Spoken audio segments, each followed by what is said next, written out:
Alrighty. We have kicked off the Bubba in the Bloom auction for 218, 8 o'clock Eastern draft. It's a cool room. There's a lot of great people in here, a lot of good players. And William Contreras is up $20 plus. Oh boy, may have to jump in on this.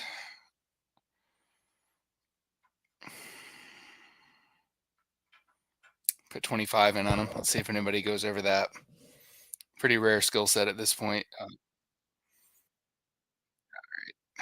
So I'm going to go ahead and share the link for everybody just to check it out in the Discord.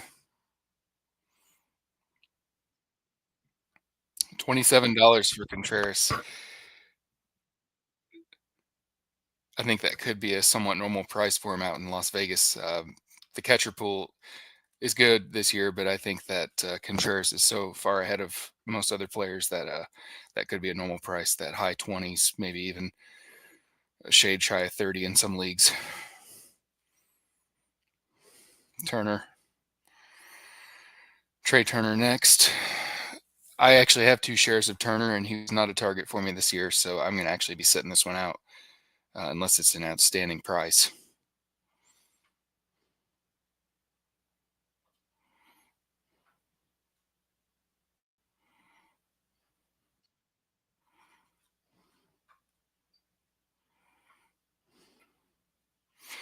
John, I see you dropped the link there in Discord. Thank you for doing that. Um, 20, 25 is a pretty good price. Good old Roger jumped in there for 26. Ryan Bloomfield's dad. So let's get my nomination ready here. Get my sheet ready as well.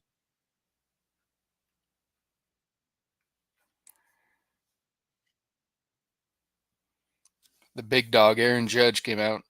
I'm going to just jump him up here to the mid 30s just to get this thing along the road. You know, that's the thing with these auctions. You don't want to just go $1 or $2 at a time. You want to,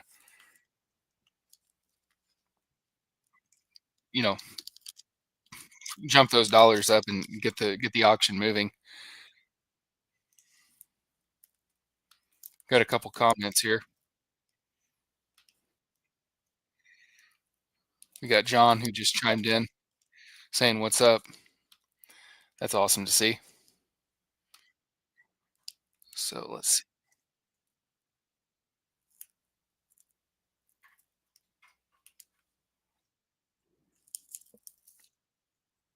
Hmm.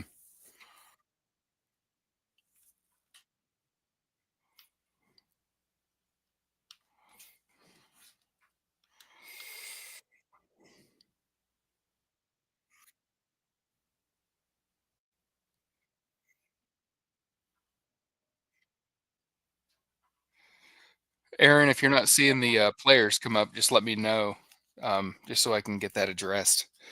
May have to switch the view here so that everything can be seen.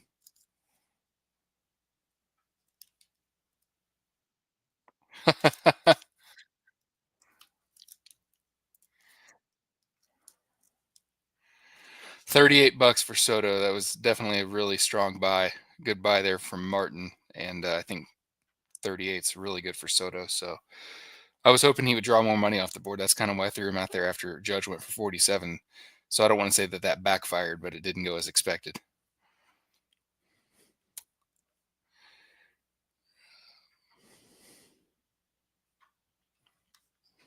Gunnar Henderson next here. Already up to 37.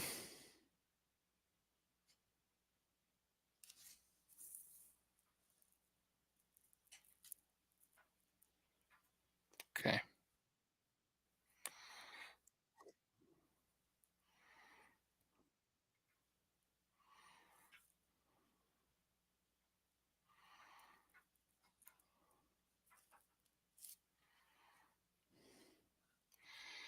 Gunner went for 40. I think that's a pretty normal price for him and a fair price too. I mean, to get a top of the first round guy for only $40, I would say that is pretty good if you ask me. So can't argue against that one. Let me get a better screen for you guys.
Okay, Wit here has cracked over the $50 mark.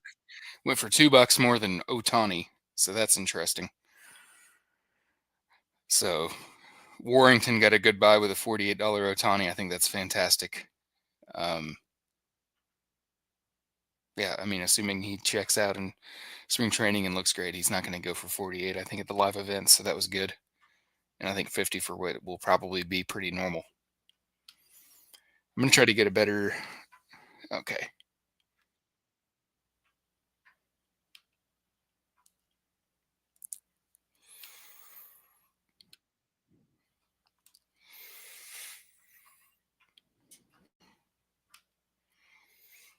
there we go. This will be a little bit better.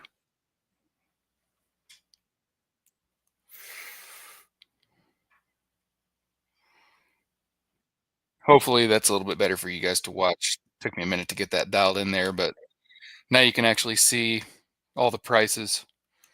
Um, First time doing a live stream here. Been a attendant of one, but not the host. Bit of a different role. So we got Freeman coming up next. Certainly had him on my list as a big target.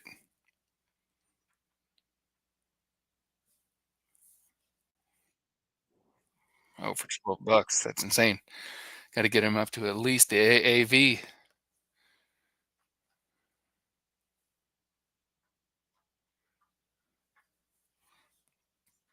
Okay.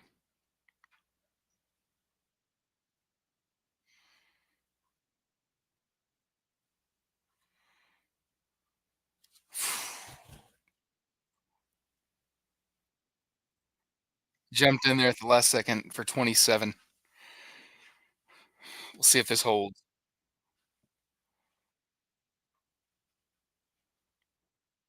Alrighty, I just got my first player in Freeman for 27.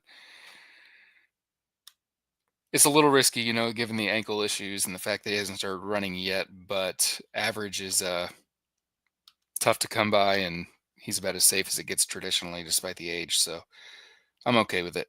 And I thought for 27, it was fine. Rooker here, AAV is 19. Not sure if he'll get outfield. I think that's a bit of a mystery to me, but he can come down a lot off last year and still be well worth the price. So we'll see what he goes for. $18, 19.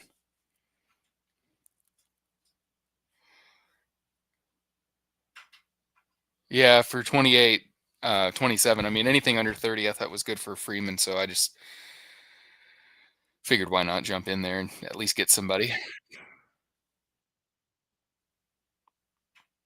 Man, there is a battle for Rooker. $23 right now.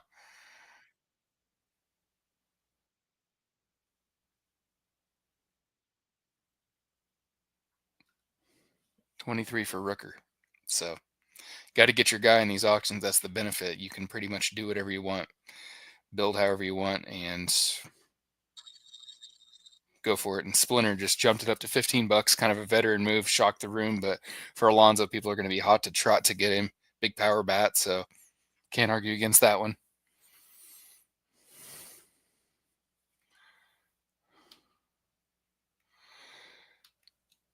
You see, this is what I was hoping for with Soto.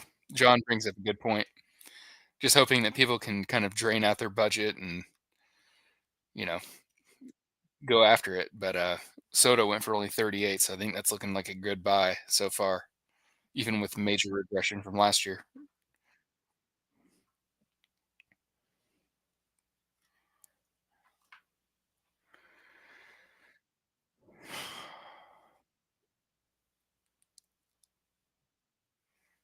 24 for Alonso. It's very fair in my mind. Potential 40 home run bat, as consistent as it gets. And Splinter went with a veteran move here. He put Devers out at $18, try to shock the room a little bit. Kind of the jump bid tactic.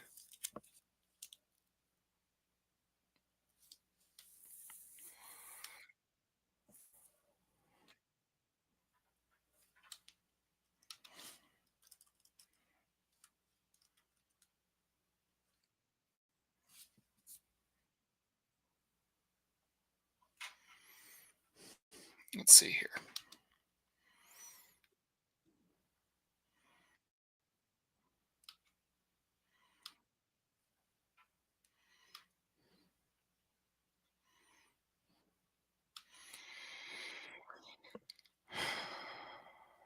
Tatis is up.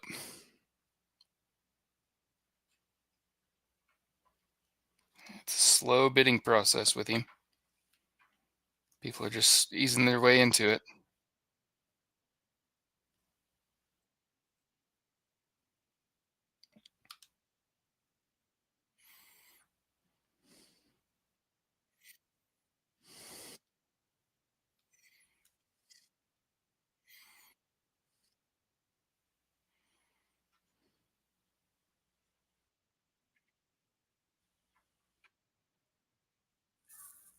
Hmm.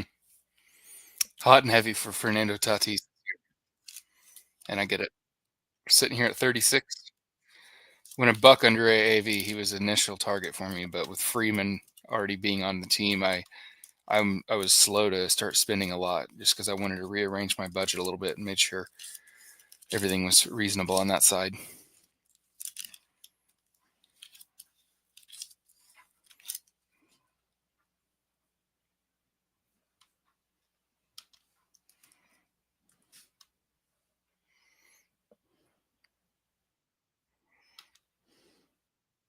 Skeens is about to go for north of 35, so that's pretty fair for one of the top three pitchers.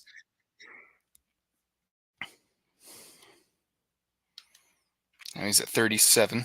So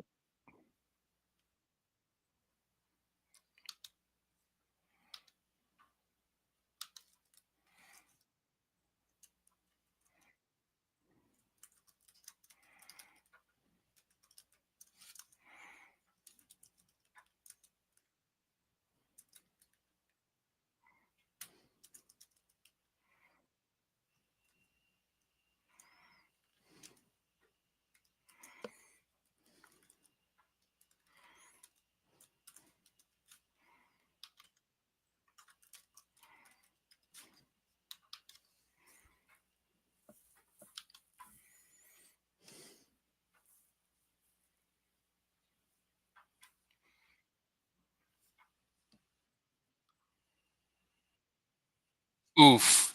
Late second snipe on the $1 ad on Wheeler. I had him at 30.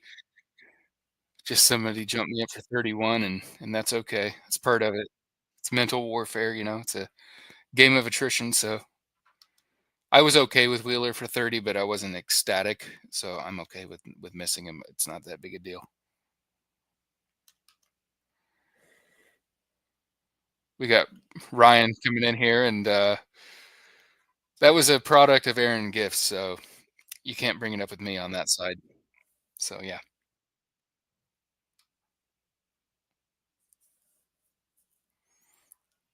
Michael Cicchini with a great comment here. The high end AAV that surprised me was Lindor at 33. He may be on the list, so we'll put it that way.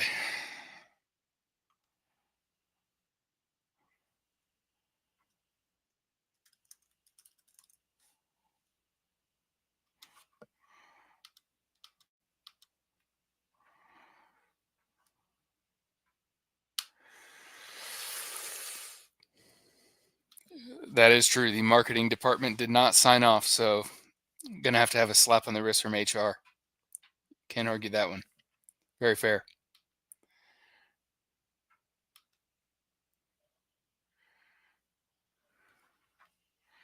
Churio already up into the mid 30s with an instantaneous bid.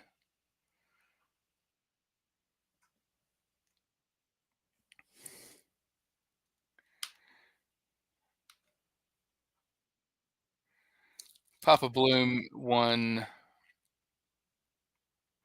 the Bobby Witt and Aaron Judge team, so that's about 97 bucks and two hitters. So he'll have to have some late round targets to fill that sucker out. Very possible in a 15 team mixed. AL and L only. It's not doable, I don't think.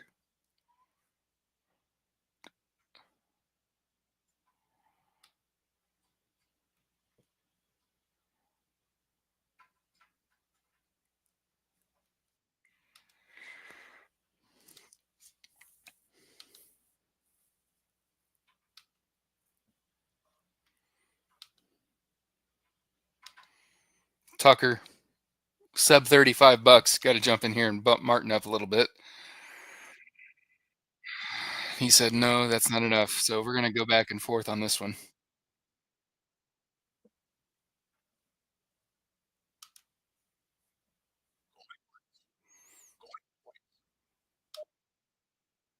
Tucker for 37. That is very good. Very, very good. Kind of wish I would have jumped in there.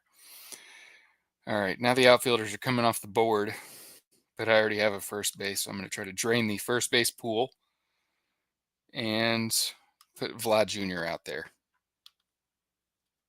Oh, J Ram just went. Didn't get quick enough, but that's all right. J Ram will do.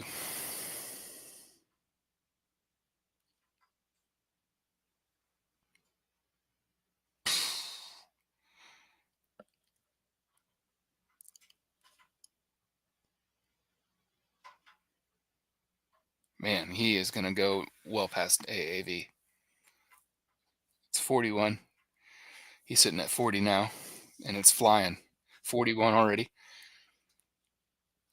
It may just stop here, and that'd be a reasonable buy.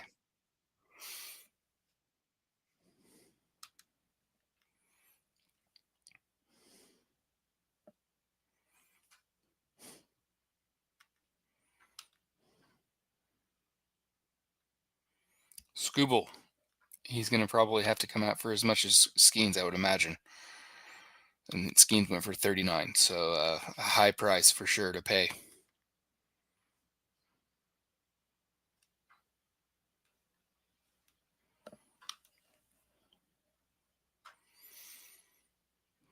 Okay.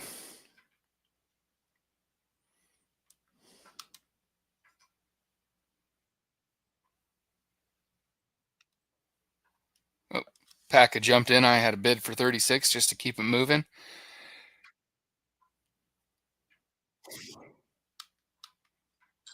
Oh, Martin jumped him up at the very last second.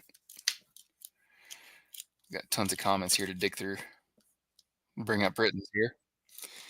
Feels like if in 15 team auctions, the question isn't, are you going to overpay? It's how much are you going to overpay? That is true, especially if you want one of the top dogs. And building without the top dogs is always tough.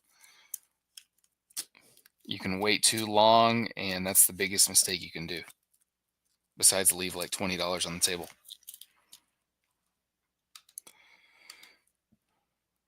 Scott here asked about Sasaki going under auction value. Let's see where Sasaki went. Yeah, he did. He went for 13 bucks. I mean, the disciples of the Bubba and the Bloom are very reasonable people, and they see the risk with Sasaki. They see the upside too, but the risk is more heavily weighed in their mind. So I think that's the deal there.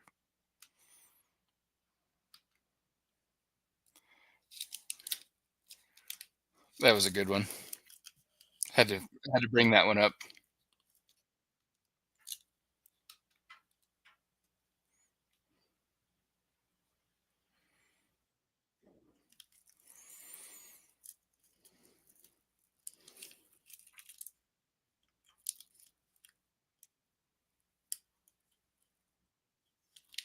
Alrighty.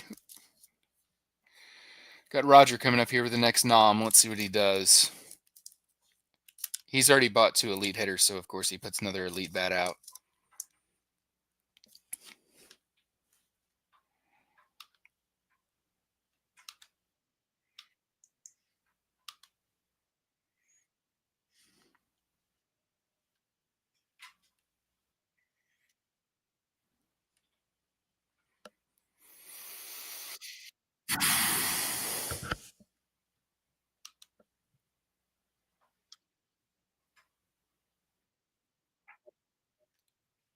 This has been the room of the last second bids. There's been a lot of last second bids.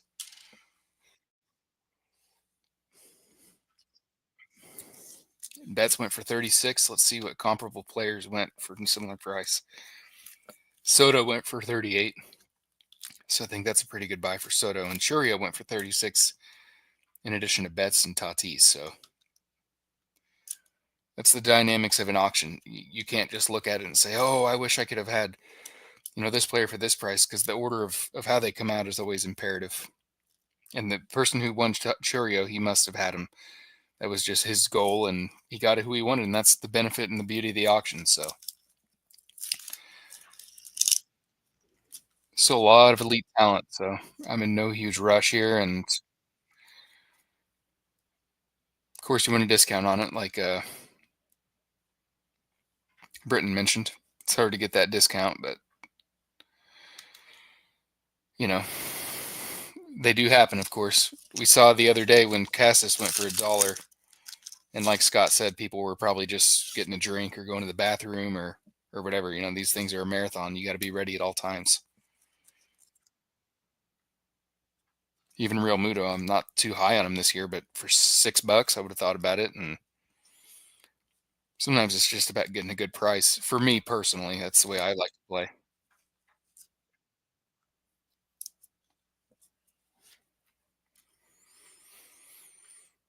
Okay.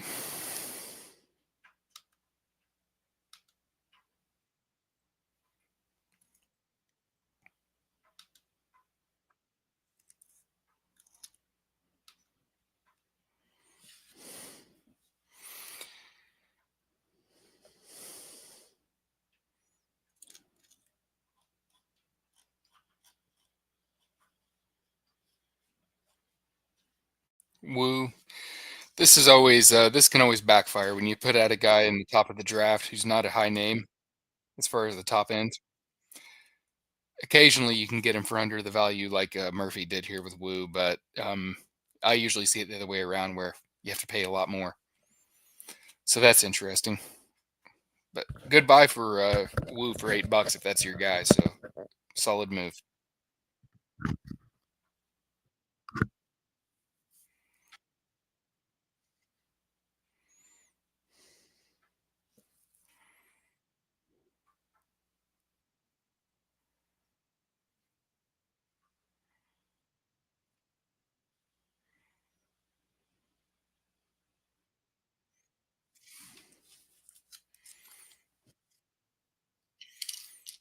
Got him up to at least AAV. So you're going to want a 300 plus average guy with 30 bombs like Vlad. You gotta pay the full freight at least.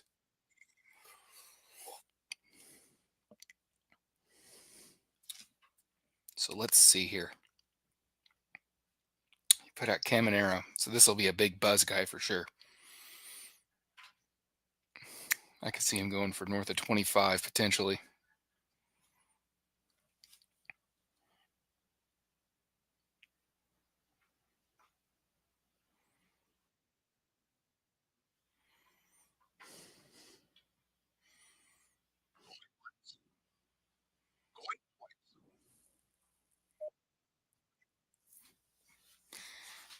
Here we go. Got a couple more comments.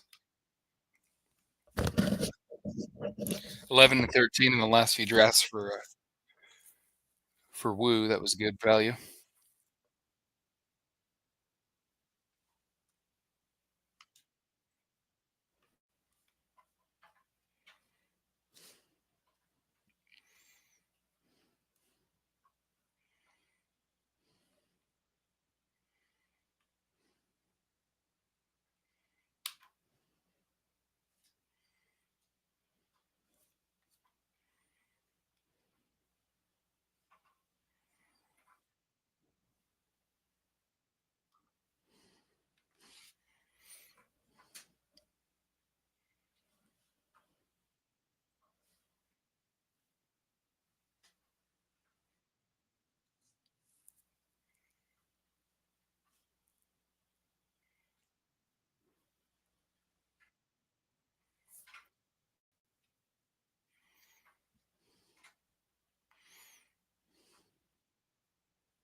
Chisholm, $29. That's a perfectly solid buy.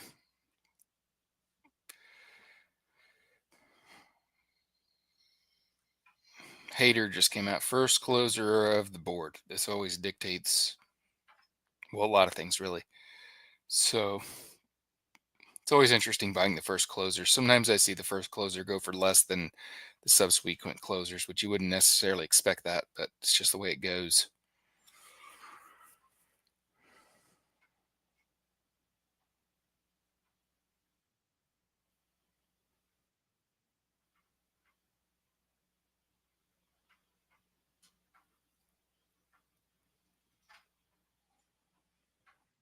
Hader's at 21 now, and I got him, which was a huge part of my plan. With so many closers up in the air, I wanted to get Hader, and I'm pretty happy with him. I think that his skill set's elite outside of the home runs he allows, which are certainly a bit problematic because he gives that high riding two seam fastball, but the saves will be there, and that's why you buy these guys.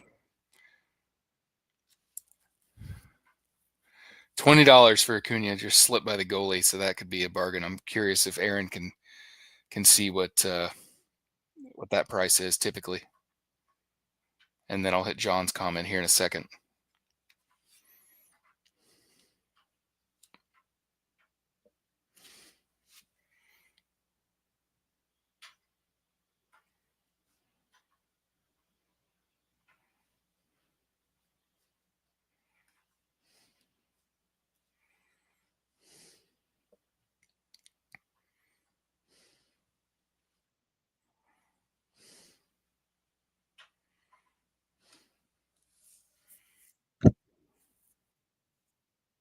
Mm,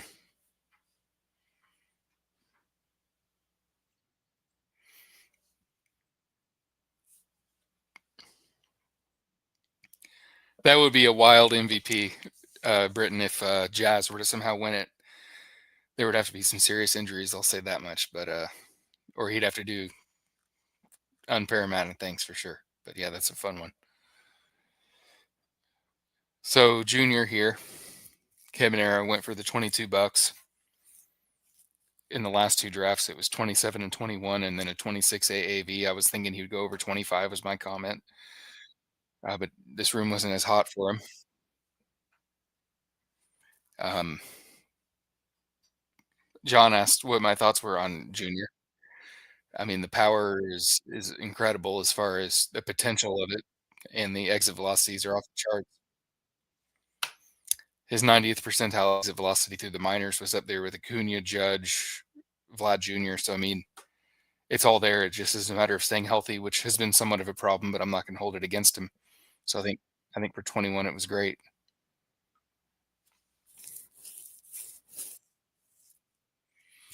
So yeah, I think for 22 it was worth it, and up to 25 it could be, but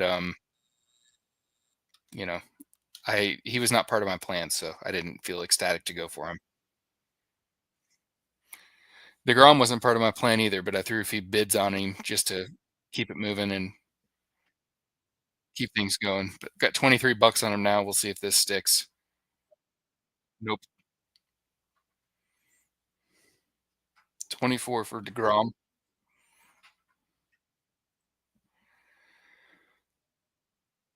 That is a fair price, I think, despite the risk.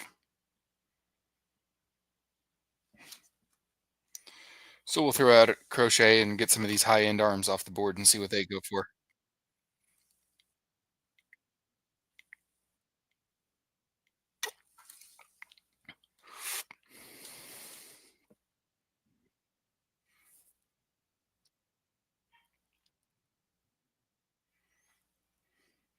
This has been a bit faster bidding than the DeGrom. DeGrom was a slow, kind of nervous, worried bidding, and this is a bit more fever to this.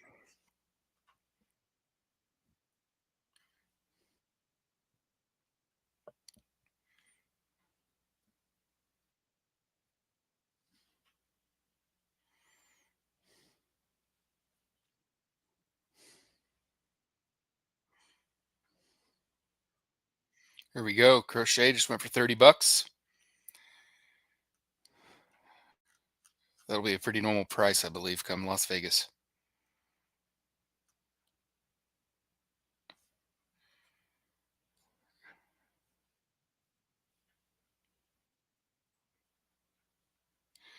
This is a good concept. I'm glad that Britain brought this up.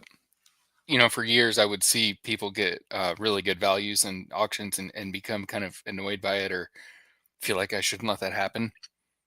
Good deals are going to happen. Inevitable. The $20 for Acuna, I probably should have stepped in there, but um, he's a guy that concerns me a lot this year, so I didn't want to have him end up on my team. Maybe for 21, 22, that probably would have been fine, but he's just not really on my list. So I just sometimes let the deals go by if I don't want them. Now, if I would have been okay with the player like Moreno for $6, I would have been happy to take him on that. But I knew he was going to keep going up, so I wasn't worried about it. It's really when the music's about to stop and a guy's going to go for 10, $12 less than where he should, and I'm okay with him at that price. I just don't want to just bid somebody up just to get money out of his pocket, and then it's like, well, I didn't even want this player. That's the worst feeling ever because you're going to be stuck with him for the rest of the year. So I don't bid it on any players that I wouldn't be happy with at that price, and not just okay with, like really happy with. So I'm glad that Britton asked that. That's a great point by Aaron here. It is hard to price enforce in a non-trade league, especially if after you've already bought like a big ace pitcher for the top of the board, um, and then Scooble is like a lot less than Skeens. Then it's like you just have to sit that one out.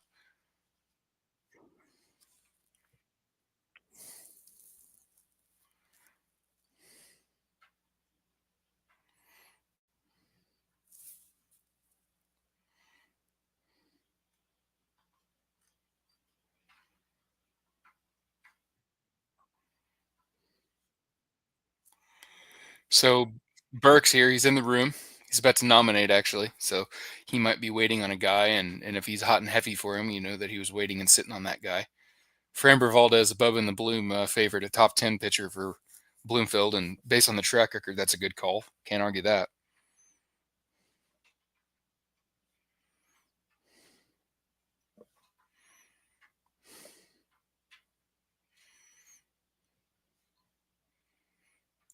You see the security and the comfort of Framber Valdez. I mean, people are like ready to go for it. But with Degrom, it was like, oh, people were worried about the Degrom, but the Framber, they're all over it. You know, don't blame them. 24 for Framber. That's very fair. He's been as consistent as they come on the pitching side.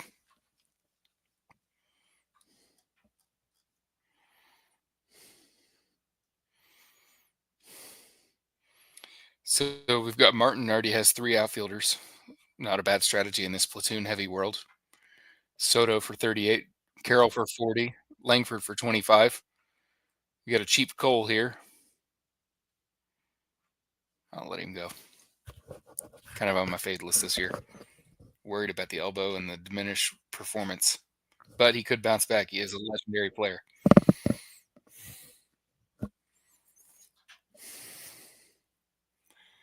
Then we have team two here with the triple corner infield build. Not one you see every day. Vlad Jr., Jose Ramirez, and Junior Caminero with the Trey Turner as well. So let's see here. That is.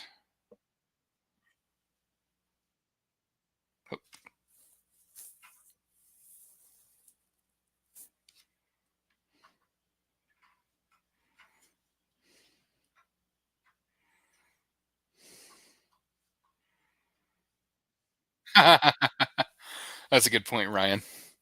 Framber in the auctions 23, 24, 25. He'll be $30 by the time we get to the 10th league.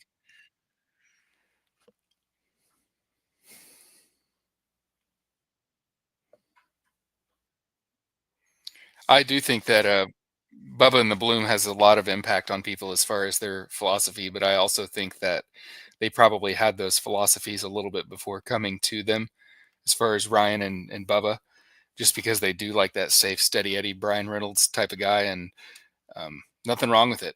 I think that being said, sometimes you do want to be on the other side of the coin and take that $20 Acuna, so may have a little bit of regret on that, but you know, being honest.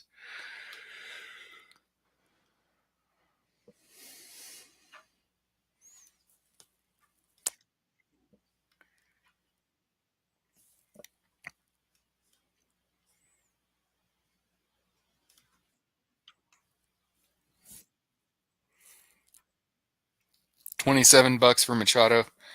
He's basically been worth it pretty much every year of his entire career. So you can't argue against that one. Skills look fine and in a good lineup.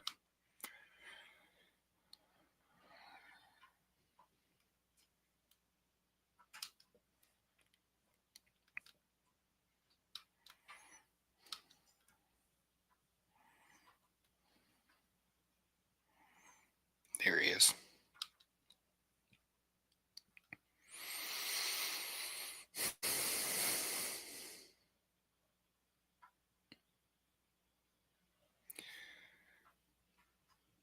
If you guys have any comments on the Red Sox position stuff, feel free to throw them in here. I was talking to my older brother tonight, and he doesn't follow this stuff that close, but he was saying, what do you expect Costas to say? He's going to look to Devers and say, "That's my third baseman," and support him.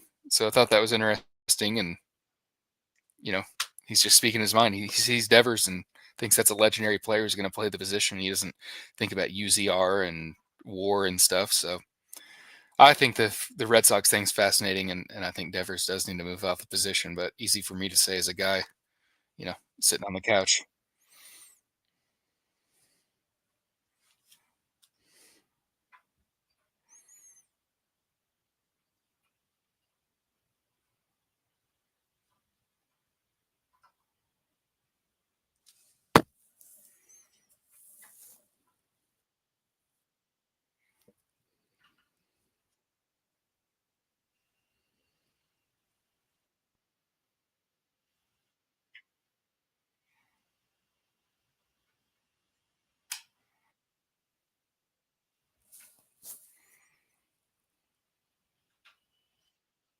That is a fair point, Aaron. It is a bit of a strange addition, but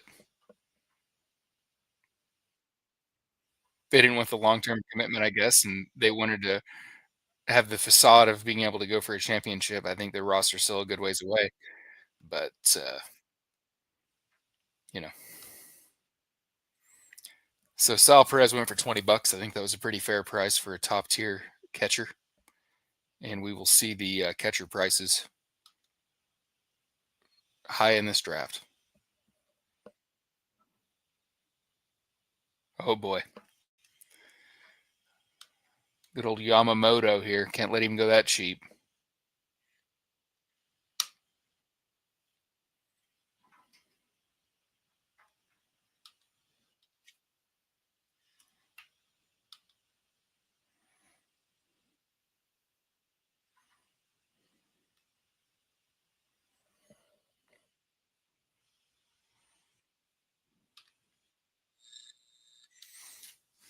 Some serious late action here on Yamamoto. He was skyrocketing last second up to 22. Pretty reasonable price still. Spencer drafting with the gas stove on, never good, man. Keep that sucker safe.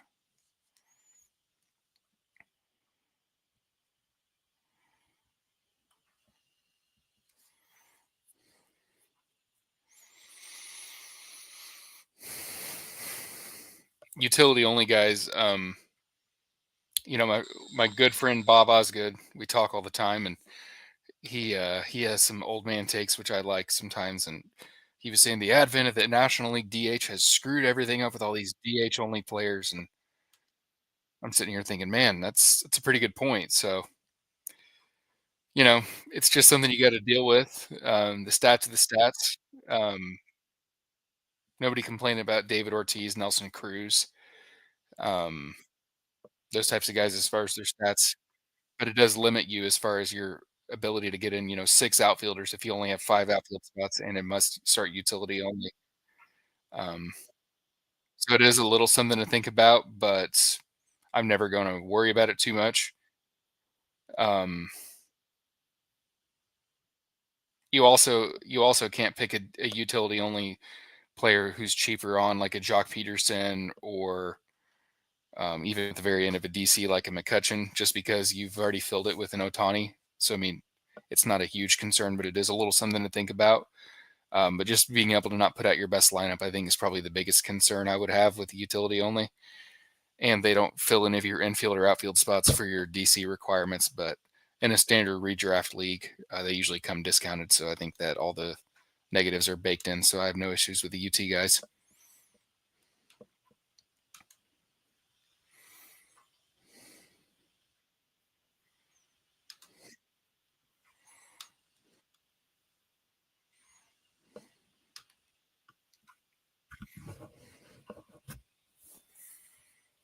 Yes, the auctions are a war of attrition.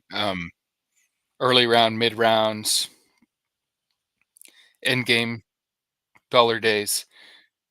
Even the reserve rounds, learning from a guy like Mike Mager, during the breaks, he doesn't chill. He gets ready for every step of the way and has that pre-anticipation of all the steps he's gonna do. So, yeah, the auction is so much fun, and there's always things to learn. So it's awesome format, and, TDK is mentioned in that too, trying to learn the format.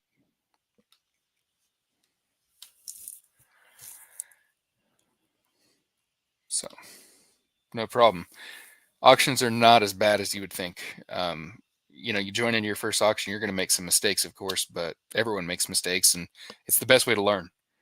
Yeah, you can watch someone and have some takeaways or think, "Oh, I would do this or I would do that," but actually getting in there, getting your hands dirty is the ultimate experience. No other way to put it.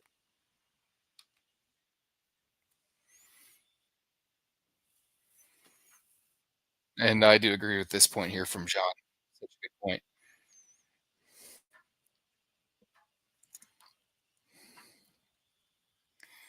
Class A, first closer here for 21 bucks, so we will see what Class A goes for. I would not be opposed to two $20 closers either if he sets for the right price.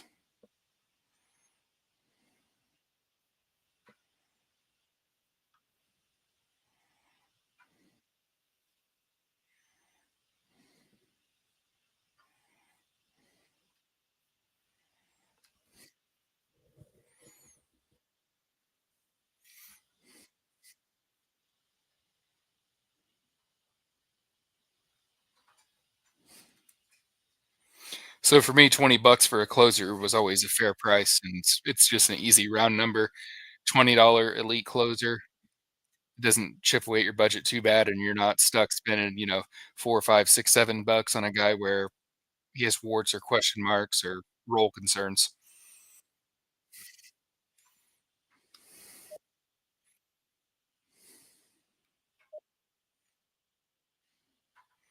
So hopefully all these closers go for that 20 bucks and, it's a fair price. Splinter here went for the 21 on Iglesias, and I think he's worth it.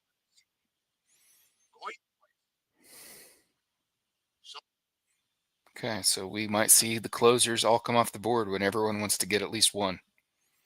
Even if it's a fab league, having that one closer is such a stress relief because you're not worried about landing your $12 Munoz later or your, you know, $9 Kinley or whatever.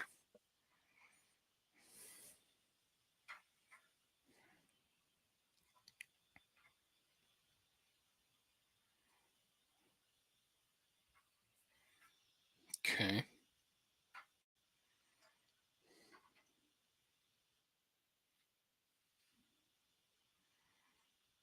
Hmm.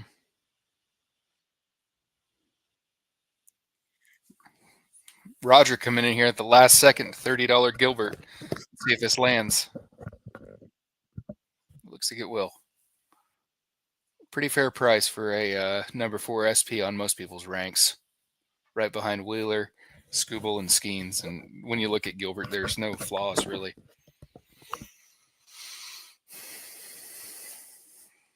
Got another big popular guy here with Michael Harris. Outfield being so weak, I wouldn't be surprised to see him reach every bit of that annual auction value.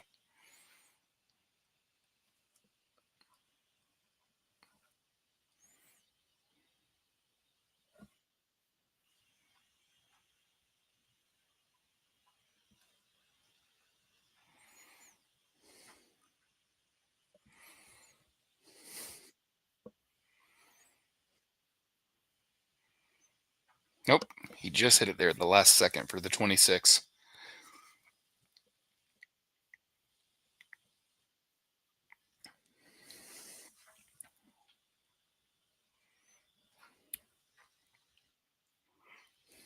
Okay.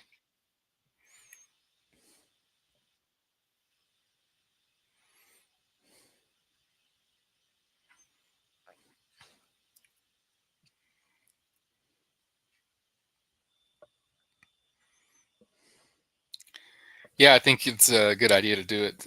Of course, the projections have Some of these players already boosted, so you don't want to double count or overdo it. But for a guy like Brandon Lau, he's a hand in glove fit for the Tampa Bay Rays and their park. Um, Oakland give a little bit of a boost to um, Shea Langeliers or Rooker if you want to go that route. I think even a guy like Blade, he may go for $2-3 tonight. Um, I give him a little bit better of a chance to reach his projections because he does have the ballpark to play in Sacktown. Even if it's even if it's the 20th best park, Oakland was in the bottom three. So I mean, that is a significant difference. So I would certainly boost them up, but I wouldn't go too far because the projections do bake that in.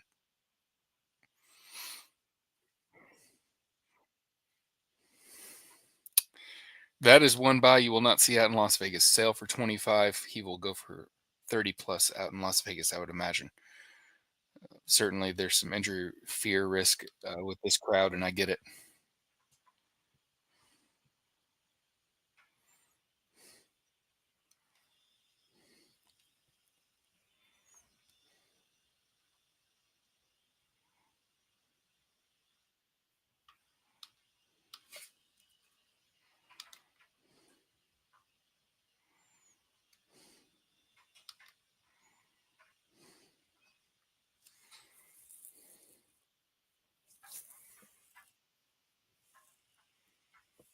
Cornet got me there at the last second with Lindor. I had him at 34.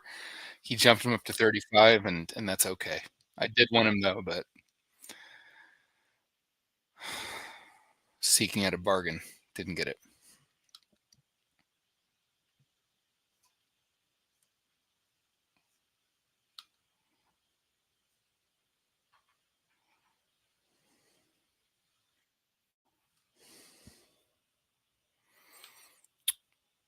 Randy has a good question here. Butler versus Langford. Man, that is a tough one. I think given a little bit of a discount, I'm on the team Langford. He's only shown spurts here and there as far as this type of price point, but I think he has the talent. He went through the minor leagues in like no time, and yeah, he's in a good position for fantasy baseball this year, given the three hole in Texas, kind of an all around skill set, and he's a very advanced player. So I'd go with Langford. $10 more than last night for Casas, but Martin got another discount with Soto, so I think he'll survive.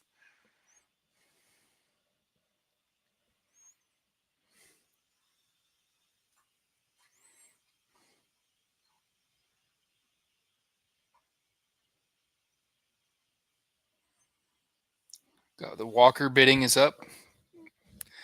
Ryan Walker of the Giants. I was a bit worried about Doval for a long time, and there was a quote that came out saying that Walker was the guy, and I think that was intentional. Give him some confidence and get the fans a little bit excited. They don't have a ton as far as their pipeline besides the Bryce Eldridge coming up, so pronounce this guy the closer, and I don't know what mentality that's going to give Doval, but Doval has to clean his act up before he ever enters into the ninth again. So.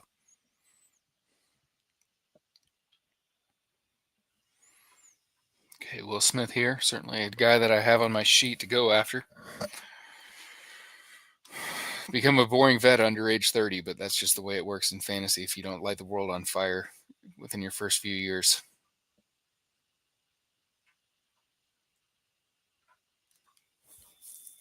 Mm.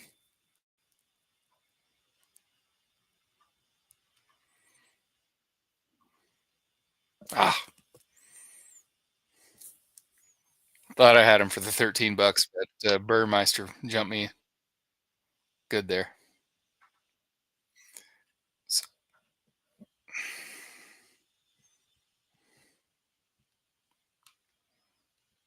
hmm, there he is. Likely another $20 closer coming out of the chute.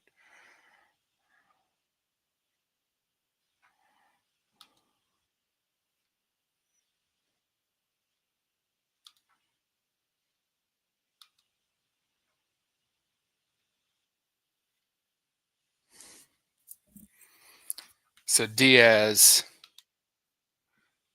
has officially gone for more than any of the other closers, it looks like. Yet he was the sixth closer off the board or so, and that just shows you the auction dynamics. People can look at a board and say, "Well, I would have taken this guy for that and this guy for that," but you just really don't know when the bargains are going to happen and when the overpays, not overpay, but the slight tax that you have to pay. You never know when that's going to happen, and that's what makes the auction so much fun, but tough too.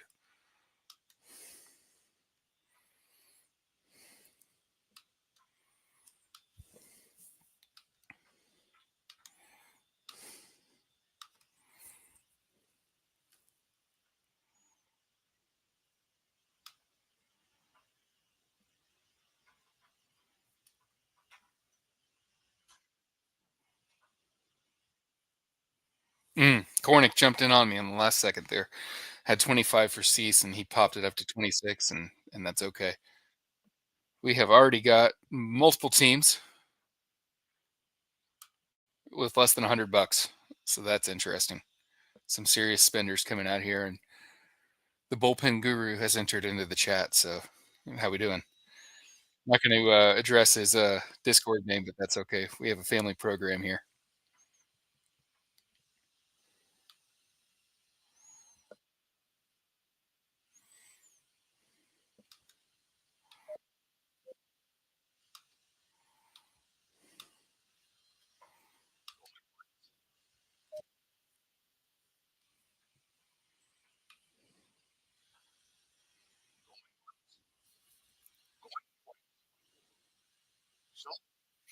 Alrighty, just got all two 8 for 19, which I'm very happy with. I had him up to 21, so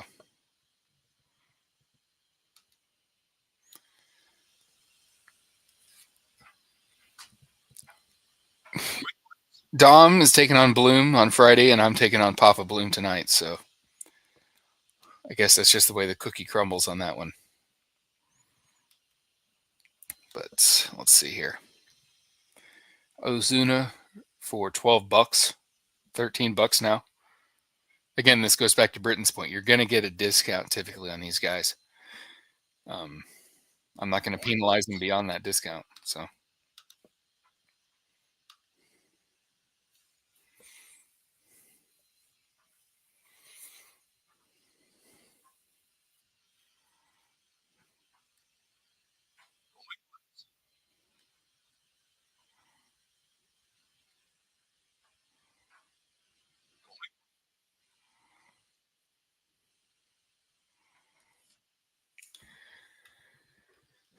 yeah, I've gotten snake countless times at the last second as far as my other targets, Dom, and just one of those things you got to be ready and know that you don't have your player until the fat lady sings. So I try to never let it bother me if somebody jumps me at the last second. There's always more players to get, and it's not that big of a deal.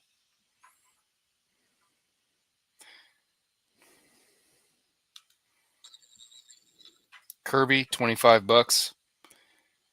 He'll fetch every bit of that in Vegas.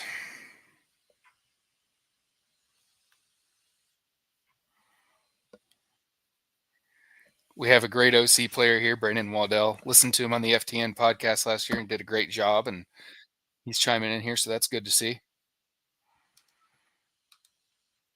Kevin, when I think of batting average this offseason, I'm thinking of you and your topics, so I love it, and it's hard to do, but focusing on that batting average is something that seems like a lot of the best players do. So I'm working on it myself. Not that successful though.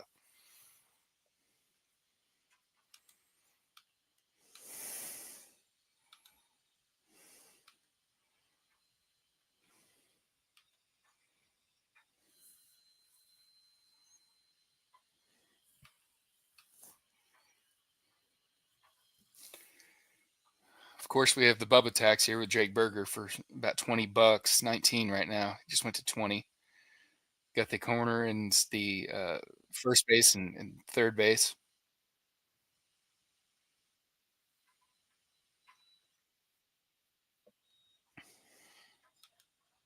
So Burns for 25 AAV.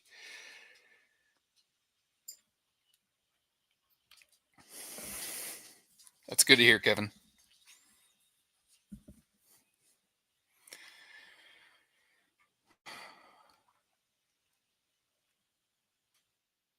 Renhefo has not been brought up yet,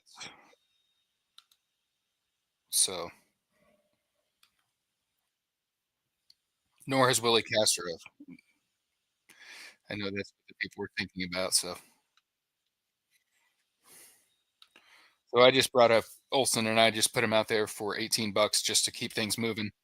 It's going to be a long night. The quicker we can speed things up for the inevitable, no big deal. Great point here by Dom. You got to go at least double on Renhefo if anybody in the auction's listening. So just an FYI.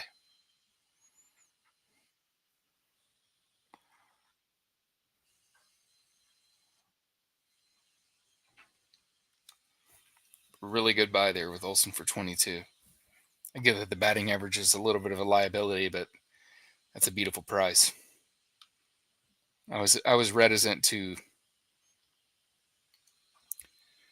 I was reticent to pay that for Olson, but I probably should have.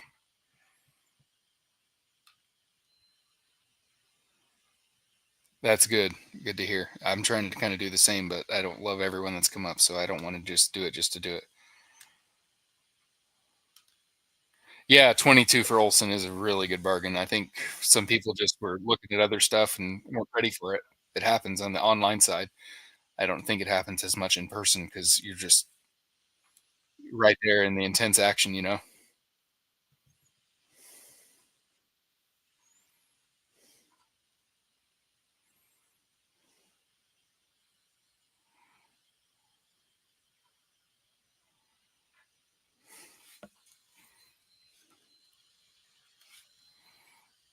Devin Williams just came out of the chute. We have another high end closer. I would imagine he's going to go for that $20 mark, like I was mentioning.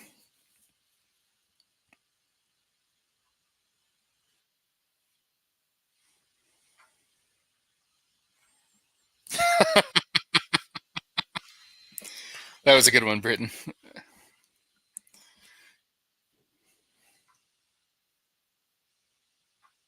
Yeah, you can't argue that. I don't think with Devin Williams in a fab league where saves are not easy to come by. I mean, it's possible. Don't get me wrong, but it's not easy. So I think that's a fine buy by Martin there.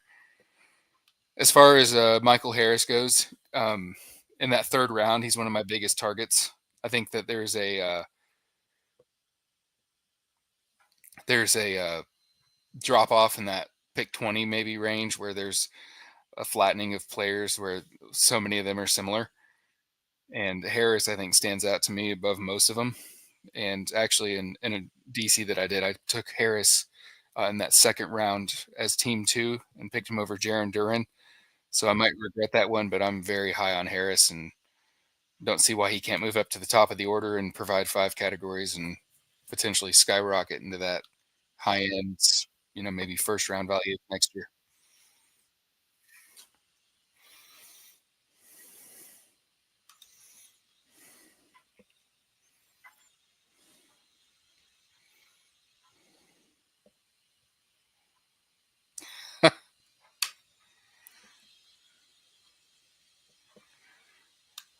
Very funny, Dom. That was a good one. I've noticed some of the vocab words that I use. I've just picked up from listening to other podcasts, like Dunked on Prime NBA podcast. The a lawyer does the podcast. He says words on there like from time to time I've never heard of, like talisman. He said that the Dwight Powell is the talisman of the Mavericks, or Austin Reeves is the talisman of the Los Angeles Lakers, since he's so symbolic for their franchise. It's kind of funny how you hear certain words and you've never heard them and just look them up.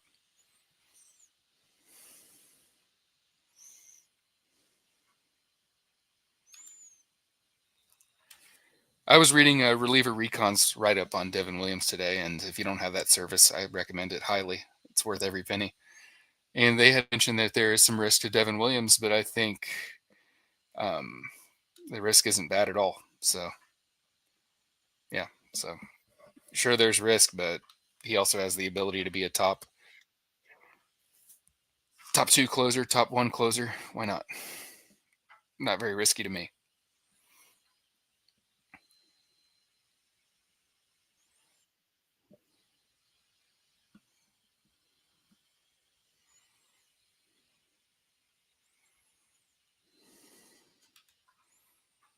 That is true. I've heard that before too. And somebody that I was speaking with about Talisman said something about the Brady Bunch, how it was on the Brady Bunch. So yeah, and that is true. Steve brings up a good point about Baez.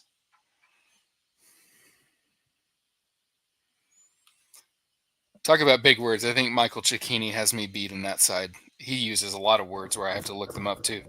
Reading his excellent Substack and good posts in the Discords.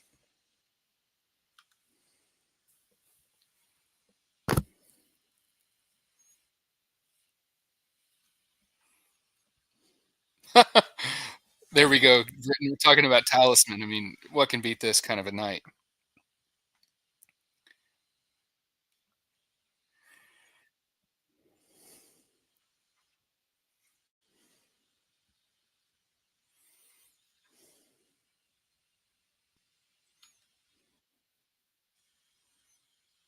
There we go.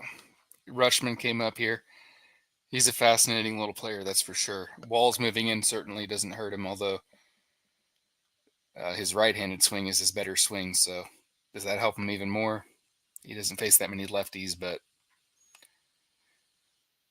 I do like the player. The price is a bit tough in the snake draft, though. Ugh.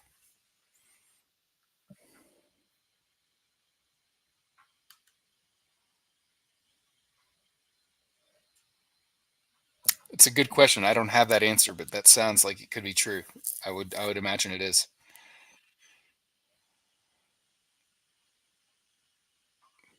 Chris Liss is always an interesting one, and I've listened to a lot of his commentary on a lot of different topics, and I find him to be a good entertainer.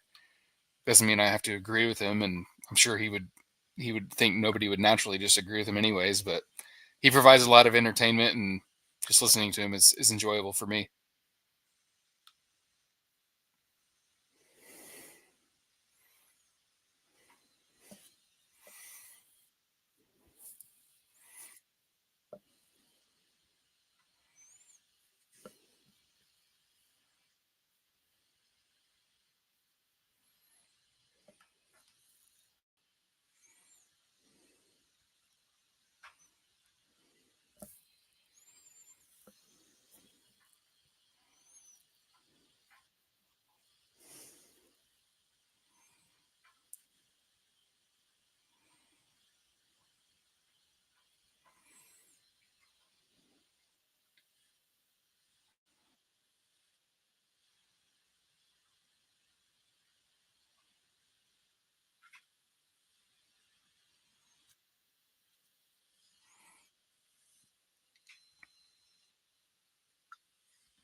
Always a fine line, as Dom mentions here, to have that big hammer.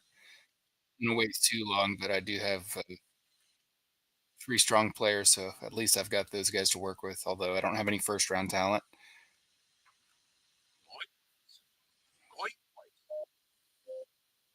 Speaking of which, there's no first round talent left, so I have to spread the wealth.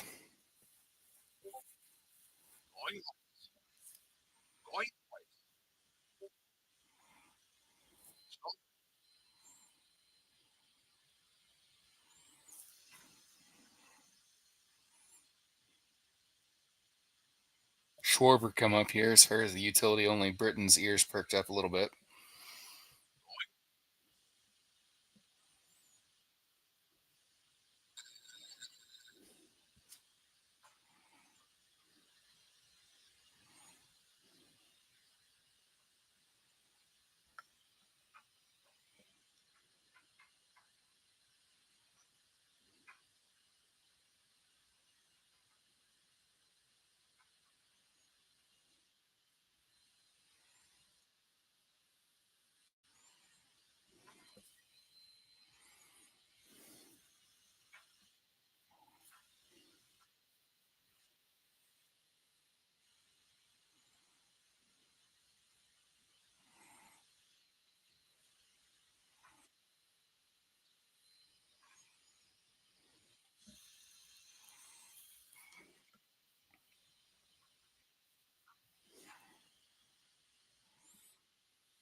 Britain with some more heat coming in here about the Robert Eggers Nosferatu.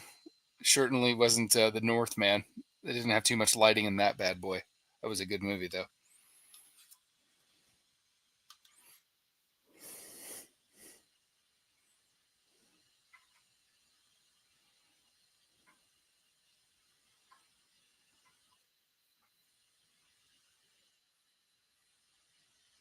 Alrighty. Just got Joe Ryan for 19, and I'm very happy about that. Big arm. I mean, elite whip, elite strikeouts minus walk, and he said he's healthy. And I had even heard that he was going to be healthy to pitch in October if they made it there. So, of course, that was just a rumor, but it made sense. It wasn't like it was more than, I think, a grade 2 strain for his shoulder. So, not too bad.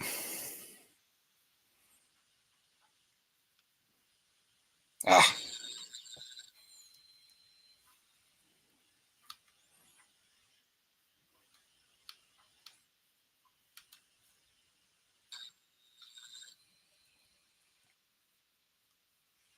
there we go. Got some good insight here from Britain. Northman, Witch, and then Nosferatu. So, I've not seen Nosferatu.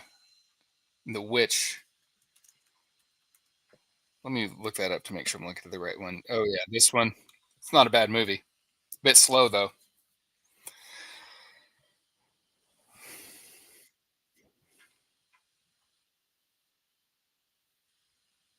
Time to bring out Bulaki into the pool.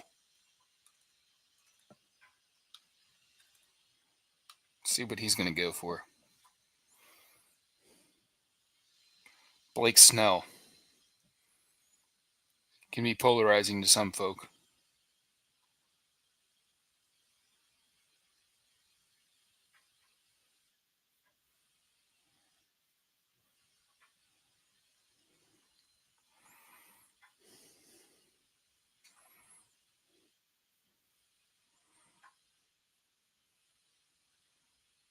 Okay. Just got Snell for 25, and I'm okay with that. Was hoping that 23 number would have stuck, but that's all right. I've got a little bit of money to spend. And Dom might have a good comment that I have so much money left. I did not want to not get that off the table for a non-premium talent. So I think Snell qualifies. I can't wait to see what Snell's price comes in Las Vegas. Quan kind of into that Ian Happ All Star as far as just undervalued, underrated. People think he's not that good, and he just turns out great seasons. I'm glad that I have this confirmation.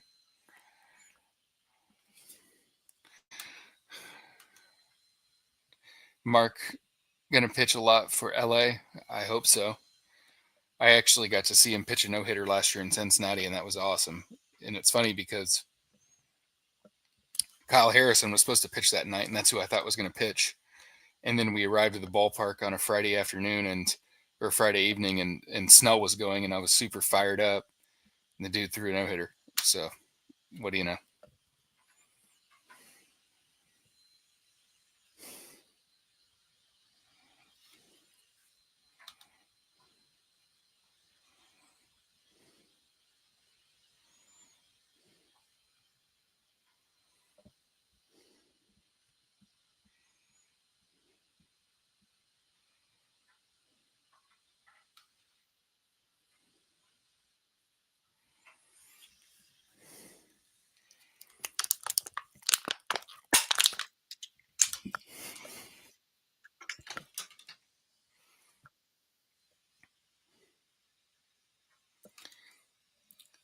Yeah, it was a fast game. It went by really quickly. I would say probably about the sixth inning. I wasn't even paying attention to the fact that he had no hits given up. Um, he was just doing really well, and then kind of realized it and started to see the social media stuff coming out of Buzz, and people were like, "Oh, this guy hasn't pitched a no hitter professionally ever in any league," and I don't think he had even gotten to the eighth inning in any game ever professionally, which was wild. I don't remember if that was the exact statistic or not, but it sounds about right. But yeah, it was cool, and Cincinnati fans were pretty locked in, even though their team had a down year, and that lineup was patchwork quilt material. Ty France had just got shipped over there, and but yeah, their fans were locked in, and they've only got them in the Bengals, so they're loyal. And John Wilder is a big Reds fan, so he knows it. Mark chimed in as far as the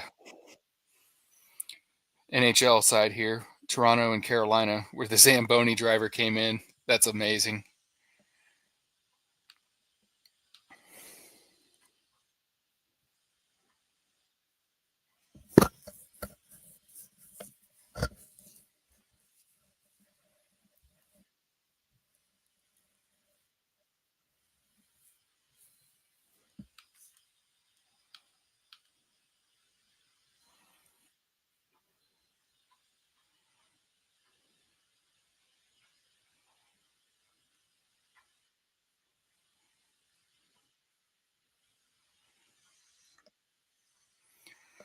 That was definitely a bit more than I wanted to spend on Wilson, and the catchers are running skimpy and dry. So I figured, well, I don't want to come out without a big one here. So I figured I'd flush the cash on Wilson and be cool with it. But yeah, not an amazing buy, but sometimes you have to take your medicine, as Dom says. Teoscar and AAV of 23. I think you'll see north of that in Las Vegas, probably mid to upper 20s. People are really worried about outfield. Although the pitching will be pushed up, so maybe that could counterbalance that. It's always been the plate skills with Teoscar for his entire career that's freaked me out. And then, of course, he went and was horrible in Seattle, and I think it was less known how putrid of the park it was, for me at least. Now I've gotten the knowledge of that, and I pretty much am fading every Seattle hitter outside of pretty much J.P. Crawford and Cal Raleigh. Hope so, man. Hope so. For 21, I mean, didn't love it, but it was all right.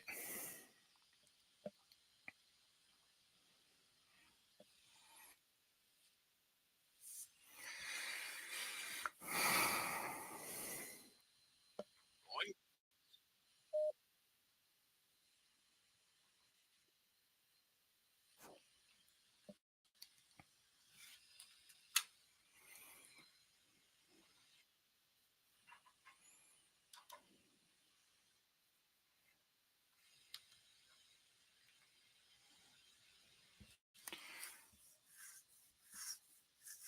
16 bucks for Bregman is looking like more and more of a bargain here. And funny enough, that was the fourth corner infield drafted by Team 2.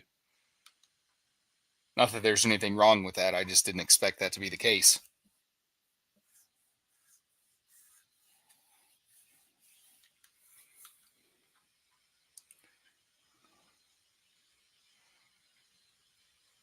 Oh, boy.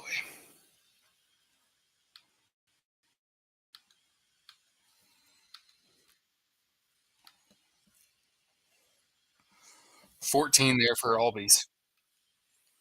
Pretty reasonable. Not an Albies guy this year, but that's a solid price in my mind.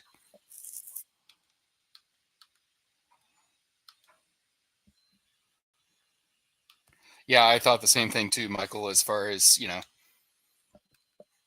corner middle and yeah. Michael, how do you think that pans out as far as how that's going to play out for the Red Sox? Chime in if you feel like it.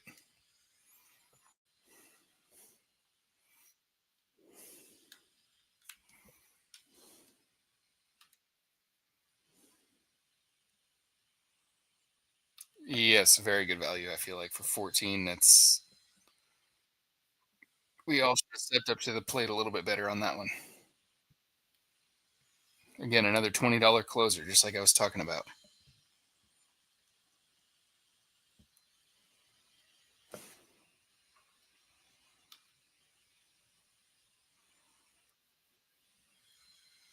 Very true. I've seen the discount from the free agent side many times, so that's a good point there by Mark. Now people were waiting on Langoliers. You had Wilson Contreras just taken off the board. Um, Adley went for a bargain, I think $17, which was a good price. So Martin was ready to jump on Langoliers and get that full-time at-bats with the 25 homer power.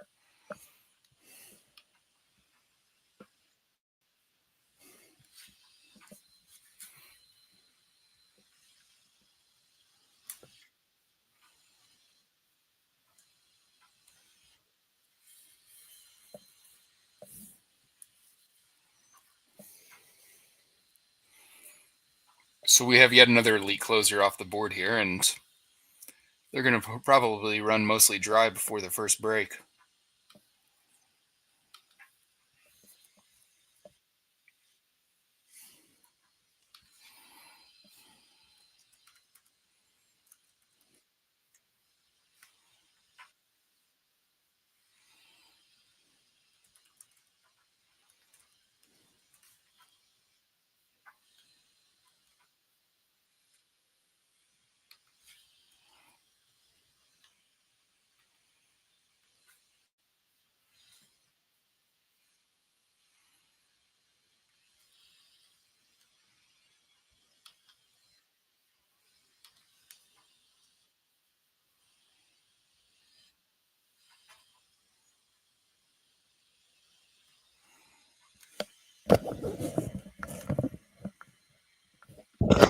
I had a feeling Raleigh was going to come out here and somebody's going to have to throw their weight around to get him in such a catcher-focused room.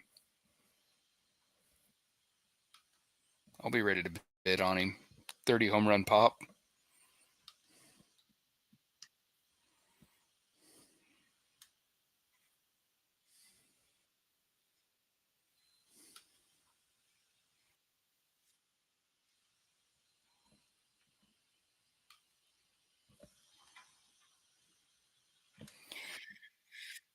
We have a bidding war here on Raleigh. $21. Roger just got toppled over here last second by Warrington, and looks like Raleigh went for the 21. So for the elite power bat for catcher, that's you can't argue with that.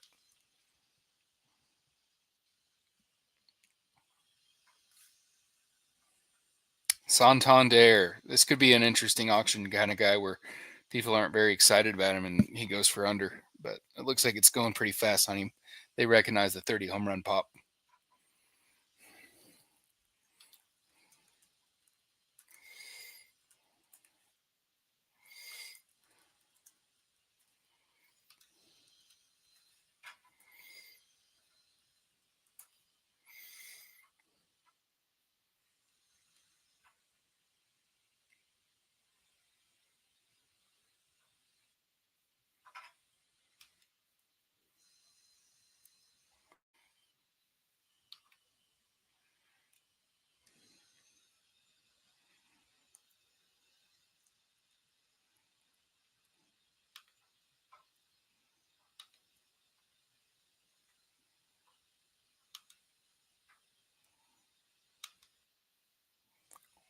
Bit of a wild card here with Josh Smith coming out in the auction portion.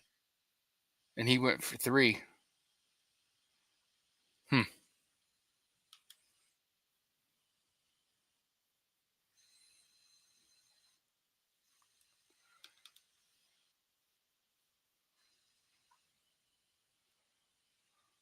James Wood off the shoot here.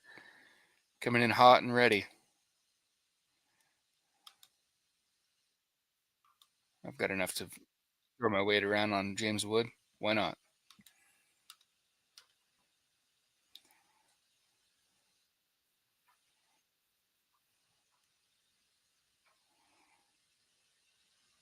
See if this holds. Alrighty. Got a $19 James Wood. I'm not unhappy with that. So time to get another big catcher off the board here with Francisco Alvarez.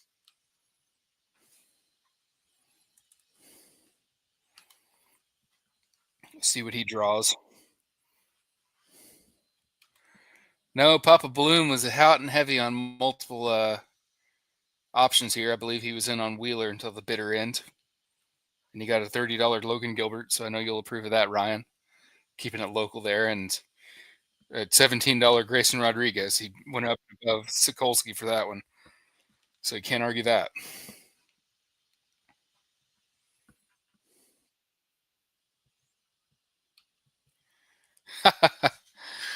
Michael coming in with a good barb here on the outfield side. Yeah, James Wood is your first outfielder isn't the best feeling, but for 19, I'm good with him.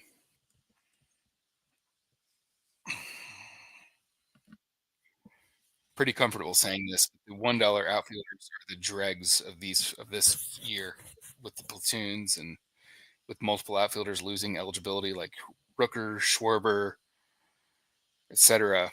I mean, it's just brutal, you know. I mean, those $1 outfielders are tough. Not too many I'm happy with. And yes, Grayson could need a doctor, but he's not buddied up with Darvish, DeGrom, and Sale like he was in the first pitch Arizona a few years ago. That was a good one. And thank you, Ryan. Appreciate it. This is my only time I've went for Wood, and usually when he gets drafted, I'm not excited. Just I'm looking at that elite closer, but for 19, I figured why not.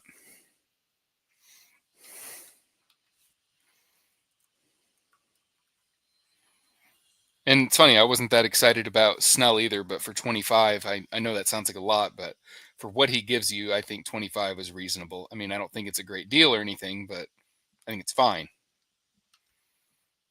So let's see what Bautista draws here. He's up for 10, 11.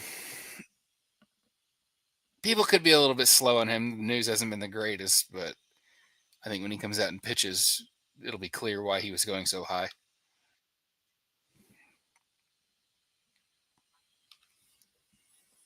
That could be a potential bargain there for 15 if it stays. Yeah, I think that was a great buy there for a $15 Bautista, if you trust him, which I know that's not a universally held opinion, but I think it's fine.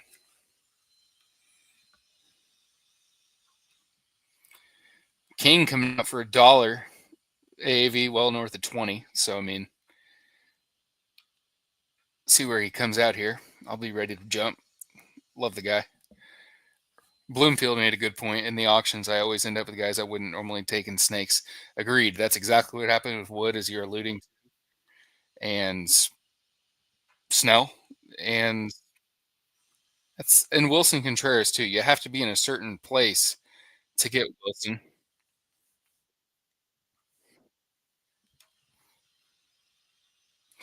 Well, I didn't plan on it, but I'm going pitching heavy tonight with Blake Snell, Michael King, Joe Ryan, and Josh Hader. So that's the way she's going to go.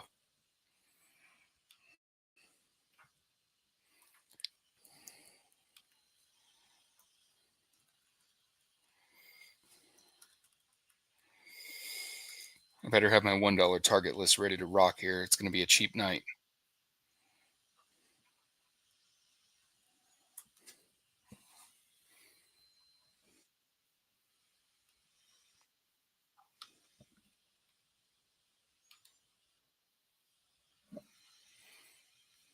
Trevor McGill, that was another one of the elite closers that was marinating out there, or potentially elite. He should go for at least maybe Bautista money of that 15. We'll see what he actually goes for. I'm going to have to reserve myself after blowing so much on the pitching.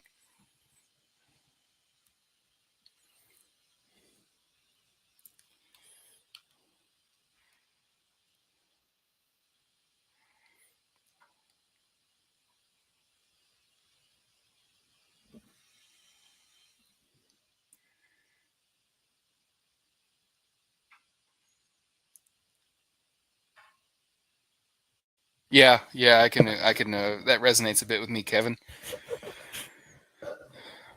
Certain guys just are a natural fit for me in auction that you can just pick up if you want, like Seager, where you don't want to pay that price for him in the potentially late third, early fourth round, but in an auction you'll set aside 22, 23 bucks for that elite average and be able to easily build around his lack of steals. So I mean, it's interesting how that goes.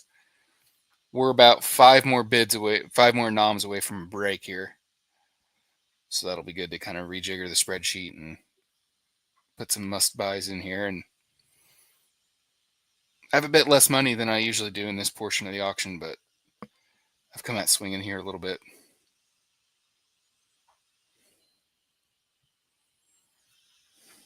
Don't regret any of the buys I have, although I think I'm good with them all.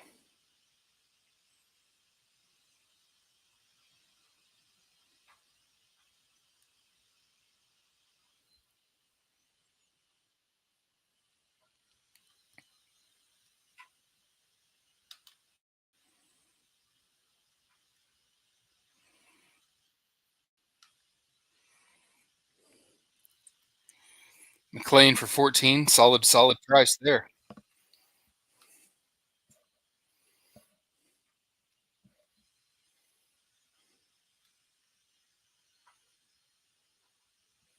Warrington, good point here. No catcher value in this league. Agreed. That's the Bubba effect at its finest.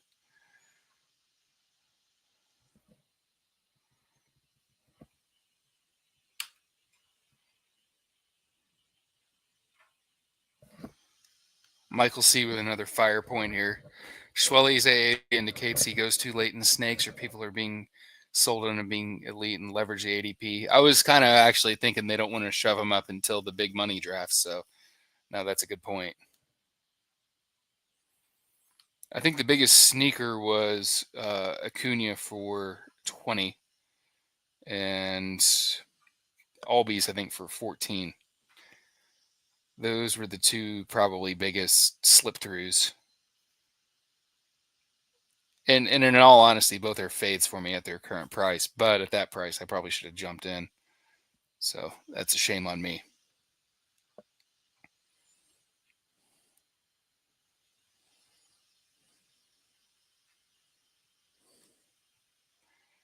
At least.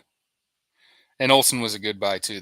I shouldn't have left that one out. That was all of the Braves. Funny enough, who would have thought that?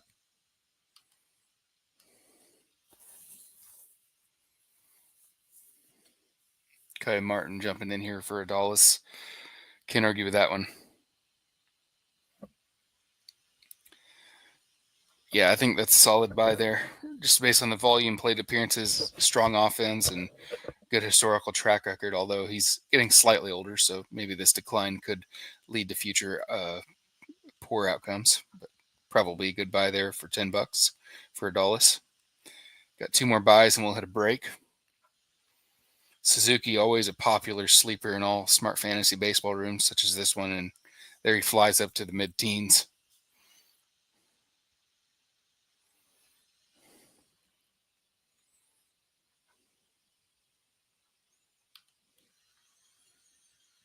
Based on my budget, I'm going to be sitting at a good amount of guys. That being said, it doesn't mean I can't jump them up a little bit and keep things moving. John here has a lot more money than the next highest guy, almost $50 more, and he put out Hunter Brown, a guy. Let's face it, he probably wants him. I'm not a big Hunter Brown guy for the price, just based on the high whip. It doesn't really get talked about much, but I think that's a bit of a problem for me. But I mean, he has a good floor with the strikeouts, so you can't argue that.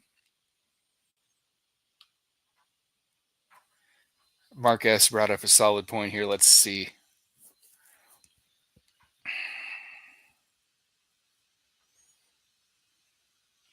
Yeah. Yeah, not bad. I mean, when you view those two in tandem, and that's always sometimes key to do, where you can get a really good bargain on a guy, and then you feel like you can overpay a few more bucks, and then in total, the whole player as a conglomerate looks even better. So yeah.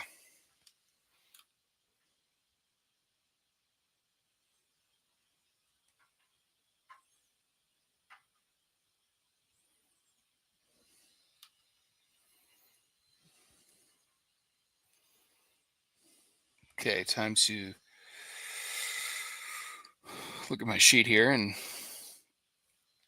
figure out what's left.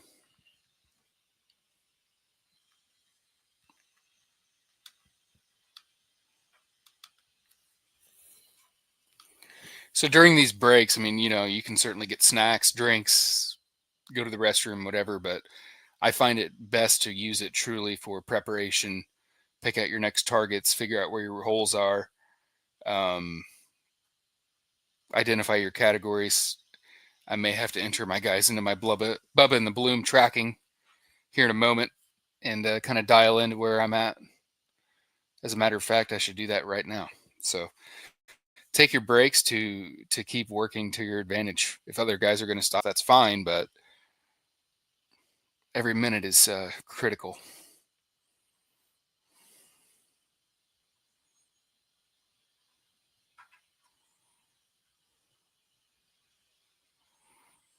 If I can find my dang thing.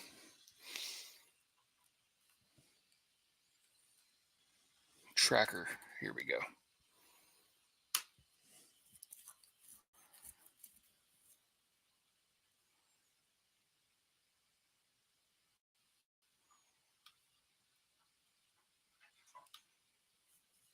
Wow, that's a good price at 179. I actually have McGill in a 20-team dynasty league, Roto, where you'd think people would be begging for him, and my offers have been pretty weak. So I haven't once entertained him moving him this winter, even though I'm a rebuilding team. But that's all right. Once the season starts rolling and people see how good he is, I think it'll be all right. And health concerns a little bit, but I mean, at that price, it's such a good deal, and his skills are good enough for me to overlook the health concerns. It's not like it's a Buxton or a Rendon type of thing. Okay.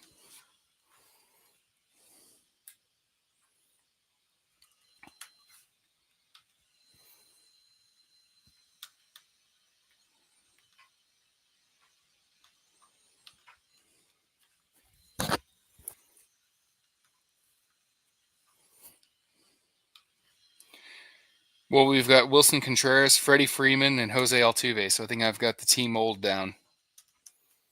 Now I just need Old Schmidt in the corner infield, and I'll be set. Too bad Greg Oden in the outfield already went, but I was hot and heavy on the bidding on Jordan.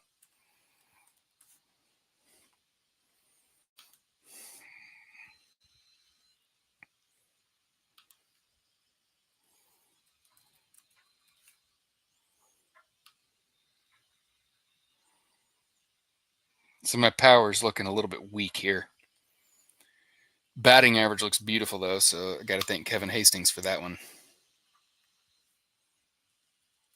And the pitching, of course, is feeling pretty solid at this point with Blake Snell, Michael King, and Joe Ryan.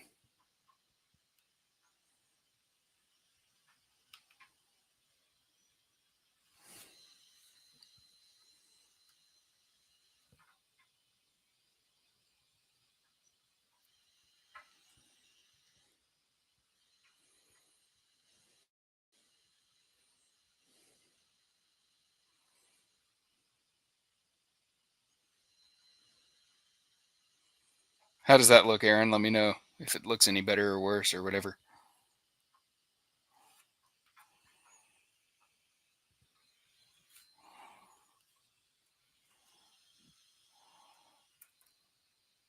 Cool. Good to hear.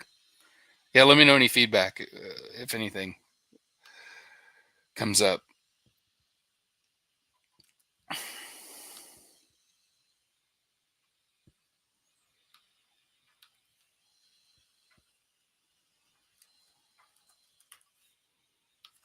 Okay, I've got my guys entered in here on my tracker, and I'm loving the way the ratios look.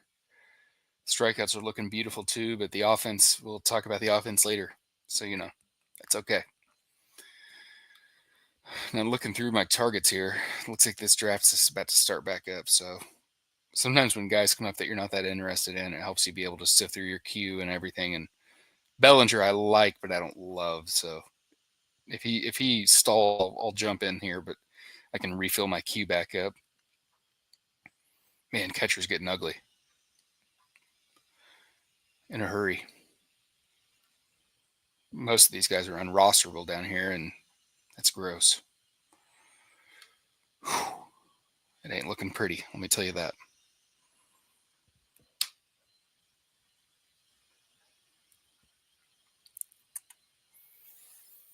Don't even need to worry about first base with Freeman in the fold. That being said, I will take a big bargain if I can get one.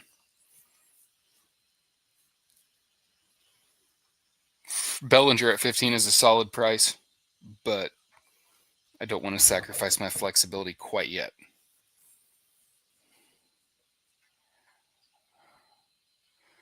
No kidding, man. I'm going to have to buy one here soon. And I'm not even that excited about the players I can buy. So agree to that, Michael. Nice dogs in the pick, too, by the way.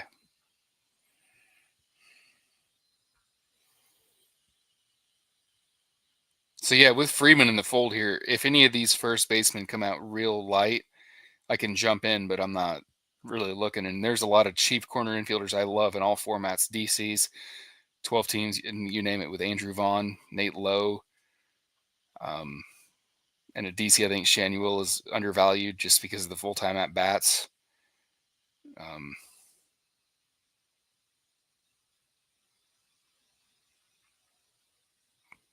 And then a lot of guys I'm fine with, like Cronenworth, Michael Bush.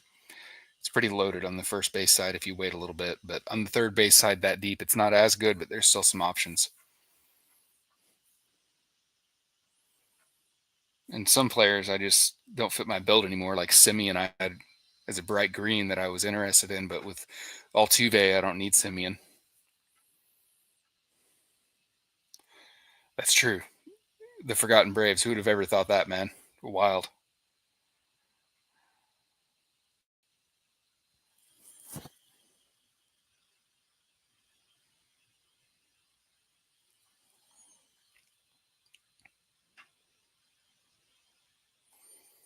Kevin brought a good comment up here to not spend up on those corners. And like I said, your Andrew Vaughn, I know Kevin was preaching about him, and I was listening the other day. Love that. And Nate Lowe, Nate Lowe is not exciting, but in a 15-team league, he's going to be a good starter for you in your utility or corner for a good amount of weeks. So can't argue that one. Getting another big closer off the board here with Joan Duran. I already am set with closers, so I want to see other people blow that money. Yeah, Halliburton's probably my favorite pacer, although I'm hard on him just because he has that huge contract. When he puts up these games under 10 points, it just frustrates me like crazy. But no, he's exciting and he's so much fun to watch. So yeah, good call to bring that up, Britton.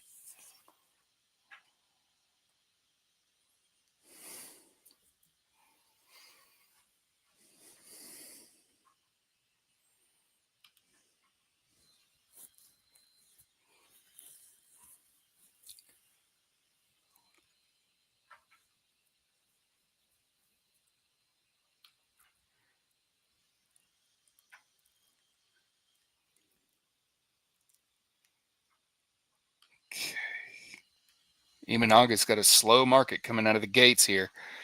Oh, Martin jumped it up quick.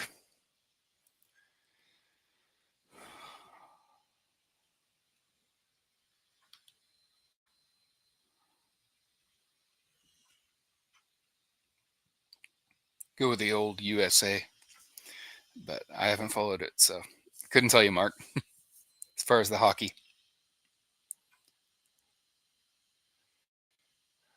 Man, Imanaga is flying past the AAV. You can feel the tension in the room with the SP1s, SP2s coming off the board. That's supply and demand.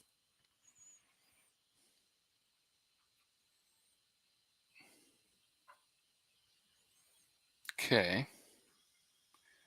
Good old Luis Robert. This Bubba in the Bloom crowd does not seem like the type that would go for him, but I'll be ready if he comes to the right price. I still think this guy has unbelievable upside, so the health risk is a bit of a huge concern, though, so I will not lie on that side. Oh, Siciliano is ready. Yeah, 15, why not?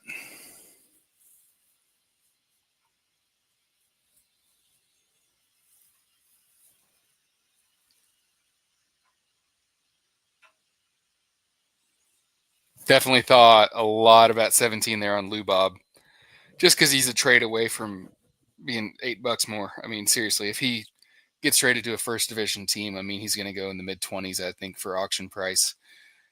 And yeah, health concern for sure, but you get a replacement value. So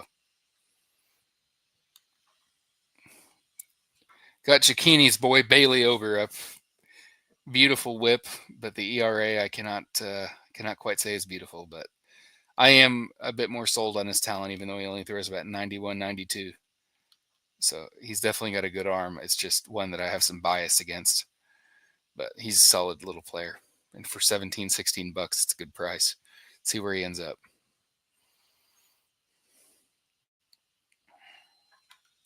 18, I think that's fair market. I mean, I'm not going to say it's a big bargain or anything, but it's reasonable. Okay, I better get some outfielders ready here. As Michael pointed out, I'm pretty light in that side of the story. We got the trusty Brian Reynolds still floating around out there, so that's good. Man, he said the outfielders are going away. There's tons of them still down here that I love.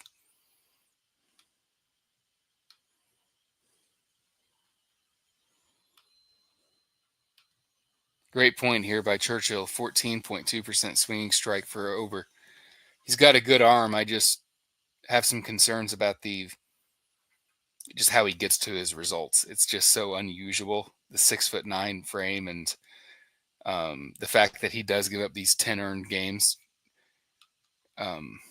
makes me wonder if the batters just kind of keyhole him and get ready for that fastball at the top of the zone and tee off. But no, he's a very solid pitcher. It's just not one that I want to stake my hard-earned dollars on. But no, he's a good player. 29.4% CSW, and he's unhittable in the zone with an 80.8% swinging strike. So that's basically as good as it gets for unhittable zone contact rate.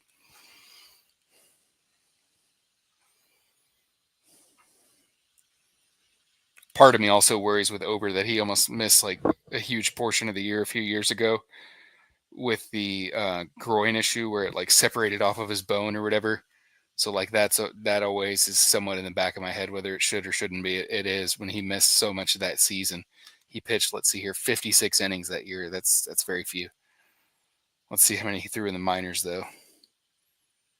He threw 16.2. So I mean he got up to well north of 70 that year, but that's not very many innings for an SP. $13 for Simeon. I would say that's a big bargain there for Martin.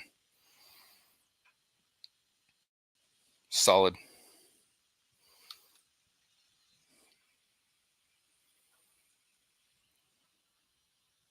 He is very similar to Ryan. I wonder what Ryan's velocity is in comparison. I don't remember that off the top of my head. Let's see what Ryan's velo is.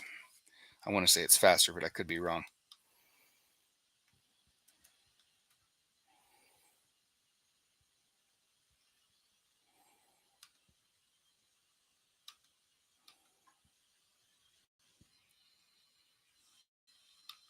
Yeah, I thought Ryan's was a bit higher. 94. Big velocity bump last year.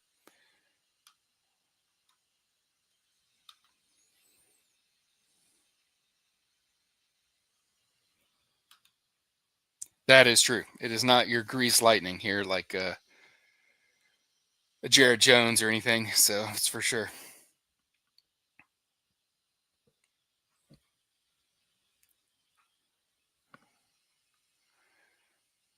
14 for Naylor. I think it's a par value. I know a lot of people are worried about Naylor losing home runs in Arizona with the left-handed park factors, and that's a reasonable concern. That being said, he's going to a much better offense, and he has the ability to impact 5 categories on a good day.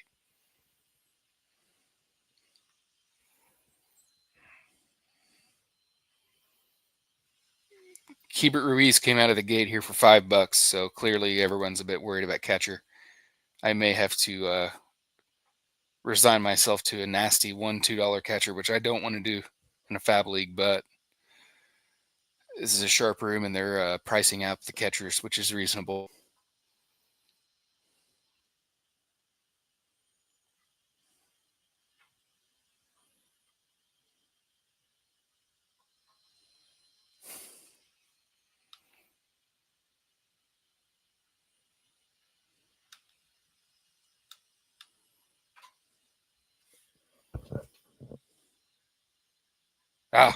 Splinter got me on that one. That was a good, solid pickup there with Wells. He's got him up to 9, and I had him, I think, at about 7, so that's fine. I think Wells was by far my favorite catcher left. That left-handed Porch, they have no real backup catcher, so I think he's going to give every down back.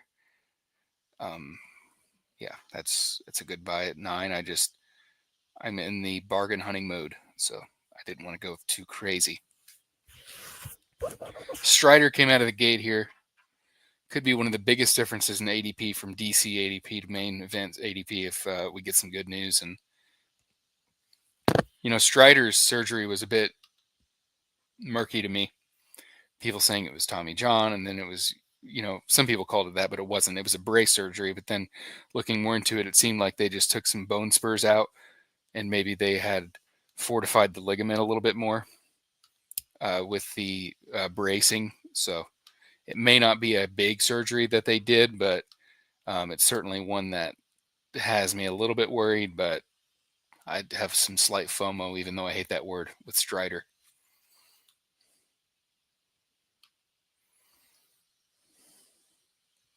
Speak of the devil, I was going to bring up Martin's team and talk about that a little bit here. Once I see which player he brings up, I don't want to be distracted if a guy I'm ready for comes up. Castillo, I can look away for a moment. So he's got a $10 Kybert, $11 Casas, $13 Simeon, $16 Adamas. That's pretty good. All just solid players. Good prices. Doesn't feel like any of them are overpays. He's got a $3 Josh Smith, be able to move in and out of different places in the lineup. And then he blew a lot of money on the outfield with a $38 Soto, $40 Carroll, $25 Langford. Pretty good. I love what he did with his pitching. I mean, I really love it. A Yamamoto for 22, Williams for 21, and Strider for 13. He's going to need some bulk, some volume to tack on, but I think very solid and very good price. Every one of these players is a good price. Not the biggest Josh Smith guy, but if that's who he wanted, then that's fine. $291 for the 30 catchers. Kevin, do you happen to know what the normal price point is in Las Vegas for some of those catchers out there? I know pitching goes up, so it's not a one-to-one comparison, but if you know that, drop it in there. And Michael C says Jeffers AAV is $4, which means 9 in the Bubba and Blue land. Power, good playing time. I agree. I like Jeffers. And I don't even care that his season was uneven, that he had a great first half and swooned in the second half, because in a DC, you just played him the whole time, unless he was sitting in the first part of the series. Or you were lucky enough where you had amazing catcher depth. Great price here with Bibee. Oh, he just got jumped up at the last moment. I was about to say 13 for Bibee was good.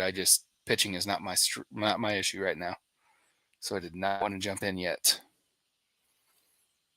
Appreciate you guys hanging with me, and hopefully it's not been too bad. Stream-wise, never done one of these, but hopefully I've kept you guys mildly entertained. At least there's a handful of people still hanging out. So, all righty, we're going to bring up a catcher here and bring up Sean Murphy. I've got my max here, and it's going to get blown by.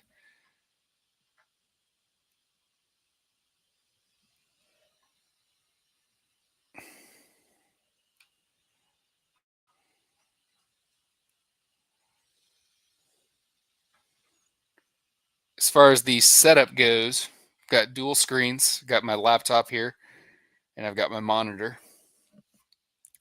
I've got the StreamYard in one screen. I've got the auction client pulled up on the other screen. And I have a half screen here where I have my preparation as far as all the names that I wanted. And I have them color-coded red, green, light red as far as how much I want them and my targets. And I also have a fake plan written out where I had certain players that I wanted, and I have that put in here. So I'll just take a picture and show that.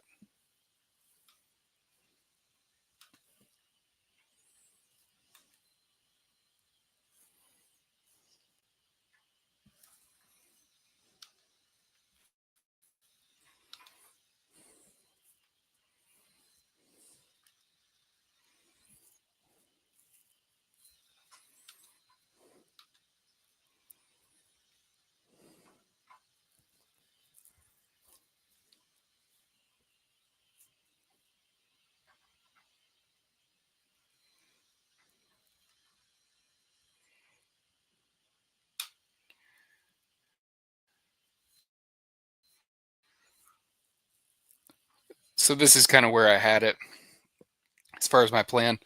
I had a bunch of players written in here prior, but I kind of X'd them out and putting in my players here as we go. And this will tally up how much money I've spent. And I have spent 172. I've got $88 left. And then as far as each position, I've got my feelings on the players, just very basic info. As far as, certain guys that I want, Arias, I'm kind of lukewarm on, so he's a slight red. And certain other guys I'm super excited about at that price, like a Lau or Andrew Vaughn. And then, on the reliever side, I wanted to get one of these top guys. I was happy to pay the $20. And then I've got a few other guys that I'm ready for as well down here. So anyways, and then of course I loaded this puppy up and haven't bought a single player since I loaded it. So I guess that's all right for being patient, but let's see here. 37 people here, got 41 now, so not too bad. What do you mean here, TDK, as far as staying updated?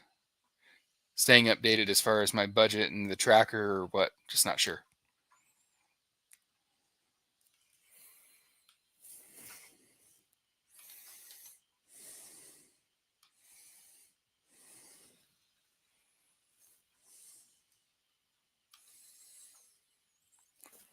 Marty's doing a little bit of scouting. We got a big draft here in Detroit.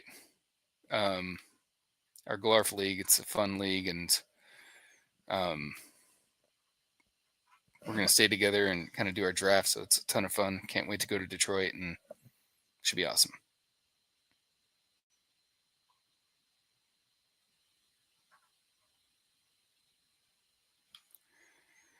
I do not do this. I do not have that capabilities. I'm okay with spreadsheets, but I'm not some incredible wizard.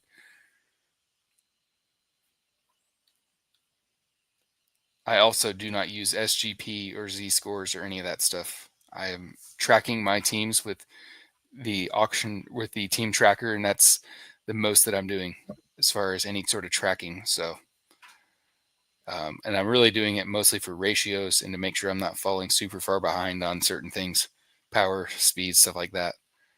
So yeah, do not track other teams. And to be honest, I don't care to track because I'm only worried about my team. I'm not trying to be selfish or anything, but I just don't have enough time to focus on other teams.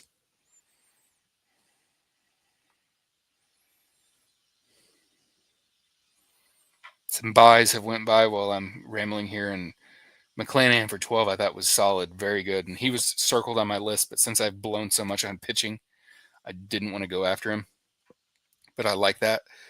It seems like McClanahan and Strider are kind of like that meme where the guy's checking out the other chick, but his current girl is like, he doesn't care. That's like McClanahan is like the one that's forgotten about, and Strider's a sexy one.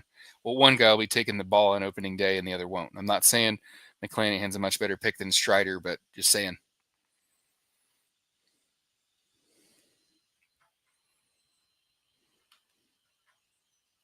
Exactly. Exactly. I want to be able to feel the draft. I don't want to be able to be worried about, my spreadsheet and software and all that other stuff.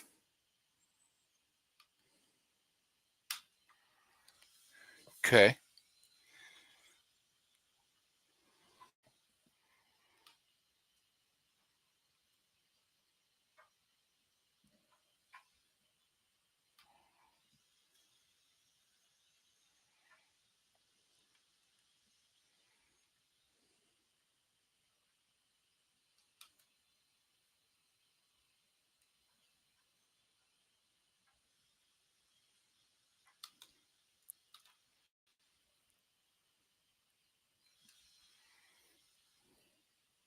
Okay, I just switched the screen back. Thank you for letting me know, Aaron. And if you have any other topics that you wanted me to hit on for auction or any comments or anything, let me know.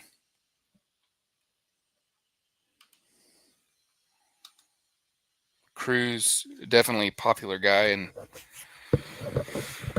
went for $16. It's pretty fair. I mean, his bat is definitely not as far along as his stolen base potential, but that's not a bad price for 16, especially for the elite upside for steals. Ivan Herrera. In a room like this guy's not going to go cheap, let me tell you. I track because I feel like I'm winning in the room against good players with current stats. I must be doing something right. Hey, there's nothing wrong with that. It's all personal preference. That's the thing. You can take one aspect from this guy and another aspect from another person or gal, and a lot of different ways to do it. It's just what are you comfortable with and what works for you. There's no right way to do it.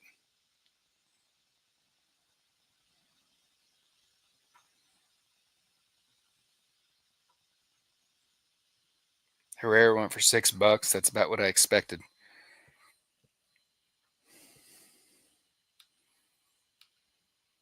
Aaron Nola, $15 AAV. What a time to be alive.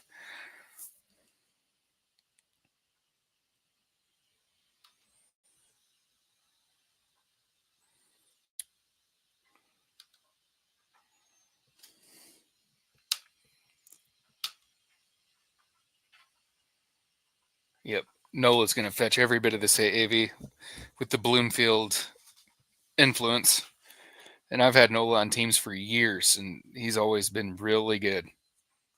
Volume wise, I mean, people shit on Nola all the time, but I mean, so his 4.44 ERA season in 2023 came with over 200 Ks and a 1.15 whip, which is super beneficial in a 15. In a 12, I get it's a little bit more fringier, but he's a command beast, and he's pitched top 5 most innings since he's joined into the majors. Steal of the draft, I'll go Matt Olson. Splinter pointed out that I didn't mention that earlier, but I think Olson for $22 is awesome. Super awesome price, and I would have been a lot more willing to jump if I didn't have Freeman, and I didn't want to not waste, but I didn't want to use resources on too high first baseman. Dylan Nola, can't argue him. I mean, can speak for itself on that side of the story.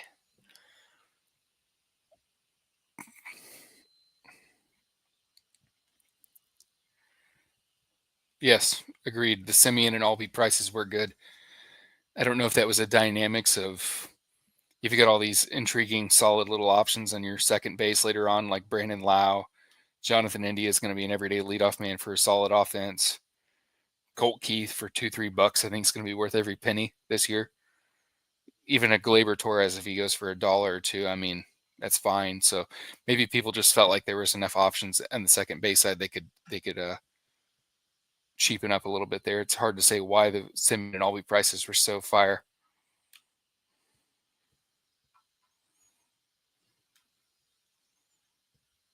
Lewis going for $9, I would be all over this. I just don't want to inherit that risk. But for $9, it's more than baked in.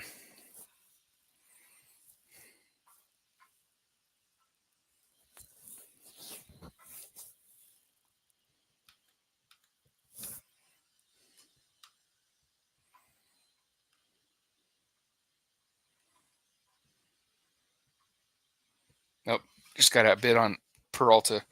He's kind of one of my highest owned pitchers this year. I feel like last year he was going much higher, and to me, he's still the same pitcher. He had a very good strikeout year. His health has been intact for several years now, and great team defense behind him, good team context as far as division. So I love Peralta, and at 15, I think that's really good. I would have been more aggressive if I didn't load up on arms.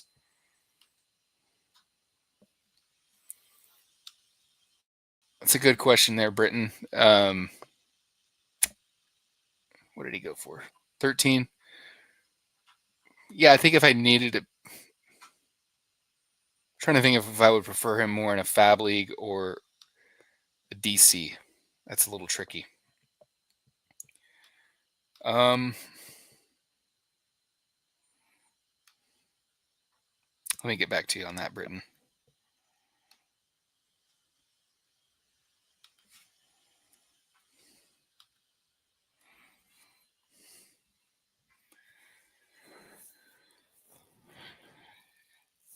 If I was needing pitching, I think the $12 to $14 is fair. I think $1 more than what was paid, I would be willing to go to. I'm pretty injury risk averse though, so I think the 14, 15 was about where I would go for Strider, but yeah, we'll wait and see if he has a grapefruit league outing and looks good. It'll certainly be a lot more in Las Vegas. That's for sure.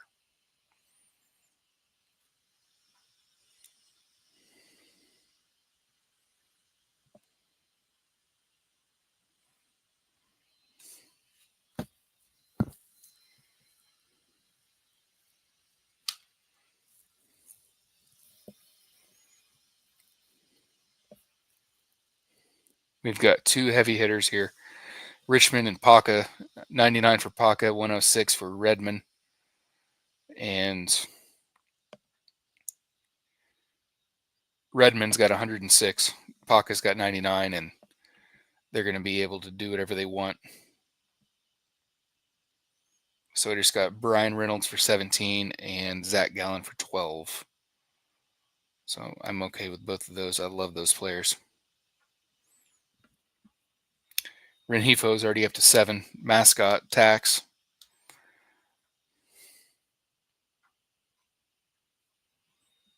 Time to enter it into my sheet here because I will not be able to afford the mascot after my big buys.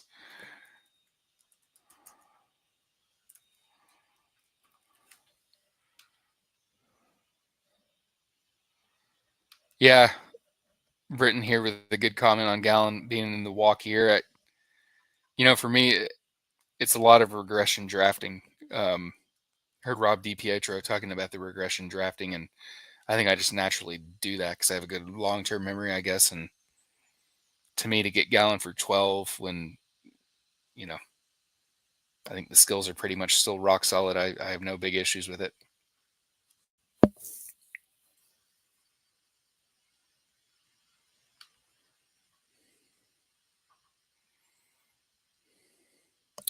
Gray going for 14, 15. I was about to say if he went for 12 or 13, I would have much preferred Gray over Gallen, but just getting that money off the board for players that I really like, I was okay to do that.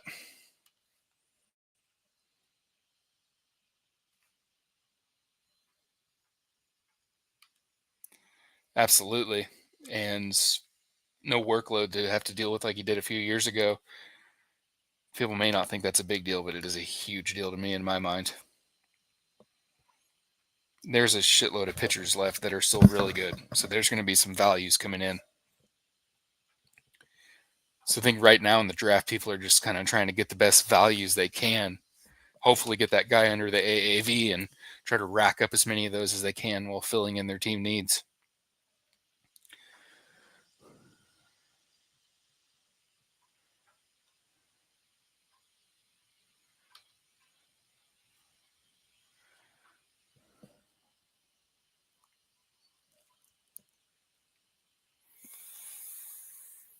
Still need that power, though. It looks like I am a home run. Nope. No, I'm on pace for home runs, but it'll go down as I add lesser players, unless I can find a Jorge Soler type to really help me.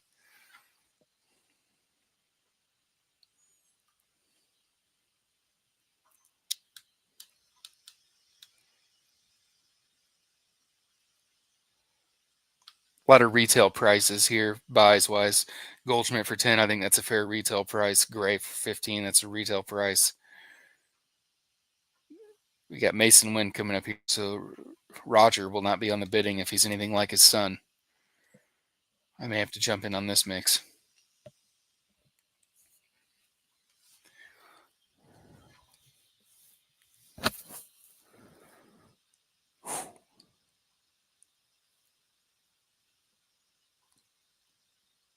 $12 for Mason, reasonable still.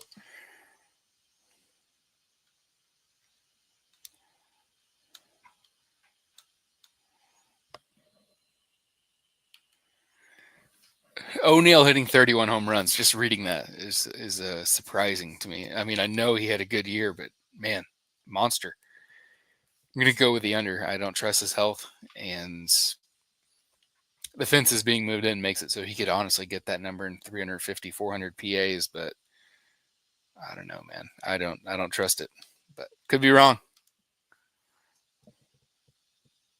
$15 for Win.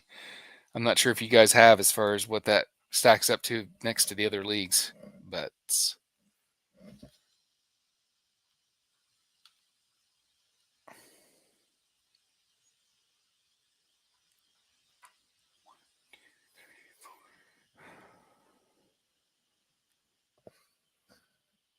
so he went for almost twice as much compared to the other league and $2 more. So pretty good. Yeah, $8 for win. I mean, anything under 12 to 10, I think is fair because I think he's right in that Dansby Swanson, Xander Bogaerts range and arguably higher end upside. I think the thing that we need to realize with Win is he's so young and he's already done a good amount. I know the numbers don't blow you away, but if you think that he did that in his age 22 season, that to me just makes it even more impact. So, yeah. Plus, in the minors, he stole tons of bags, so I don't think that him stealing is by any means a stretch. Now, Cody Senga staying fully healthy is much bigger of a stretch, so I'll say that.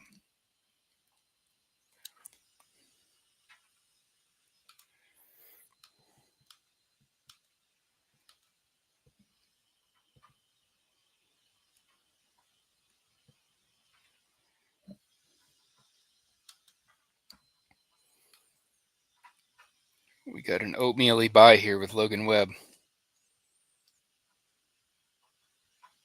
Wild to think that Webb put up a 123 whip last year.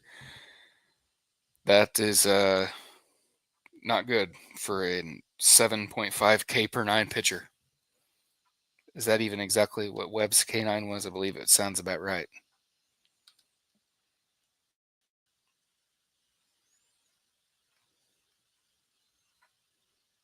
Yep, 7.56 Ks per 9 innings last year. I still think he's a good player. But with me going with so much of the floor, I think sometimes a player like Webb just he doesn't fit every team. Sometimes your team needs more upside than I think Webb can give you. And then I think sometimes if you went risky, I think Webb can be a nice oasis. So it just depends. I don't think Webb fits every team though. Sometimes you need a little bit more gusto. Got Riley Green up here. To me, this guy has the potential to take a leap into star status. And that's not a very bold take, but he's leveled up basically every year he's been in the pros. And I'm going to happily jump in on the bidding.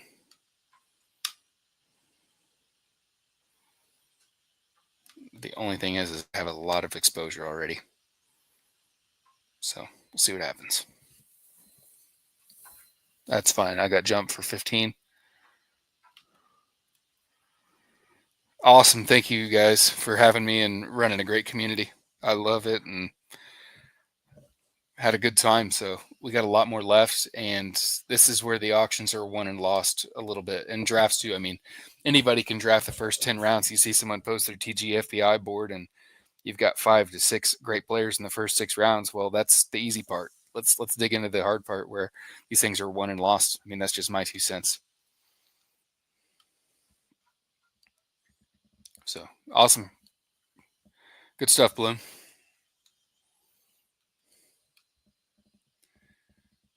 Oh, absolutely. Yeah. I mean, right build, he's perfect. I think it just kind of depends, though.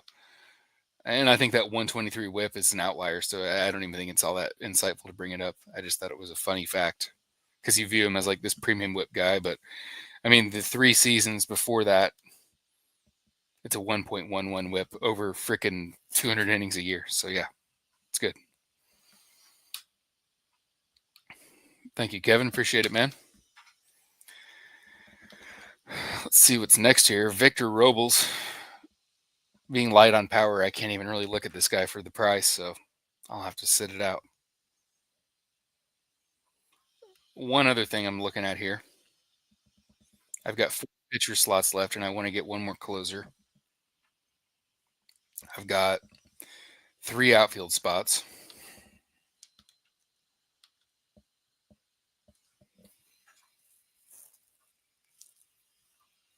Ah, Lost Connor Wong. That's okay.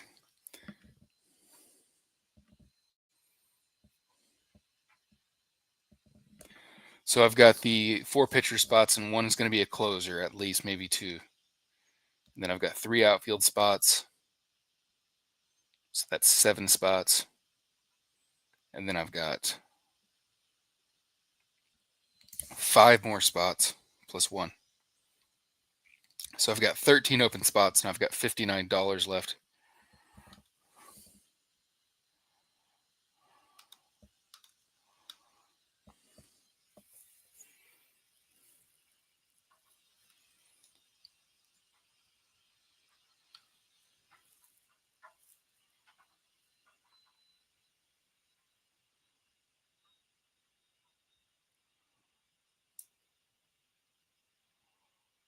Welp. I just got my second closer with Kenley Jansen for 11. So I'm okay with that, but I'm not excited. I kind of wish I would have put about 9 or 10, but that's okay.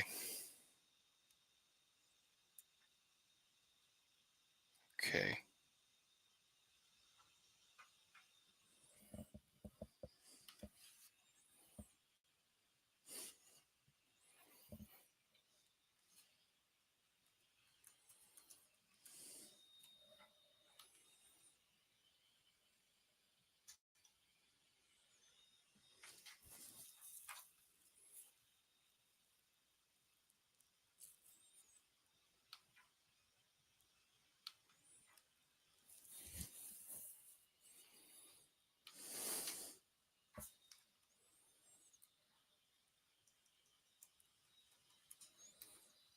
Nine,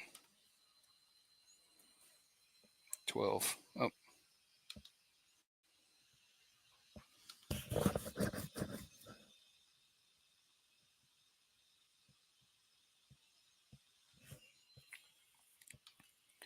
So I've got $48 left for 12 spots. That's $4 a player left, roughly. So let's say I have 4 $1 players. That's $44 for 8 spots. That's $5.50 a player if I have 4 $1 players. So that's pretty good. That being said, the $11 for Kenley was a little high, but I mean, he's going to get the saves as long as he's healthy, which I guess if that's your concern, that's a fair concern. So let's see here.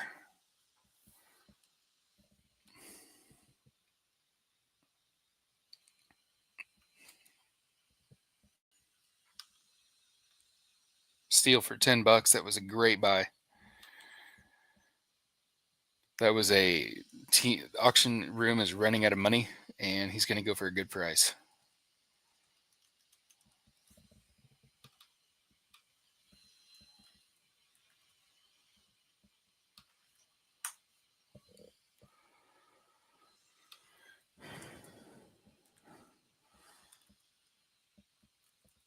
Got a few quick questions here I'm going to hit in a second. I'm just filling in a sheet.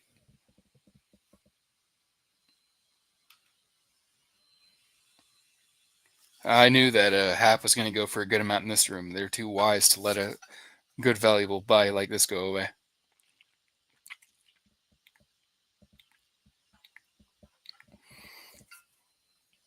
Okay.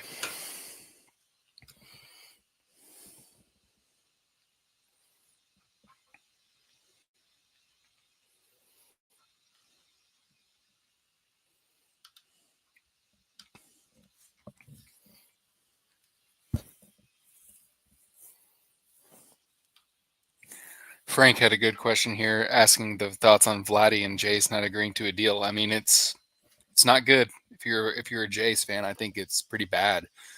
They're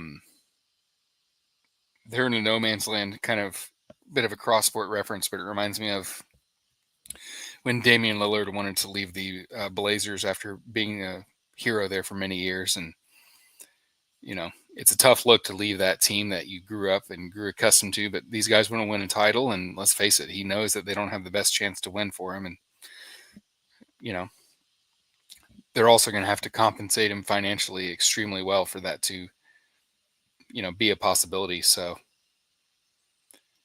um, I think that as far as the negotiations, I think that in order to agree to a deal, he's going to look for record-breaking money, and they're not trying to offer that up. Reasonably so, somewhat. I mean, it's risk management. Um, but yeah, I think that they're looking for a record-breaking first base deal, and the Jays aren't willing to spend that money. And let's face it, if they don't have Vlad Jr. on this team signed to a deal by the All-Star break, which why would he sign one in season? That's a distraction. He's probably going to shut it down soon. They should investigate trading him, because I don't think that very many players on the next great Blue Jays team is on this roster. So I would investigate shopping him, but I also, if I was the owner of the Jays, I wouldn't be dealing with the Shapiro administration anymore. They've not impressed me very much, and I know some Blue Jays fans pretty well, so I hear a lot about this. So I have a somewhat of a decent pulse.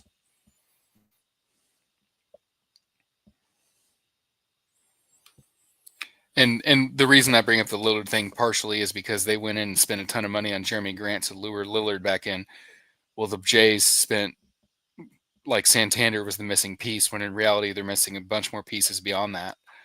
And as of now, they're lucky to be a 500 team, I would think, unless they have a lot of great outcomes.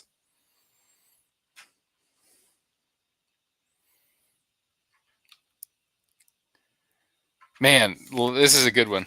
I like this question by Britton here as far as the outfield. Oh boy.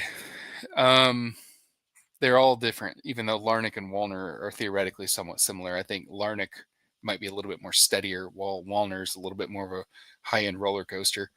I'm going to take Buxton, because I think when he's healthy, he gives you the most, and hopefully you can have a decent replacement. But if it's like an American League only, that might be a tougher debate.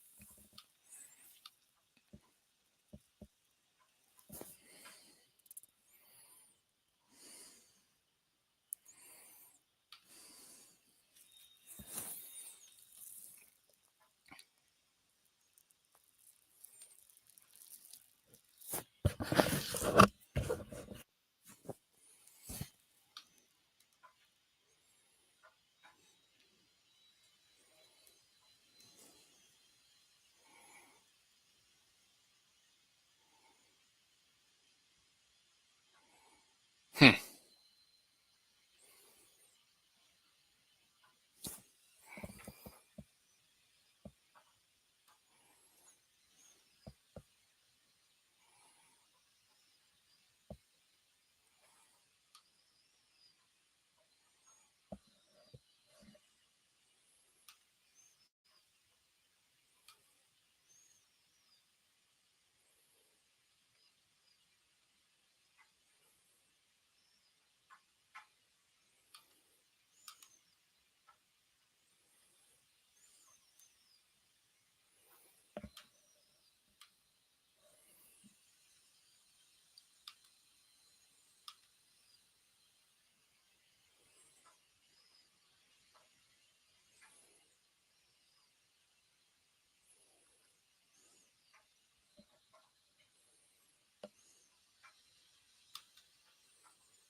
We're not at the point yet where you can really use the roster grid to help you determine who you can sneak through. But at some point here, relatively soon, I'll be able to kind of pull up the roster grid and kind of see, oh, well, this guy who have a lot more money than he needs a catcher and I need a catcher, but everyone else is pretty much filled up, or second base or whatever. And That's a bit more of an in-game thing, but it's certainly a real thing where you can check the other rosters and try to determine who you can slip through and whatever.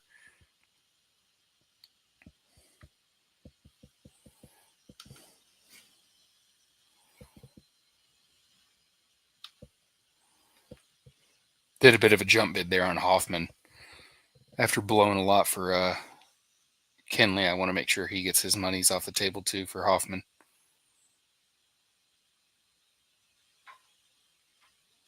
Yeah, I was super close to going 10 there just to semi-price enforce. I want to keep that. I want to keep that room on edge as far as relief pitcher and make it so that they really feel like they have to spend. So let me throw out another closer here. We'll throw out Fairbanks and see what he gets off the table. I'm hoping that he can get that $10 or so off the table, but again, we'll see. Sometimes this backfires like it did on me with Soto.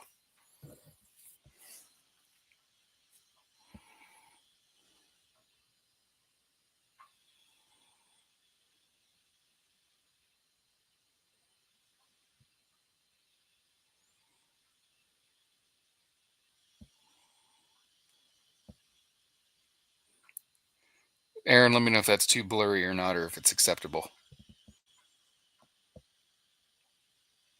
So yeah, Fairbanks went for the 9, which is fine.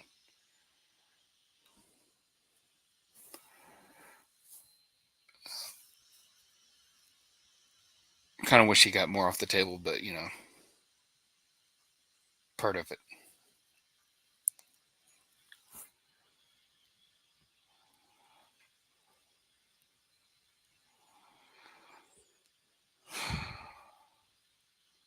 And we have some teams that are dry here.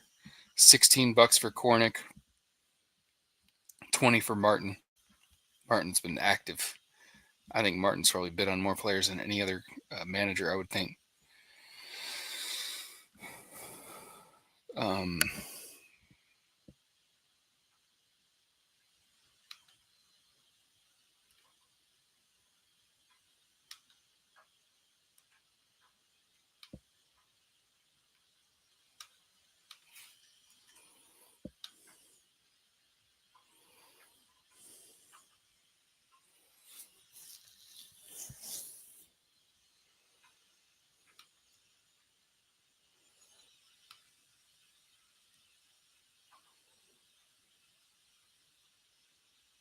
Redmond here is building up a real nice team. Just kind of noticing it here. He's got Sal Perez for 20, Gabriel Perez for 9.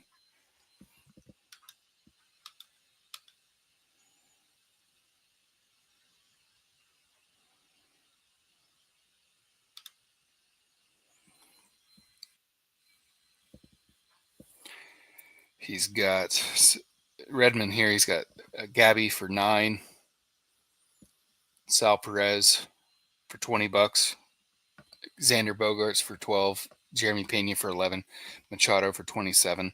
He's got Fernando Tatis for 36, PCA for 12, Riley Green for 16. I mean, he's done really good there.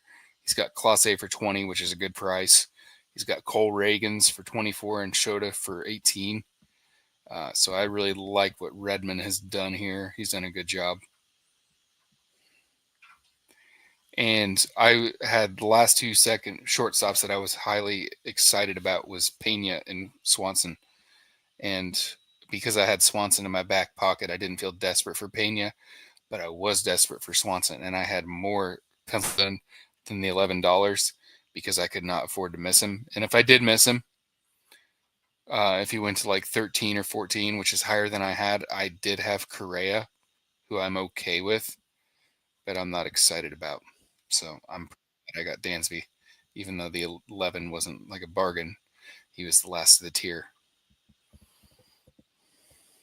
So we've gone with a very spread your wealth approach. I haven't even spent more than $27 on a single player, which is not necessarily always normal, but sometimes it can. I've done it before.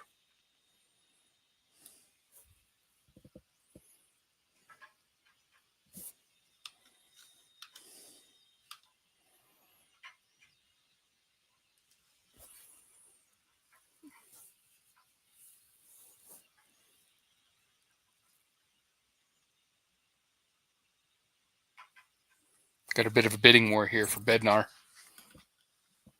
$10 for him, and see if Paka goes another. Nope, he let him go.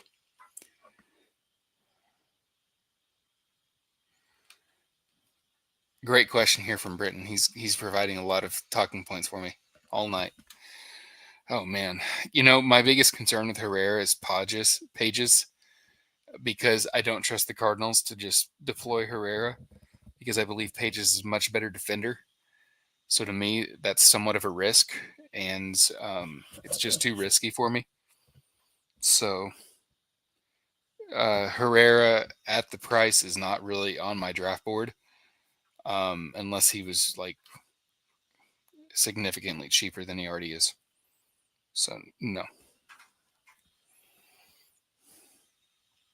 And Toglia got snuck in for $6. That's a very strong buy there by Murphy.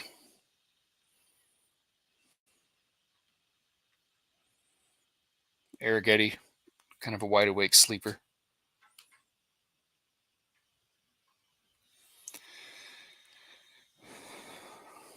Time to see what we desperately need here.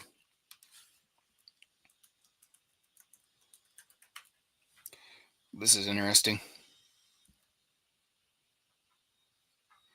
And I have heard TDK men talking about that. The 3 St. Louis catchers. It's an interesting concept, and if I knew for a guaranteed fact that Wilson was not going to move back to catcher, which I don't think he is by any means, I just have that slight worry that he does, and it just sketches me out just enough to feel concerned. So, but yeah, if I'm low on Herrera, then it's hard for me to put all my eggs in that basket personally. But it's not a bad idea. I get it. I understand the concept for sure.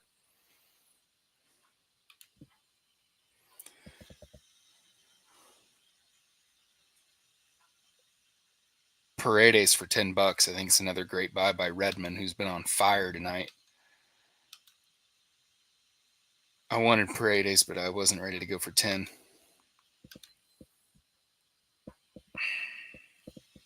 Oh, we got to pencil in Gallon into the sheet.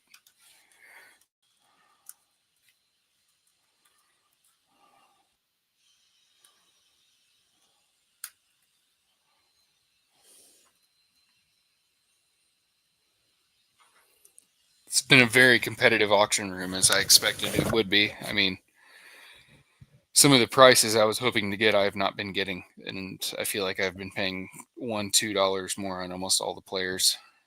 So it's been tough. Very experienced room, it seems like, and there's been waves of hot and cold, mostly hot. It feels like, but not like there's been no buys where I felt like, wow, well that was a waste.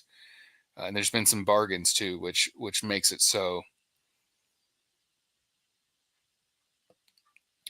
that those bargains are harder to get later, because when these bargains come up, like Olsen for 20 or Albies for 14 or Simeon for 13, it's like these teams just have more and more money to keep pushing you later. So it's been a tough room for sure. Absolutely, Britton. Great value for $10. I mean, are you kidding me? I wish I had the budget to be more aggressive, but I'm trying to be able to fulfill different needs and that type of thing. We're looking at multiple $1 players.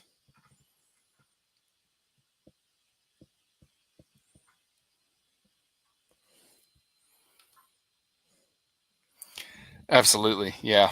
I think I kind of try to hit on this a little bit, and yeah. Scott coming in with some major heat here on the Costa side, man. $1 is just, and a 15. I mean, I'm flabbergasted at that point. But oh, here's a Bubba in the Bloom kind of guy with Nemo. I won't be able to get him, so what's the point? So Frank dropped in some more good info. My strategy in auction is paying for high average players, i.e. Freeman, Jordan Alvarez, and waiting for home run lower average players, i.e. Eugenio Suarez, for $1 or $2. Absolutely. That's kind of somewhat what I'm doing here. My question is who will I be able to get later on? So, you know, it's certainly kind of where I'm at. Um, I have a great average base. Um, so I can determine if I want to go for the big power type of guys or if I want to go for the solid power and acceptable average and try to keep that thing floating and then be able to pick up a power bat off of waivers, which is tough. It is tough. Of course, we don't know what kind of ball we're going to get this year, but it's typically not that easy to get home runs off waivers for sure. But yeah, I think it's a good strategy, Frank.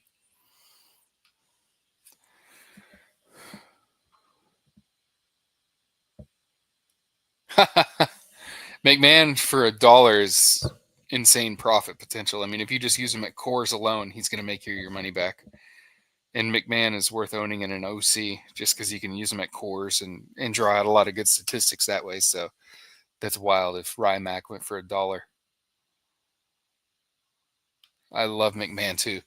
At first pitch Arizona, there was a year and he was rocking a Ryan McMahon jersey, and I'm like, I'm with these people that I need to be with. So I loved it.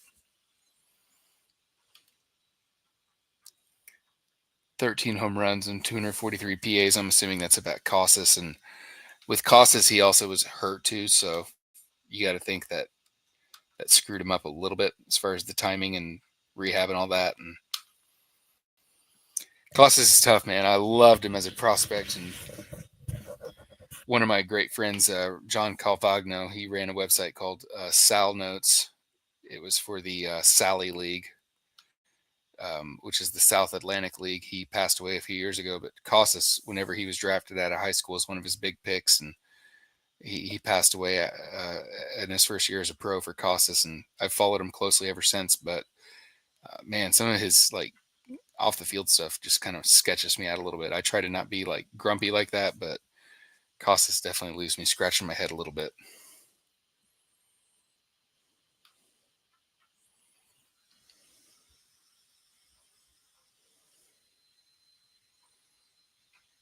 Here we go. Taylor Ward, he is kind of that new Nemo Hap kind of mold where I think even the normies, so to speak, are going to be in on the boring value that he gives. So Ward is a solid buy, and I've liked him for a long time. It's funny with Ward, he was actually Vlad Sedler's this year's Yelich a few years back. I believe he had a good start to the year, got hit in the face, and then kind of was just mediocre. And the last few years, he's just been solid everywhere. Outside of batting average, he's been fine though. But yeah, I think Ward is a good buy, and I think the Angels' offense is underrated, which is gross to say, but I think it's solid for the Angels.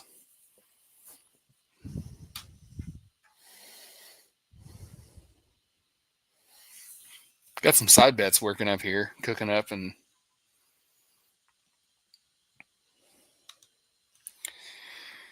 Soderstrom hit more home runs than Cassis. I mean, that's a spicy, bold take. I'll say that much. I respect it though. And Roger, sorry, cannot let you get a good value on Bomb. No way, dude. Oh, you taught me. All right, Roger, you can have him. Soderstrom, what are his projections looking like as far as playing time? Is he at 500 at bats or no?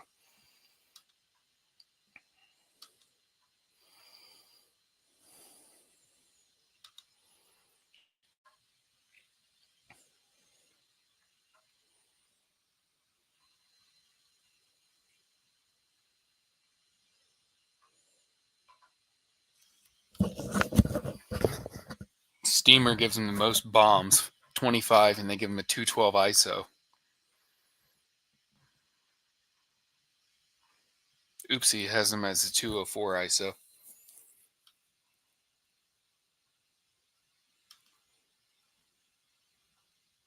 Pretty brutal batting average. Not that that's that big a deal, but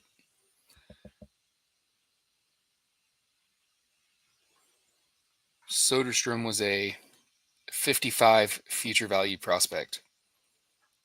That's pretty good for those folks keeping track at home.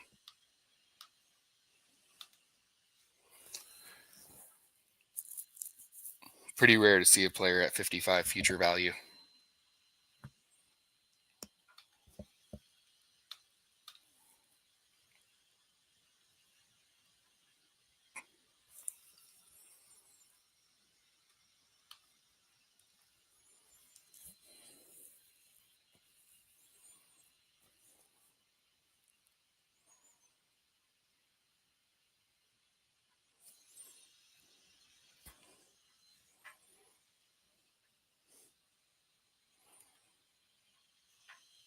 Soderstrom has 60 grade game power, 70 future, and 60 grade raw power, 70 future.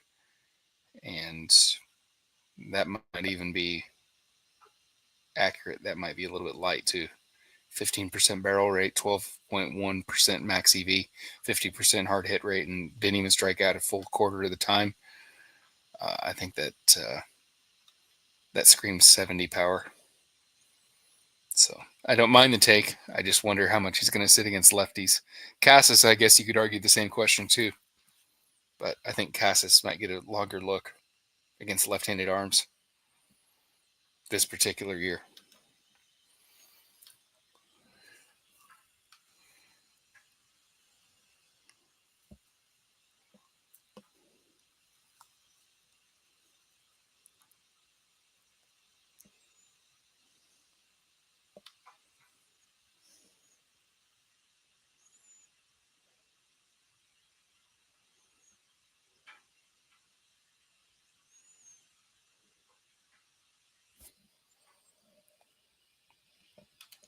I had that same thought, Kevin, because I was looking at these and had heard other people say that the projections were already baked into these numbers. And with Soderstrom, they don't feel like they're very juiced up. So I agree with that take 100%.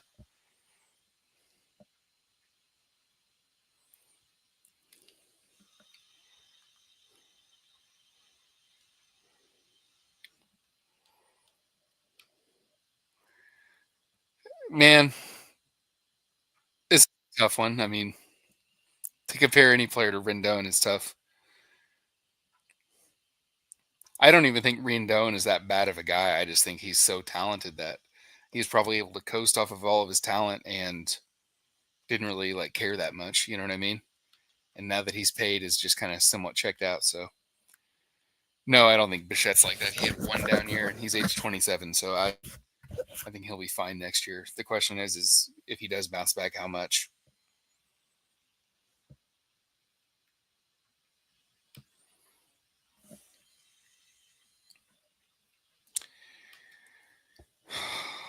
Yeah, Seth Brown's a tricky case. You know, I have liked him a little bit over the years in DC's, which hasn't really been that great.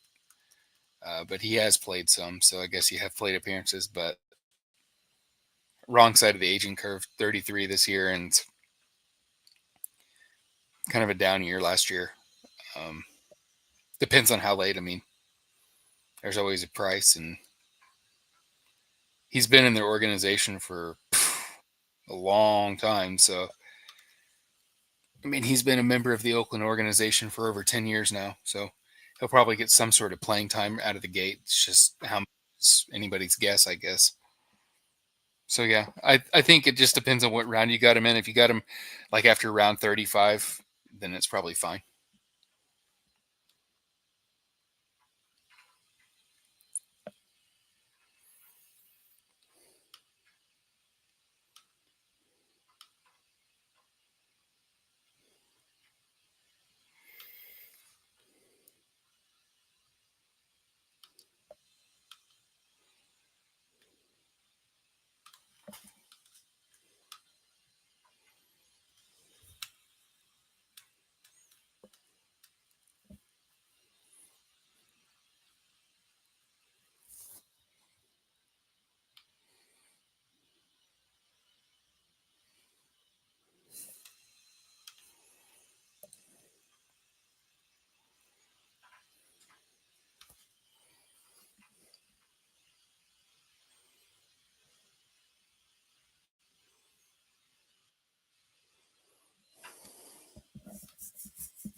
So the roster resource has Brown in left field.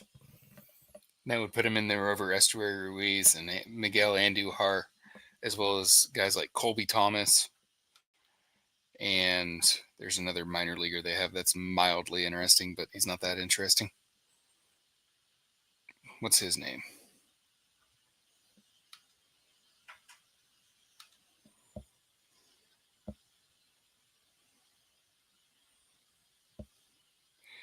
It doesn't matter. He's not that big of a prospect. Yeah, I don't see why you would really want to put in Andujar in the opening day lineup or Estuary Ruiz. And while I think that Denzel Clark is fascinating, he's not going to be an opening day guy, probably. Most assuredly not. So, yeah, I think that Brown will be in that opening day lineup. So I was probably a little bit light on his playing time. So, yeah, I think Brown's fine. I think it's pretty much very low upside, more of an American League only play. Kurtz is fascinating too, and I could honestly see him coming up in the middle of the year. Wouldn't guarantee it, of course, but he's very advanced and they could use him. I mean, their team, obviously, they've spent some money on some pitching. So glad that you brought up Kurtz. I agree. I think Kurtz needs a little bit more time, but I mean, if the guy's rocking 140 WRC plus in AAA, why not bring him up? I mean, he's a college hitter and played in some big games at Wake Forest, so give him a chance and just see. You have nothing to lose. Kotze hates Ruiz. I wonder why that is. I didn't never follow that. So, yeah, I mean, it's awesome to see what the Athletics are doing. I mean, I know it feels like forever ago, but they had teams that were pretty good with Chapman, Simeon, Olson, Murphy, and they had like some intriguing pitchers, although they weren't that amazing. But guys like Chris Bassett and others, I mean, yeah, they've been a joke for a few years, but they've had a good history. So it's sad to see what's happened to them, but they're building in a way under David Forst.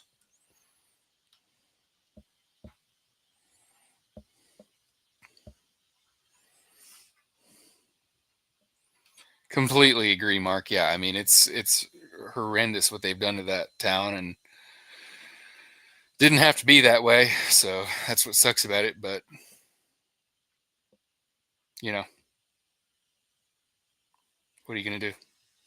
The major league should have stepped into this, and I'm going to hold that highly against the commissioner. I mean, how do you not step in here and put in an owner that has some sanctity for the city? I mean, that's just a disaster. So terrible.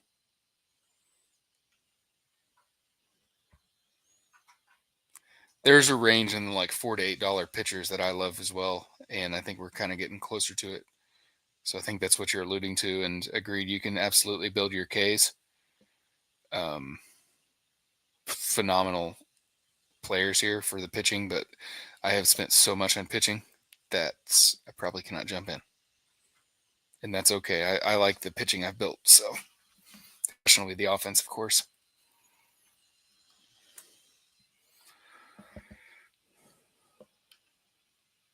Yeah, bomb as a CI is pretty sweet. The issue is power, and I don't have enough of it, so that's why I didn't want to go too aggressive. Thanks to Ryan's tracker, it definitely tells me that my power is lagging.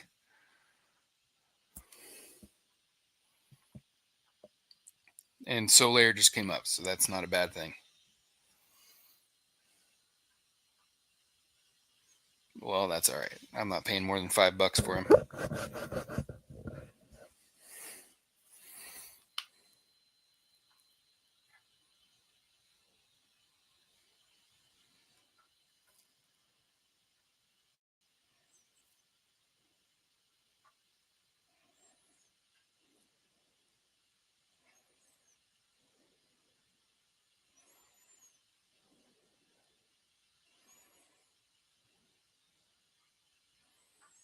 A $5 AAV for Taj Bradley feels too good to be true, and I'm not even particularly high on him this year.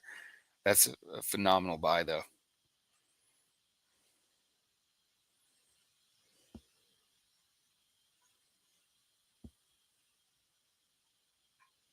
I just had to go 5 just to keep the pressure on, you know what I mean?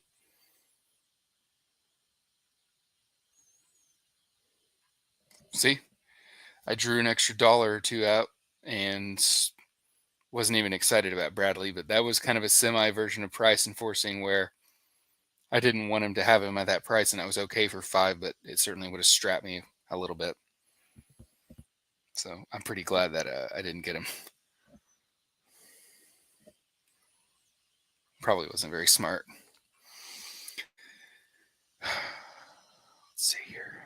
J Mart. This could be a phenomenal buy if it all works out. I mean, look at those numbers: 72 innings pitched, 91 Ks last year.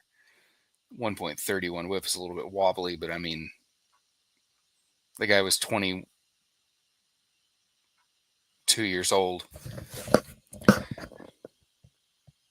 23 years old this season. I mean, my question was, has just been the manager quotes coming out of that camp the whole time as far as, you know, they want to bring in an experienced guy.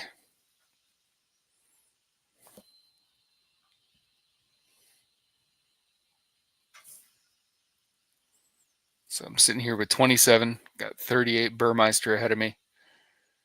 I've got Bloomfield at 34 ahead of me. And I've got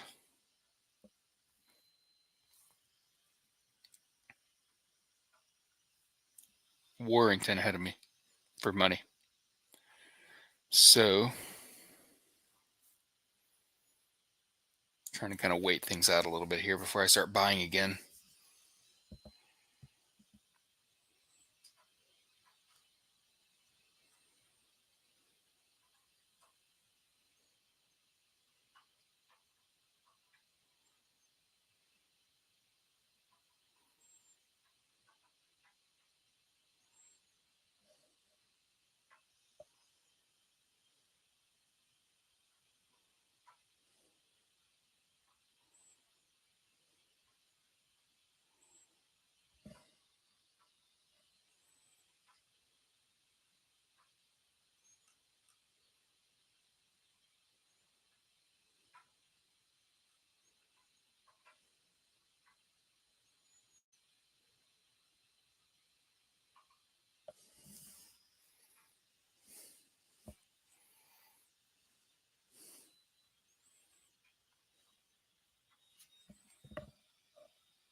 Eflin off the board at $6. I think that was a really phenomenal buy.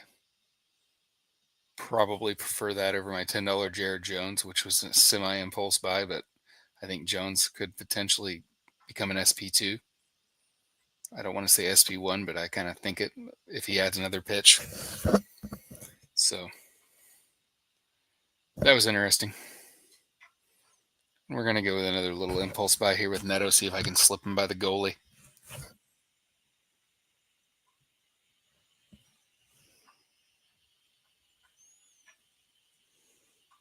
$5 for Neto. Not bad, but he is going to occupy a bench spot for some point in time. The question is how long, of course. So it's hard to say how good of a buy that Neto buy is, but it's interesting to say the least.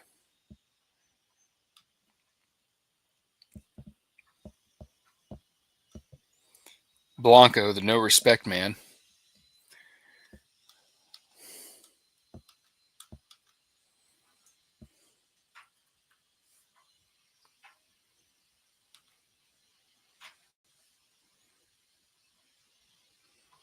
That being said, I liked Blanco's underlying statistics, as he had a 12.9% swinging strike rate, which is great to me. Not great, but solid. And a 28.2% CSW, which is good, and a 14.5% K minus walk. Not too bad. The thing is I think that he was fairly lucky last year, as he had a 220 BABIP and an 83.6 lob. So it's not quite Ronaldo Lopez luck, but it's pretty lucky. So I think if Blanco falls into the 250 range in the snake draft for me, I would be into it somewhat. but I think he would need to fall for me, even though he's not as bad as I think some people think. Blade for me. No, not Blade. I'm sorry. I didn't see Cowser there. Cowser would be my number one. And I have a good amount of shares. Um, Getting a chance to buy into that offense is going to be good because they're sending pretty high. His power potential is off the charts too with his barrel rate. Pulling it up here now. Yeah, 13.6% barrel rate as a second year guy, first full season. He's not a strict platoon kind of guy either, like a Jock Peterson or whatever, or Josh Lowe. So yeah, it's just the power with the potential for double-digit steals and an offense that's ascending. I love Cowser. I get that the K rate's a little scary, but he's not even 25 years old yet, so I like Cowser a lot out of that group, and I have a good amount of shares. And Conforto, I mean, it's what you see is what you get. Dodgers, probably fifth or sixth hitter and RBIs, and his underlying stats were excellent last year. So I think that was good to add him and paid him a lot per year. So yeah. And then as far as Blade, I think Blade is more of a deep league player, not as 12-team kind of guy per se. But Blade is solid and doesn't run that much, which sucks. And I think his batting average is a little bit weak, but he'll be kind of like that. If he costs you pick 280, he'll probably return like at least pick 250 or pick 280 in return. I don't think he'll give you a big return, but I think he'll be able to keep you afloat with an outfield 4, outfield 5 all season. And there could be more if the Athletics Park plays offensive beneficial, it could only help Blade. So I'm good with Blade, and I like all three of those outfielders a lot. Glad that you brought that up.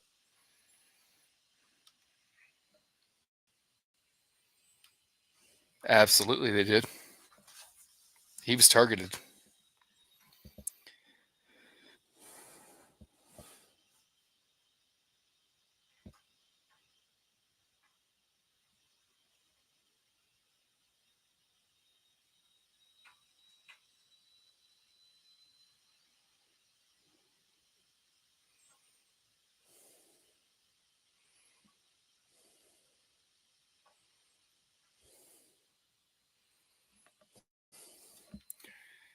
Francis, not a sleeper for me. I'm not a fan. Just at the price. He was one of the luckiest pitchers I've ever seen. Um, if you look back to that start that he made against the Angels, that's whenever his run began. I'm going to pull up a game log here, but doesn't really miss bats and relies on control and run prevention, which is not the stickiest formula. So let's see here.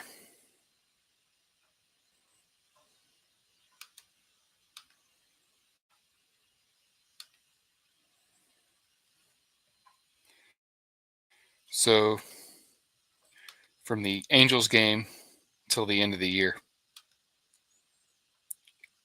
he had a 22% K minus walk rate, which is excellent. But his BABIP was 119. So I'm going to go out on a limb and say that 119 BABIP won't repeat, as well as the left on base rate percentage was 100%. So if that would have even been normalized to a number like 80%, everything would look completely different. So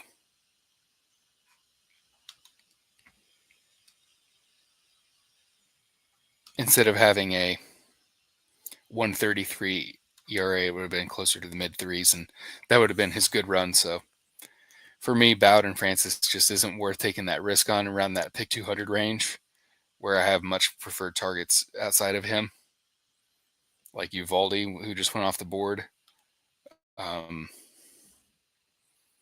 Who else is in that range? Tanner Houck, I honestly prefer with the 60% ground ball rate, like a Framber Valdez light or a Christopher Sanchez type. Clark Schmidt, I think, gets better strikeouts. and he goes much later. Yu Darvish, he's a better strikeout arm. So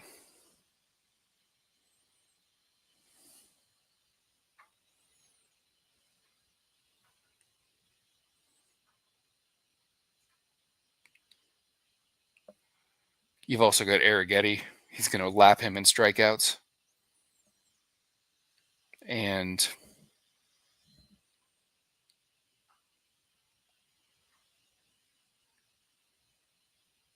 there was a bunch more. Let me pull up the ADP.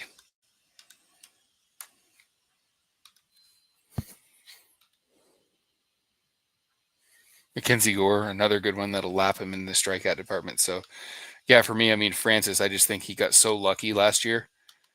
He would be nowhere near this price if his luck was half of what it was. So, for me, I just can't pay that. Just looking here in the DCs over this month.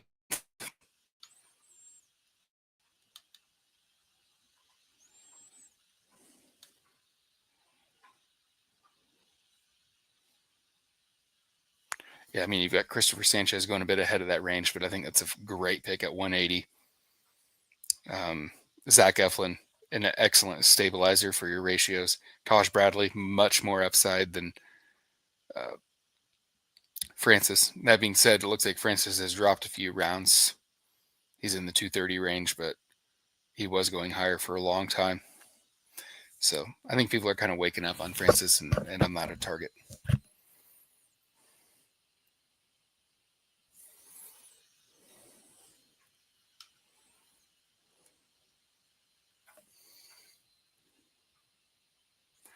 I'll be right back in a few minutes.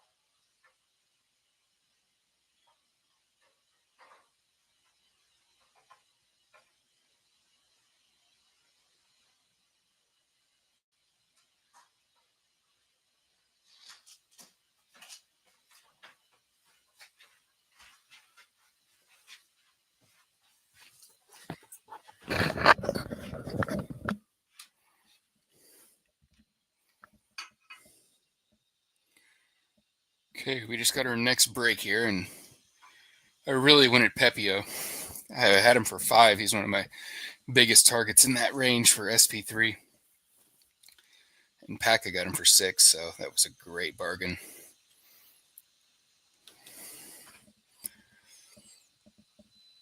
Shaw went for $6 too. That was another really good buy from Packa. He's cleaning up in this draft.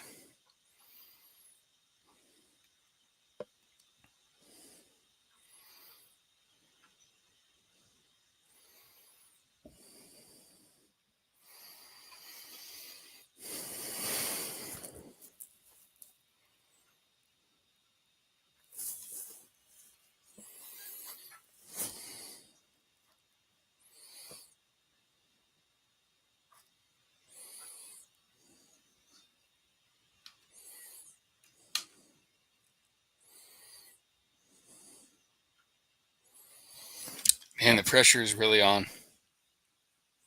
Got $22 left. Tons of holes. And there's still a good amount of talent left, even though it feels picked over. Got $22 for 9 spots. So, assuming you got 4 $1 players, that's 18 divided by 5. You can spend about $3.50 on your remaining 5 guys outside of your 4 $1 players. So, not too bad. You can kind of go up a little bit on a few guys here and there, but you can't go too ballistic. So, it'll be a challenge for sure. I mean, I was aggressive on some of the pitching.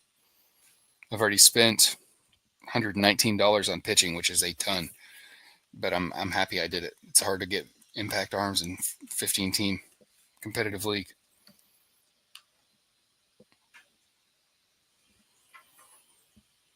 The projection system gives George Springer 23 bombs. I think that's a bit too optimistic, but he's got perfect attendance as far as that leadoff spot, I hope, so he'll be able to ride that a little bit.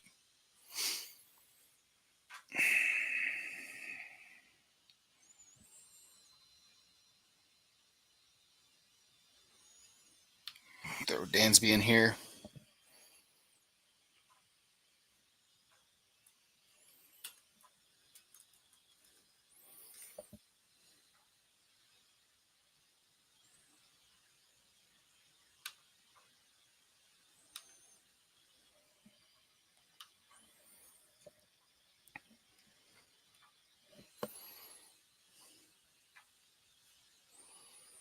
Now, my throw is coming up here in about 4 nominations. Now, the question is always, do you throw out your favorite player or do you wait? Wait for more money to get off the table. Always a tough challenge. I need to find the player I'm desperate to get and put a good number on him so I get him.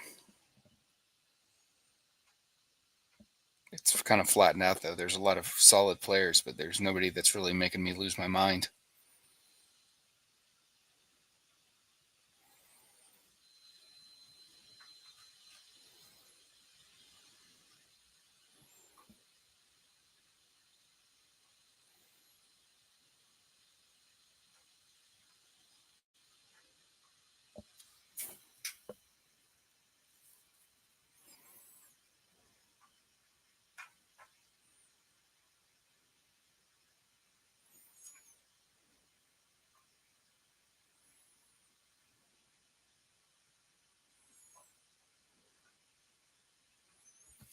Okay, we got a $5 Helio Ramos, so that ain't too bad.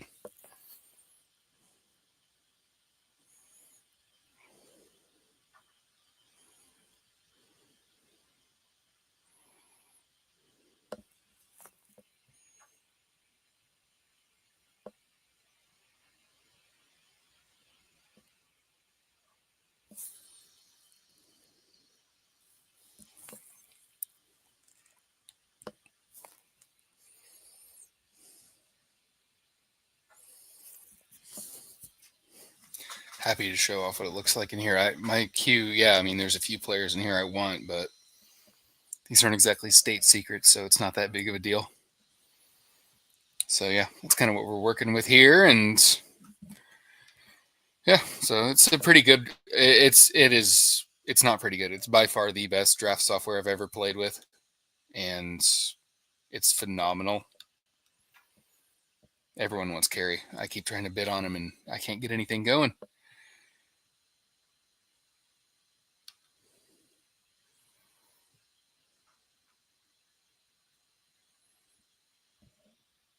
Yes, Mark, absolutely. The auction software is phenomenal.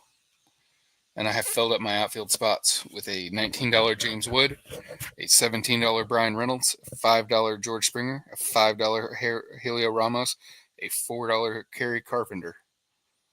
So that's for 4 full timers and 1 part time worker, but an elite power part time worker. I'm okay with it.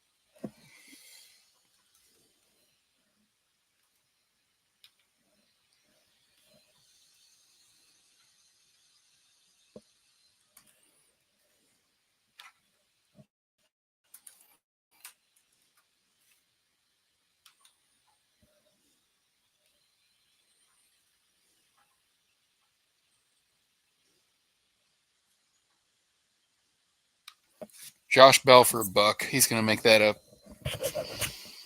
the first 2 months of play. That's a good, solid ROI. It's boring. It's gross. It's not interesting, but he's a switch hitter. He's going to have an elite lineup spot, I believe. and it's just going to be solid oatmeal, especially in a DC.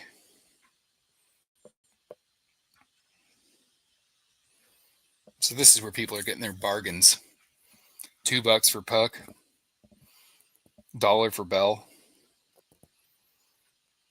I'm happy with Carpenter for $4.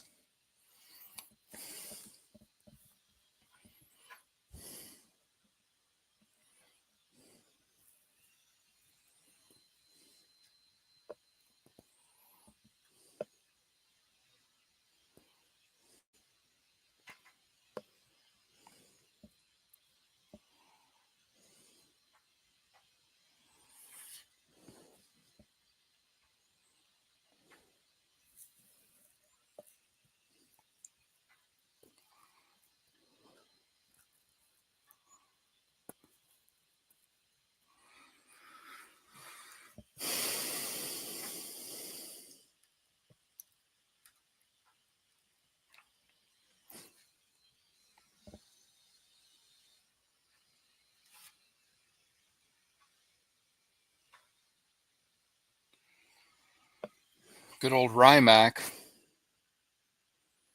for $2 to Sokolsky. Let's see if it hits. Roger got him beat for $3. Not a bad price there for $3.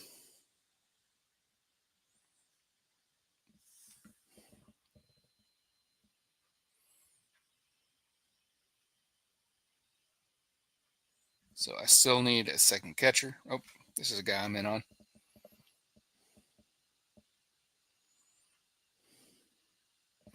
I'll just let other people take him because I knew that La was going to be hot to trot, and that's fine.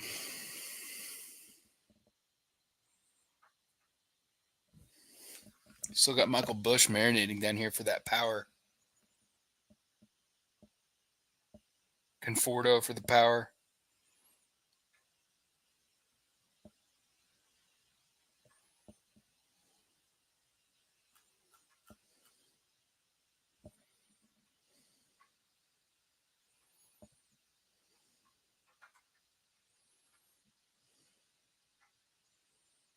Ugh.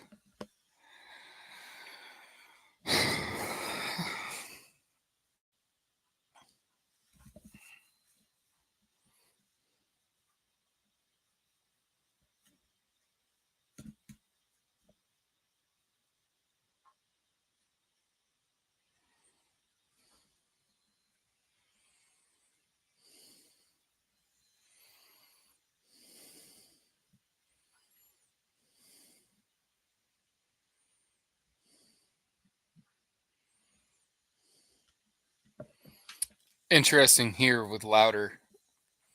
I was really excited about him, and when that news came out that he had a little bit of an elbow setback, it was disappointing, but it may be nothing, so I don't mind it.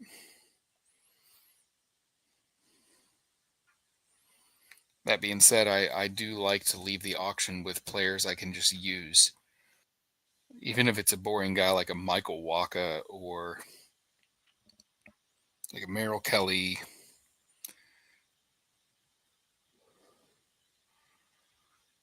Nestor, or where is he?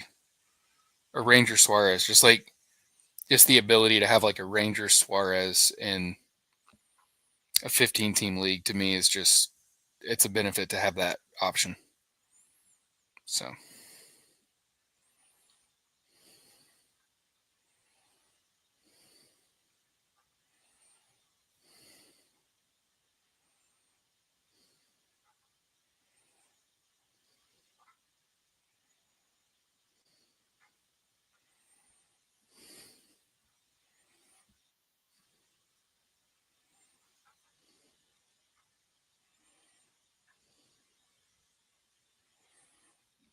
so I would have been cool with Gurriel there for $3, but he's people had him circled, like, which is fine. Britton here has a good question. Do you have a pitcher versus hitter strategy in the reserve rounds?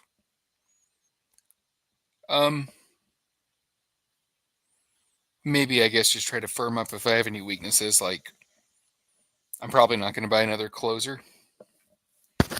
So like if I could potentially get like a Jesus Tinoco as a closer spec, then I would probably look for that. But if I came out with 3 closers, I may not buy a closer spec. Also, like, let's see here.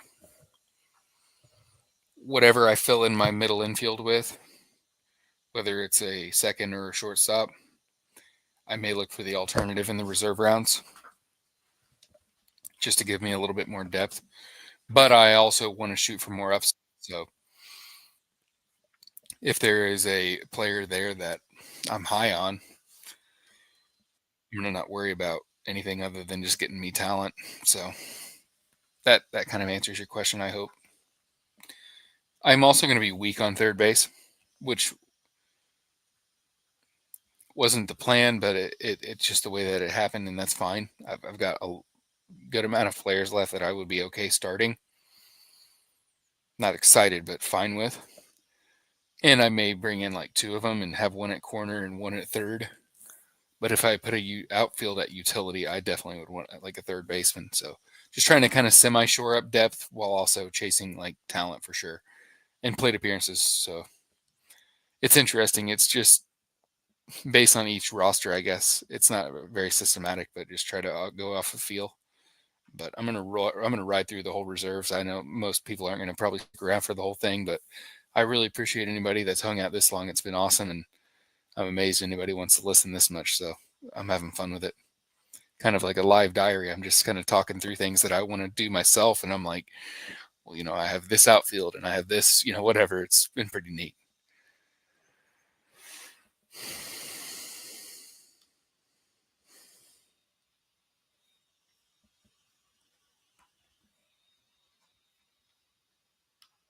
Absolutely. I'd love to do it again some other time if people are interested.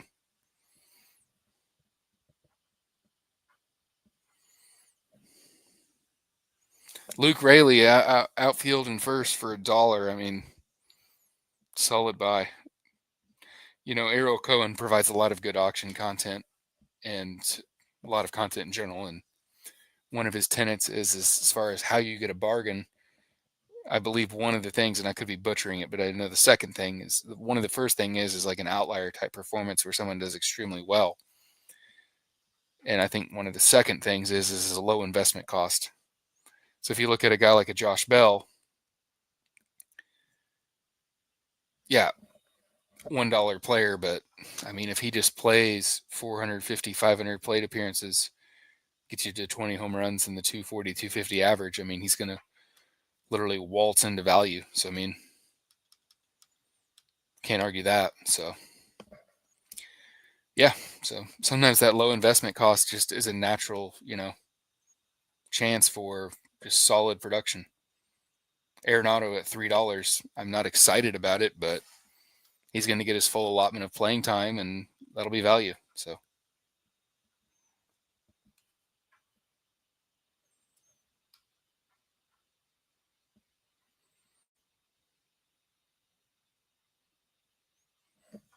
absolutely, Britton.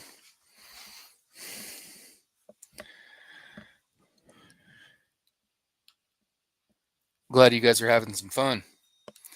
It's been awesome, and Arenado was not one that I was interested in, but sure, why not? For $3. I'm curious what the auction calculator gives him. Not that that's a system that I focus on too much, but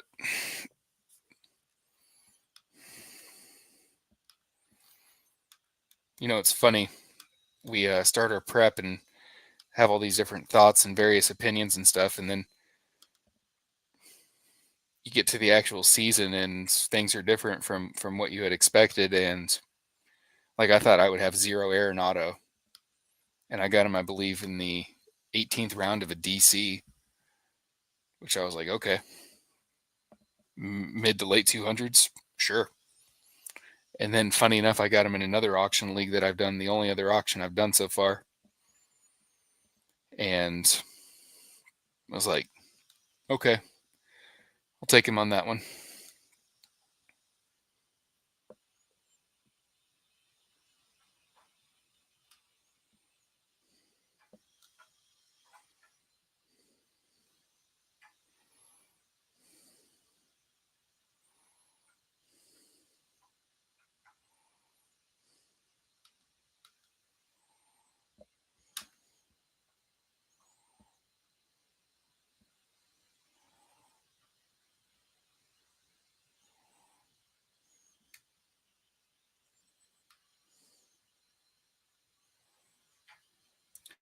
Kirkering was definitely one of the relief specs that I had put on my list.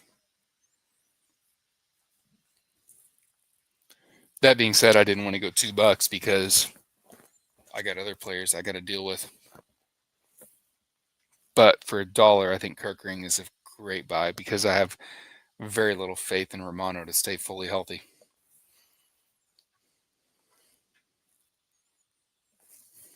And in a 15-team league, a guy like Kirkering is automatically useful. Alrighty. Let's see how this goes.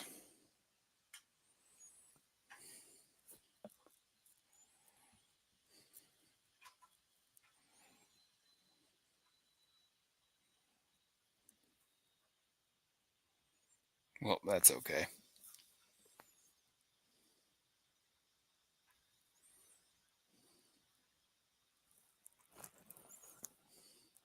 You see, that backfired on me. I had Jansen, and I really wanted him, but my max was $3, and he went for 4. So sometimes that's just the way it goes.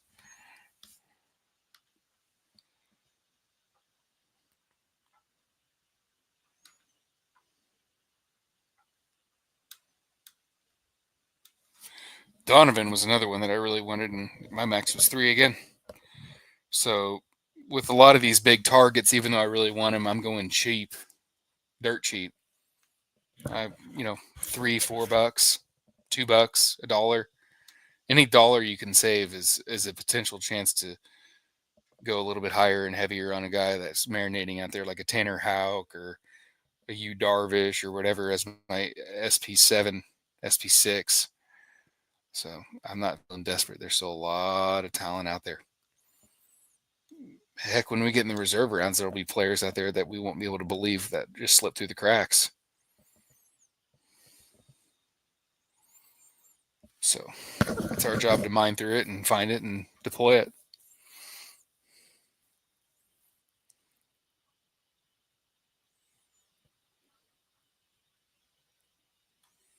That is true. Tracking is possible, but I'm not worried about other teams. I'm worried about mine. I know we already hit this, but just saying. Now I need to find me a catcher I can live with, and this is a tough challenge. Ugh.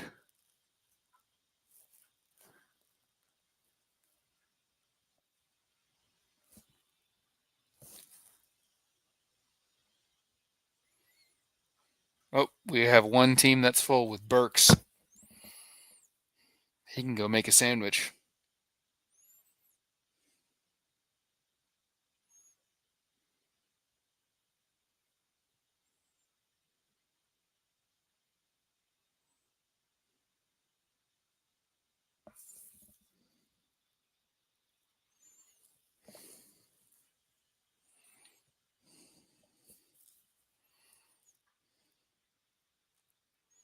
Absolutely. My older brother asked me what I was doing tonight, and I told him, and he was like, "Well, which player do you have to get?" And I'm like, "Man, Joey Ortiz. I just want him, especially if he gets that shortstop."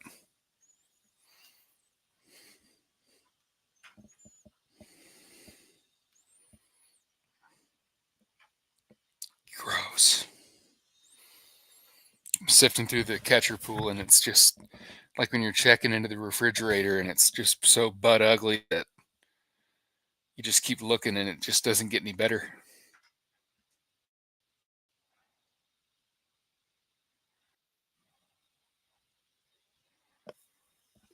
That Danny Jansen for $4 is now looking a bit more reasonable.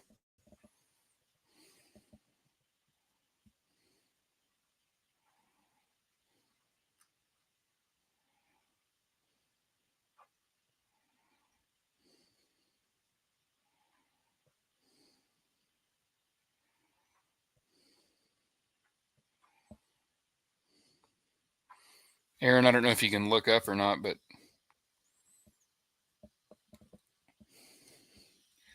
DeLauder, if he's got any other drafts, that'd be interesting to know.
This could be a screaming bargain if Skolsky can sneak this one through.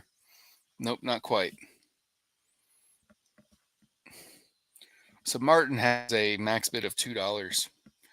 So if he wanted to, he could have put Gavin Williams out for $1 with a max bid of $2, and then Burmeister would have had to go into $3 to jump him. And that type of stuff sounds minute, but it is important if you want to land the players you want. And maybe he was like, hey, if I get Gavin for $1, great. If I don't, no big deal. So hold up. I'll come back to this. Actually, I'm not worried about Myers, so I can read the chat now. What are we talking about with $0 in Bloom's sheet? I didn't follow, guys.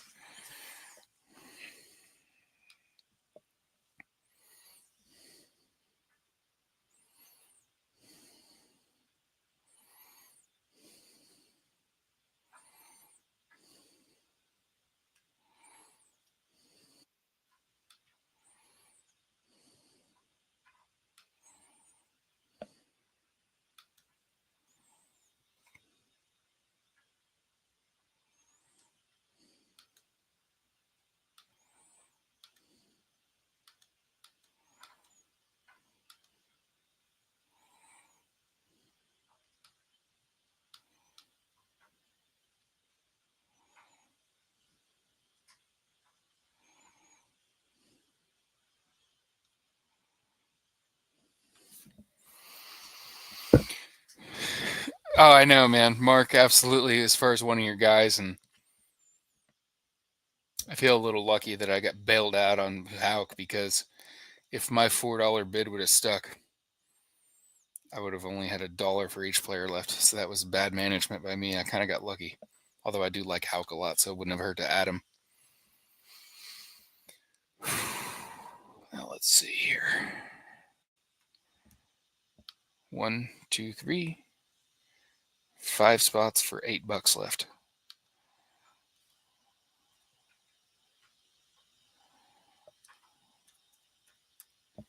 It's a lot of $1 guys.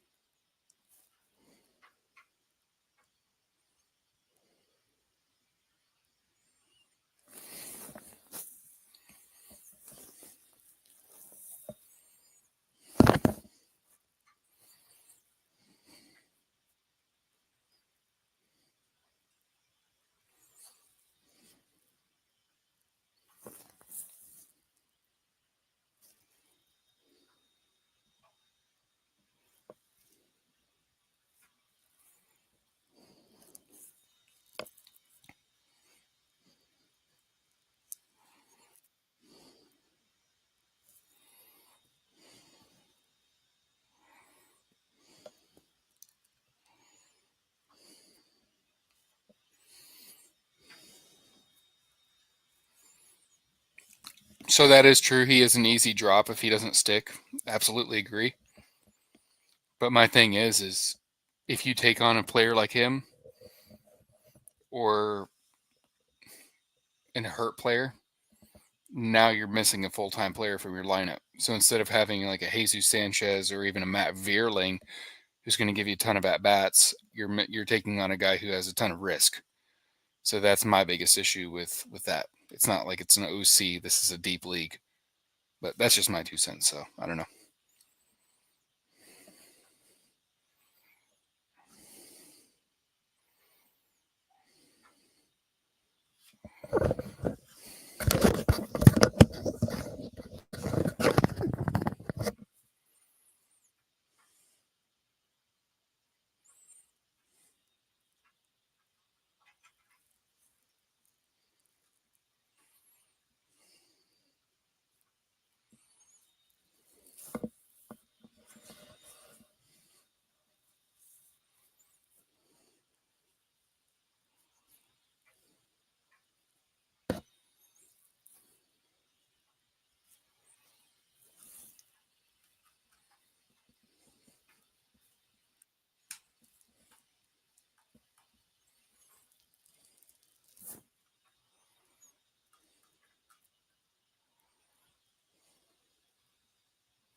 Absolutely, it is a good value there for $1 for Jung as well as $1 for Norby. I mean, this is why even in a 15 team you can do stars and scrubs. I just think it can get away from you quickly because yes, you can get a Norby for $1 or Jung for $1 or who else? Newt Bar for $2. Great buy. The question is are you going to have a reliable catcher too? Are you going to have a good batting average? Are you going to have a closer too? Are you going to have enough pitching? It's building that whole puzzle where I think it makes it tough. That's just my thought.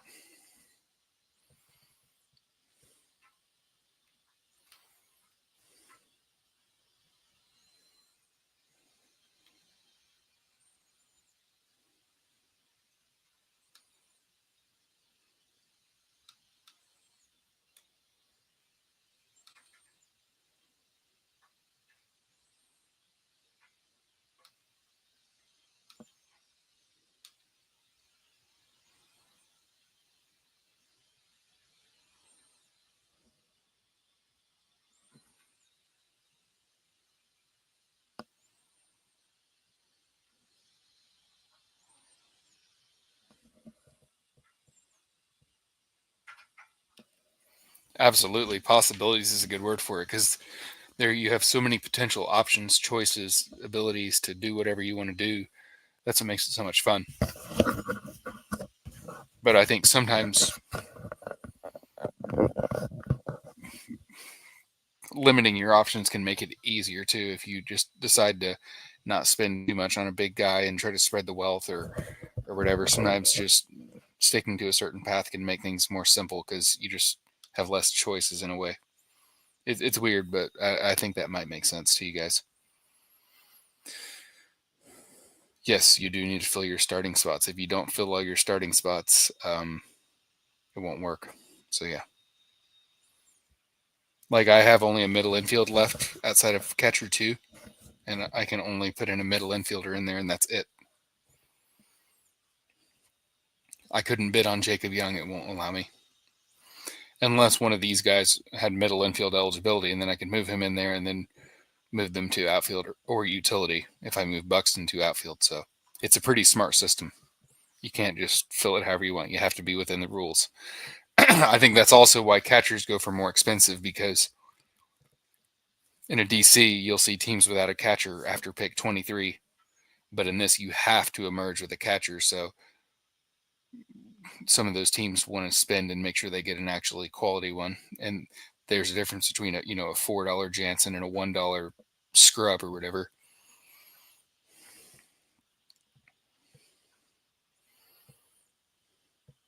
There you go. Exactly. That's kind of what I was talking about. So, good point. I think I can say this. But there are 2 catchers left that I'm good with, I guess. I don't want to say excited because that sounds crazy, but I've got Patrick Bailey and Kyle Higashioka left. And I can bid on either one.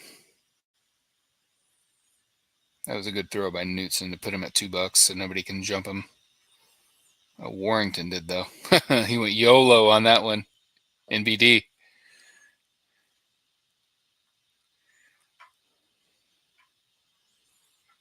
Not a bad buy for $3. I like it. No, Rogers is not one of them, but he could be if I had to. He's probably my 3rd favorite left, which is pretty gross, but actually, yeah, I think I like him more than Furman. I'd have to probably look at some stuff before I made that call. Clay Holmes is a good $1 throw for sure.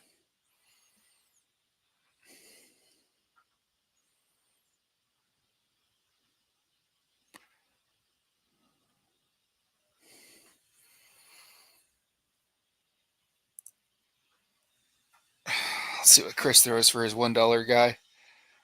Veerling, not a bad little player.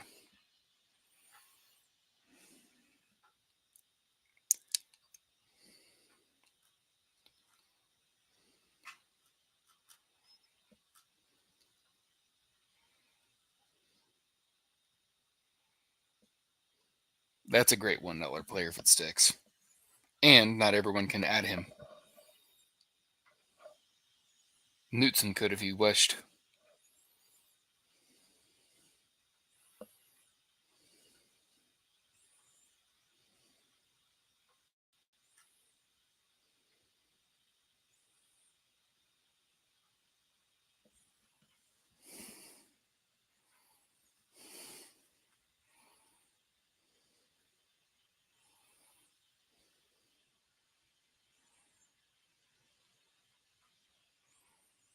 So it looks like Colt Keith will be my last position player, which is fine.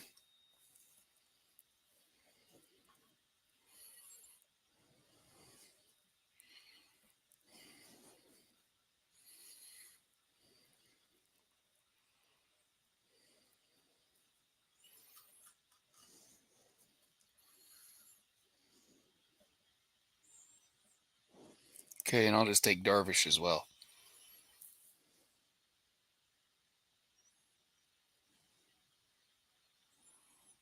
What?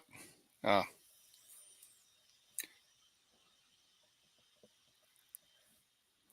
Oh well.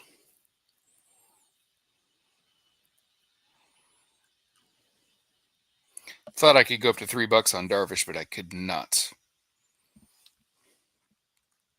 Oh well, Darvish would have went higher than I could have afforded anyway, so it doesn't even matter because people were waiting on him.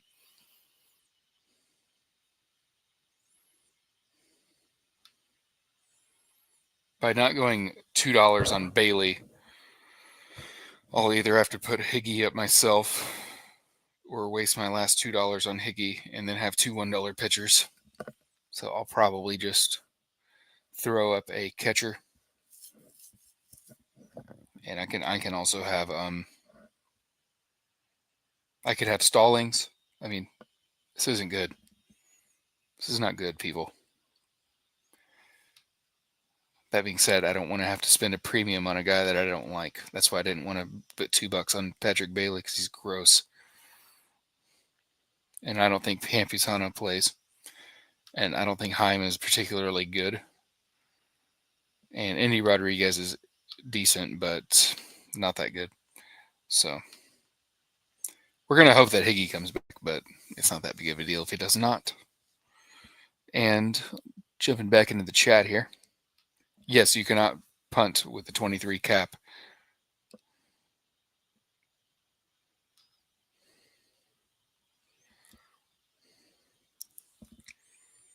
Kevin, the other two players that need a catcher are at a $1 max.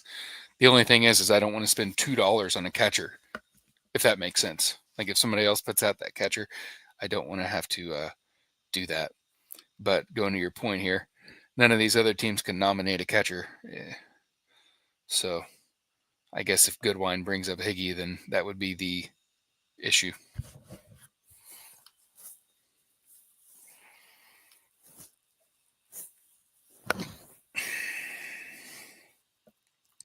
Well, there will be no $7 Grant Holmes in this draft.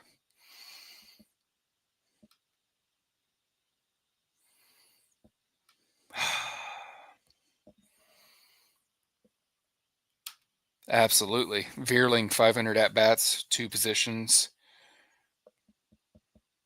More of a 15-teamer than a 12, but that's cool, you know. Matt Boyd, I'll throw him in the queue, and Bubba.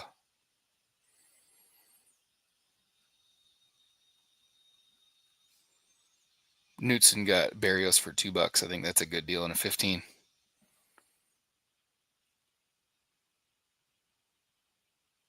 Gotcha, Kevin. Yeah, I didn't even know what I was talking about myself, so I don't even know.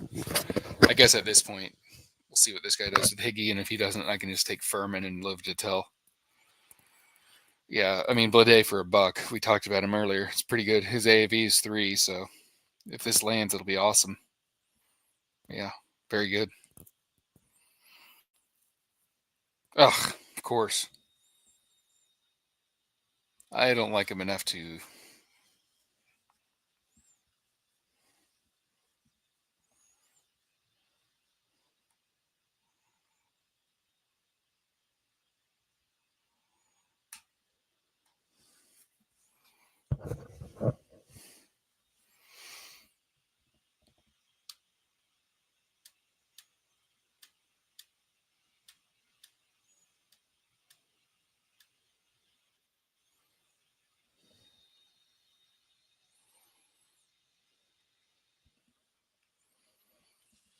So got Holmes there, and that feels pretty decent.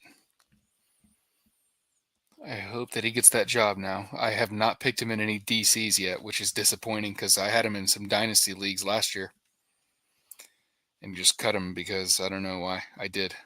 But I mean, if he doesn't do what I'm hoping, he's a cut for it at $2, and it's not the end of the world. So I'm good with it.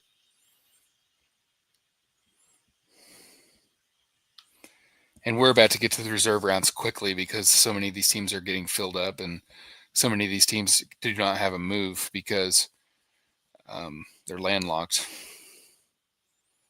So now I'm just looking through all the pitchers that I want and trying to figure it out.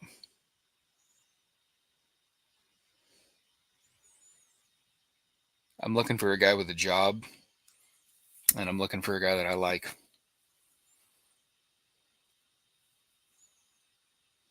Porter Hodge is out there, but I feel okay about my saves.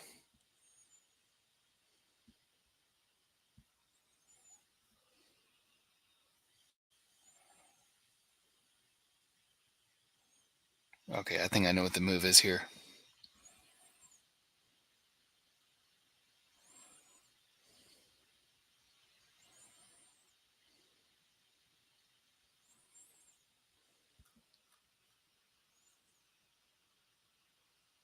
Not a bad call. I actually had Rogers in a fab league last year, and I had him in a bunch of DCs, and I was fired up about it, and it turned out to not be worth getting excited about.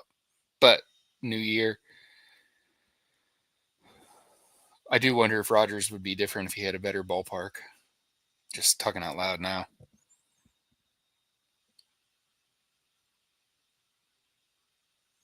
Roman Anthony for $1 to the Boston guy. Gotta love that.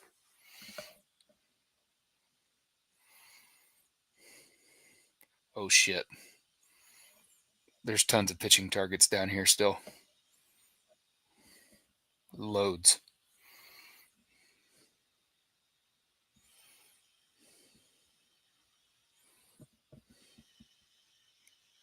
Oh, Martin did not get him. Splinters stole him. Michael C is as good as it gets for strategy. In fact, I may need to crack open his email that he fired off and see if there's any good ideas in there.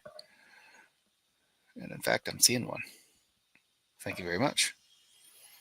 There's so many arms down here. It's quite fascinating. I guess I'll just throw a catcher just because why not?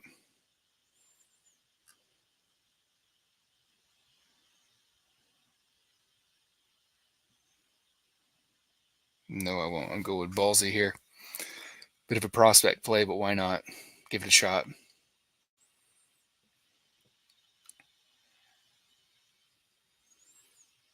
Usually not my nature to take a playing time risk, but for $1, it's worth a chance.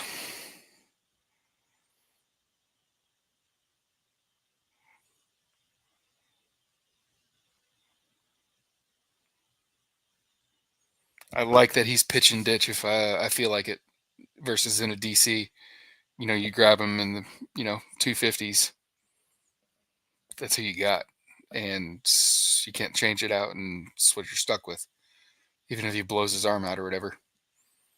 So, plus, like Kevin said earlier, bring up his comment, there's going to be a ton of pitchers that are available in the reserves. I'm looking at loads of guys. Hodge, Uceta,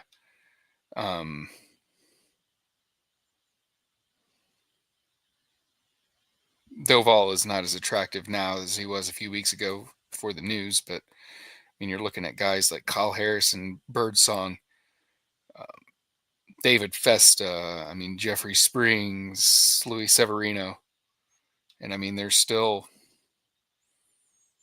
1, 2, 3, 4, 5, 6, 7, 8, 9 pitcher slots left to fill. And of course, not all those teams are going to select every one of the players that I want. So there will be some pitchers fall in. So yeah. Yep, better in a fab setting was my thought too. Because I was looking at Severino and Springs and Uceta as well. But I was like, with Bubba, I'm just like, live a little, why not?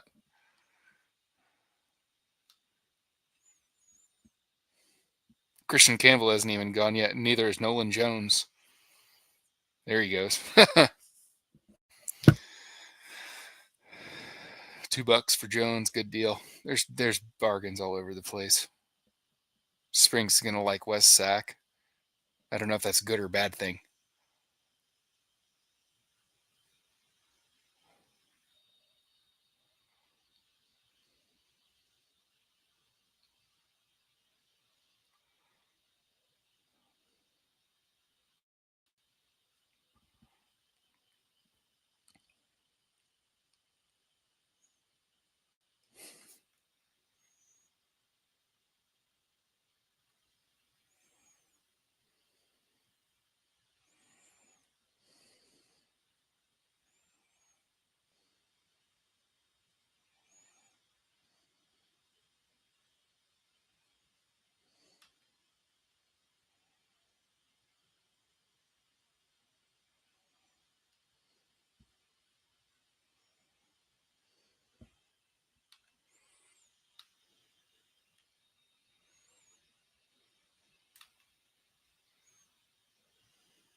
Not pretty on the catcher 2 side. I don't feel happy with that.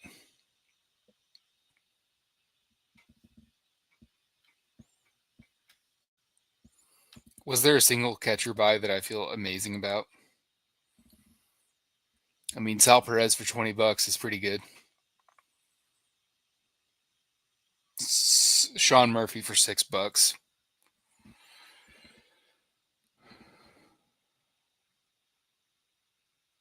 Will Smith at 14 is good, but at 15, do I really feel that great? I feel okay. If you'd take a Will Smith for 14 or 15, I mean, and then take Jared Jones off, and then maybe take a little bit off Gallen and get a worse player than you could have fit him in, or have a $1 outfielder instead of Ramos or Springer, and have a $1 utility, and then spend up more on that catcher. Just as far as how you can change things, I'm always thinking about that type of thing after, But, and I'm not just saying this because my catchers suck. My catcher 2 sucks. But I don't think this is the worst year to do this because of guys like the White Sox boys with Teal and Caro, Agustin Ramirez, the Emperor, as noted by the great Michael Cicchini. I don't think Basayo is going to get big league looks anytime soon before the All-Star break, but if he forces the issue, you never know. Dingler's another one that could be ready quicker than people expect, although that I don't think he's going to be particularly loud in that ballpark. And Del Castillo, again, that's probably more of a hope rather than a realistic outcome. There's catchers, so it's interesting because I don't like the $1 Fermin, but I'm looking at this board and I don't see anything that feels particularly amazing. I mean, the Perez for 20 is good. I think the Sean Murphy for 6 is good. And I think the Danny Jansen for 4 is fine. It's okay. Perfectly reasonable. So we'll have to see how it goes. Rutschman for 17 is pretty nice too, and I think Wells for 9 is okay. Moreno for 9 is good. I think Redmond had a great pairing with Moreno and Perez. Really good. But as you guys can see, and as Kevin put, there was a major tax on the catchers.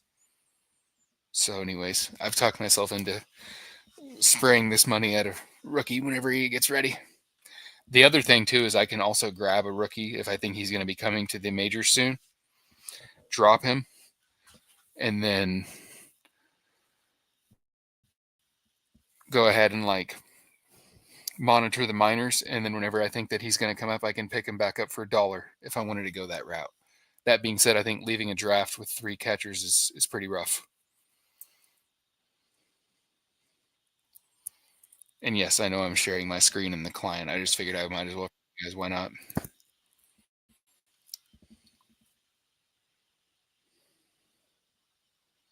Yes, there's a snake draft next. Furman, clear path to PT. If something happens, he can hit his weight if necessary. Won't hurt you. I hope so. I didn't like it, but I felt like he was the best call because I just don't trust the other dude I looked at, Campusano.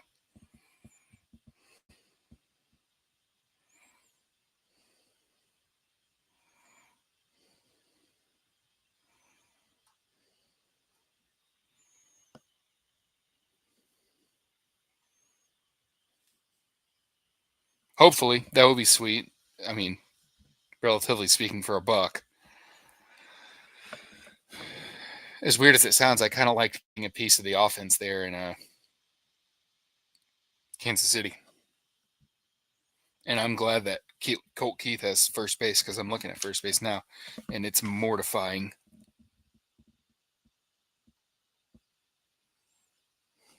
Holy crap. There's a lot of interesting talent left.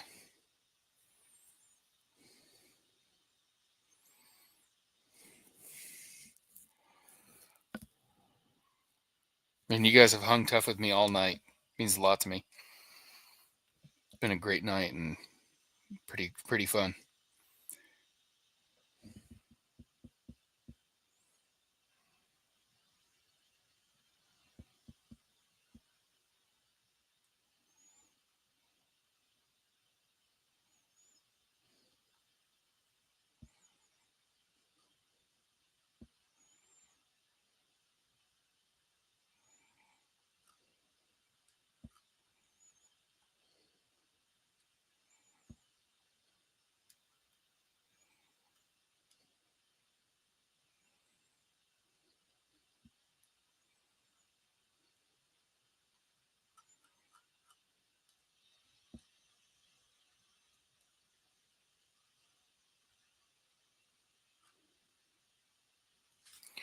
Okay, so I have my choice as far as Springs and Sevy.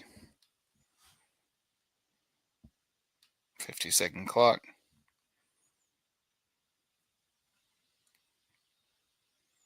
Thanks, Cornick. Appreciate it, man. Never done one of these, so hopefully it hasn't sucked for anybody listening in. And man, I guess Sevy has a little bit better of a health track record. I guess I'll go with the Severino, but I like Springs a lot too. So definitely looking at a little bit of an arm here, even though I have good arms. Maybe just in case Bubba's not in the lineup. I can now move Bubba to the reserves and put Sevy in the lineup just for motivation. Okay, I'm good with this.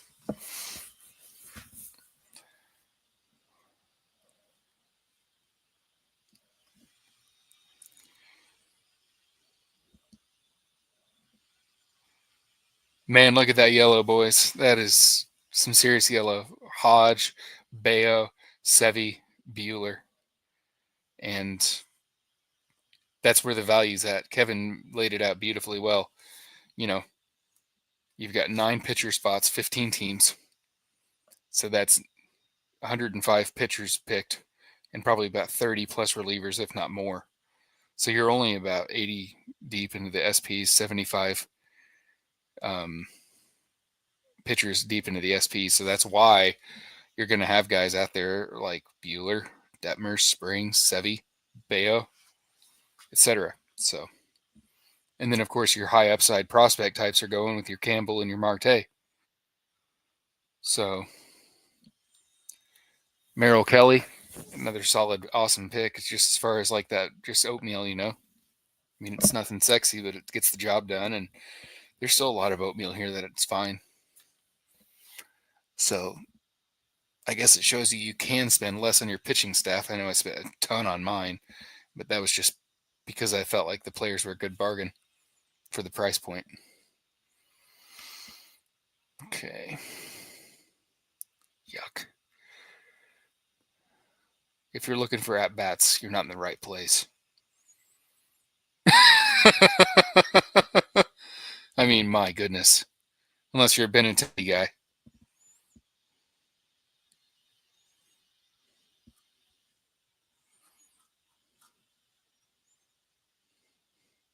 Too bad Caballero's terrible.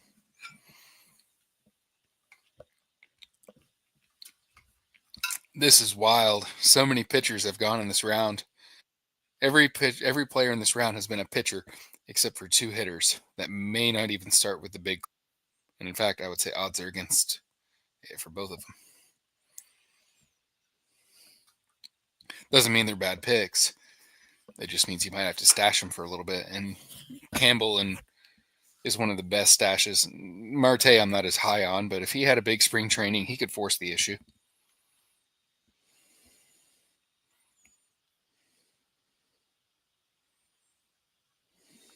Not a problem, guys. Appreciate the good comments here, and it's been a lot of fun. I'd love to do it again one day if people liked it. And this is 6-3. Yeah, that's not a bad idea because, well, I guess it kind of just depends on which reliever you get. Because like a Kirkering, I would probably keep around pretty much most of the year. Uceta probably too. And DeLuca just when I had my eye all over DeLuca. That was Splinter that did that. That was nice. So it's pretty much bone dry at this point. As far as exciting choices, I mean, there's playing time out there. It's just, it's not pretty. Horowitz is marinating too, but you're going to have a stash in your hand with low upside. You know, I mean, who wants that?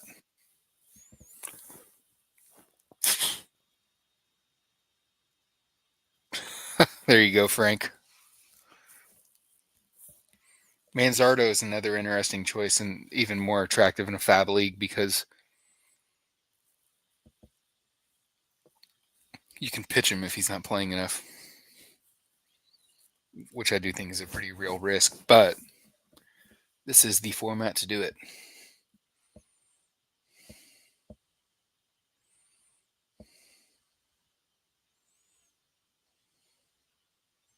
Oh boy.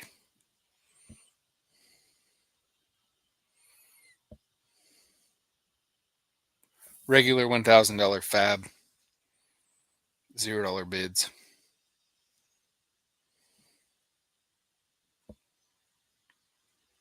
I assumed.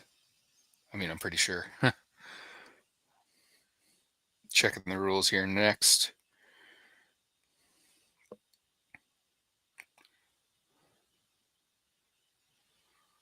See if the guy I want falls. For better or worse, this is who I want.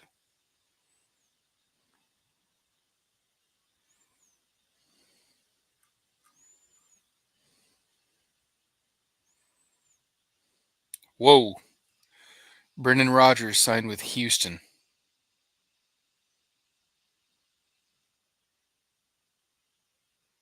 Mildly interesting, I suppose.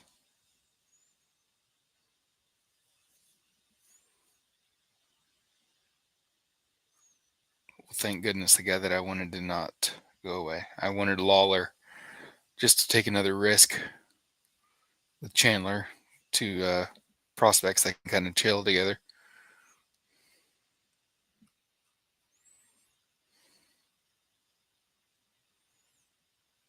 With Lawler again, I mean, you can pitch him if it's not working out, or if he's in AAA, or you don't feel like holding him, and he could come up for another team and bust through for them. But I'm willing to see him through spring training and see where we're at.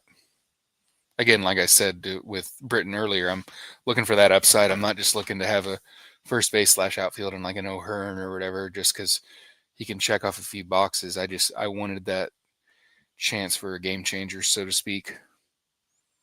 Even though that's probably asking too much out of Lawler, who's suffered a lot of injuries, just that chance for a guy who could have some solid impact.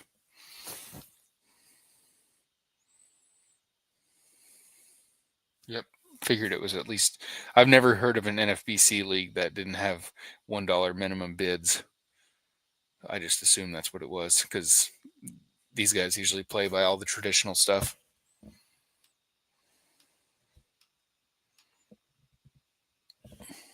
Yep. Michael nailed it. Yep. Yeah, I think that all these rules are your normal stuff.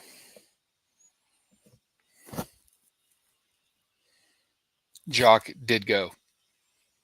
And Kobe Mayo just went, which again, in a fab league, that to me is your maneuver there. Versus taking your O'Hearns or your whatevers. And at Chris Bassett, again, that's another. It's a boring pick, but it's a solid pick because it gives you more options to stream in and out. Just gives you more choices, and you'll be able to use that ability to stream in and out. You know, he's playing against Miami or Colorado, comes in on the road. You've got Bassett to be able to plug in even if he's unsexy.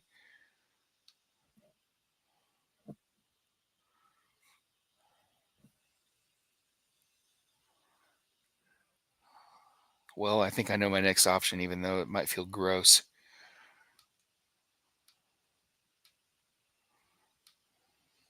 Well, I suppose. Ugh.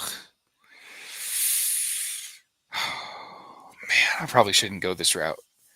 I'm curious what people might think if I do it.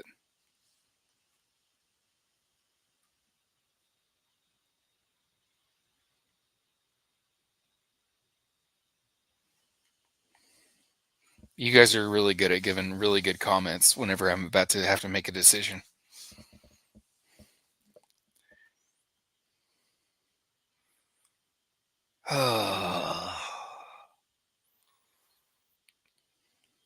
Wow, there's a lot left.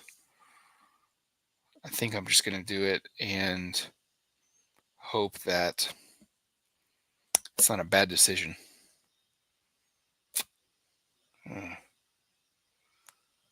This is good preparation for my draft next weekend. Ugh.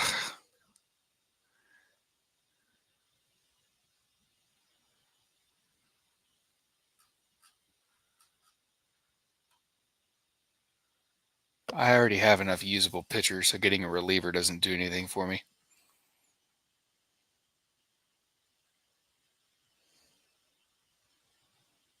We're going to go a little risky, but why not? The Sean Burke.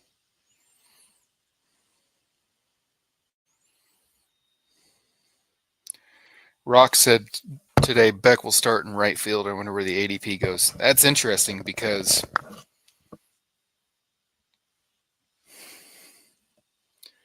of the profile there with Burke and just the pedigree of like Doyle, Jones. I mean, like McMahon wasn't a huge prospect, and I think that it's safe to say that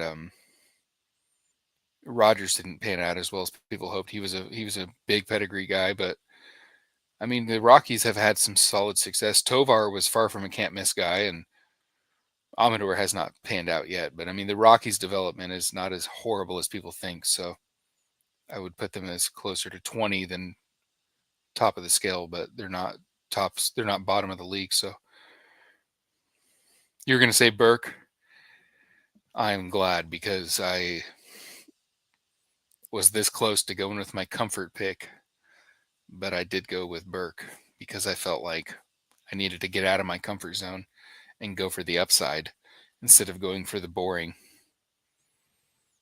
which the boring may come back to me, which would be, again, another tough choice, but at least I'd gotten a discount on him. So with Beck, he is penciled in at right field. I think what troubled me with Beck is just reading Longenhagen's stuff. He said that the hit tool has issues. He grades him as a 40 future value plus, but Eric is wrong from time to time, like any of us that evaluate players, and I respect Eric's takes a lot, so I don't know. But in a league like this, it's a perfectly fine ad. And with the playing time, I mean, it's risk-free to say the least. Beck had a 132 WRC plus last year in AAA, age 22, age 23 actually. But yeah, that's good enough where I feel like he didn't quite dominate it, but he did very well. So I like that. Versus if a player is in AAA and has like a 110 WRC plus, I would expect him to have like a 90 or an 85 in the majors. So having that 130, he can at least be a league average player, I would think. Yep, Bubic already went. So yeah, the guys that I was eyeing up here, Uceda, Bubic, Quinn Matthews as well, and Uceda, and even Jason Adam to a degree. So these guys are going fast and furious. So at this point, I may actually want to look for a little bit of plate appearances just in case.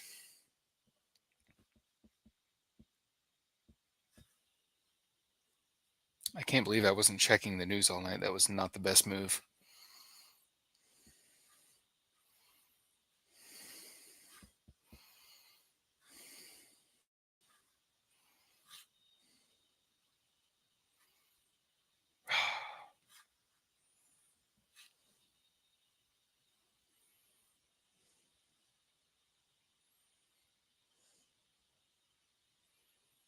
Okay, at least there was nothing that came out.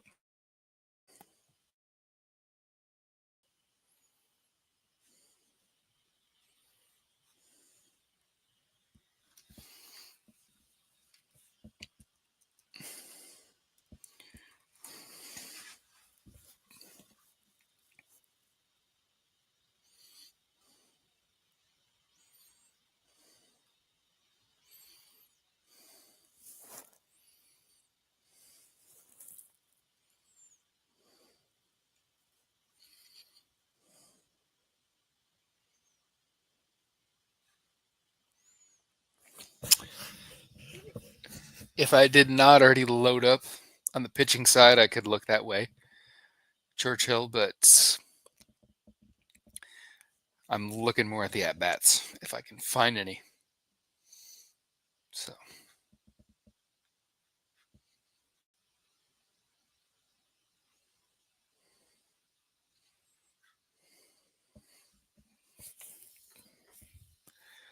And my player that I wanted is pretty close to coming back. And I'm not a Tanya guy, Michael. Not a huge guy for the Tanya. Solid player, but not a big fan. Well, this is interesting. The player that I wanted last round is still there. However, I wonder if he's not a good player as far as this format. And interestingly enough, I see a lot of players in a tier that I like to dig into, but I can wait a little bit. And I can do some interesting things now that I have a player that I just picked. We're going to go with the guy I went with last round almost. Little Dalton Varsho action. Probably not wise, but I just figured Varsho, at least I'll have information if I wanted to roster him going into the season. And as a 27th rounder in the late 27th, if I do need to dump him, then so be it. And I do need power, so why not? And it allowed me to get Sean Burke because I was skittish on Varsho to begin with. So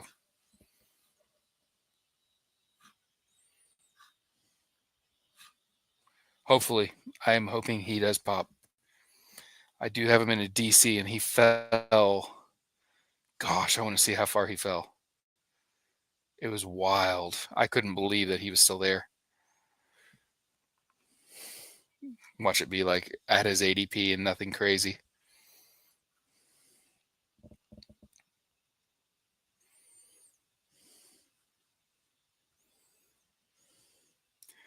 Funny enough, I was listening to Rob D talk today, and he was saying, after pick 500, I would look at Dalton rushing, and I wasn't that excited about rushing just because I figured that they would pave over him.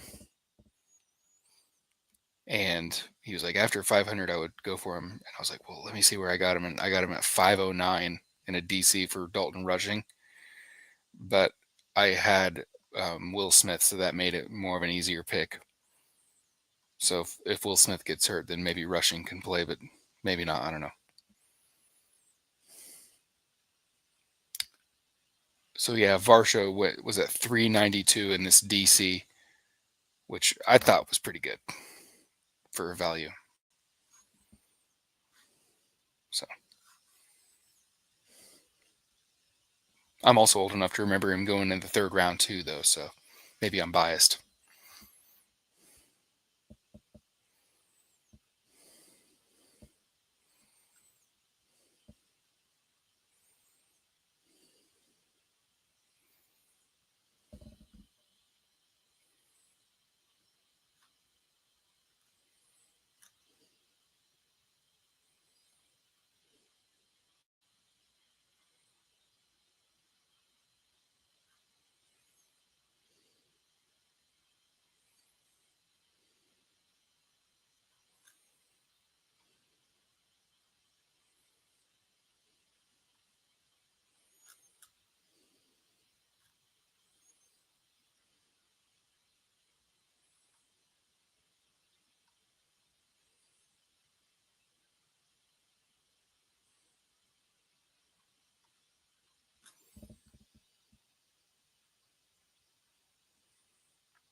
What the fuck?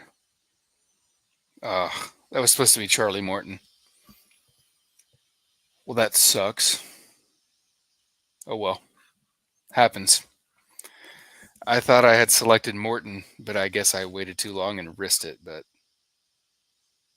oh well. Not trying to contact the admin at 12 a.m.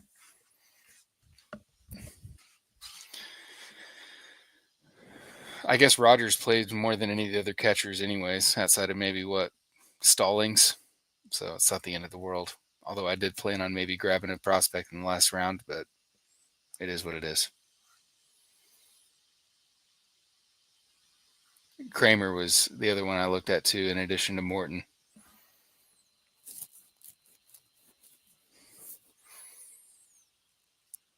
So, oh well. At least it was in a weak spot, I suppose, if we're looking at the bright side. And I did have Rogers at the top of my queue just because of the, I don't know.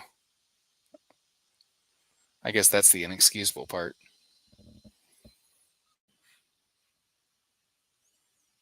Oh, dude, you made me feel better, Kevin. I mean, I thought that Morton was about to be dialed in.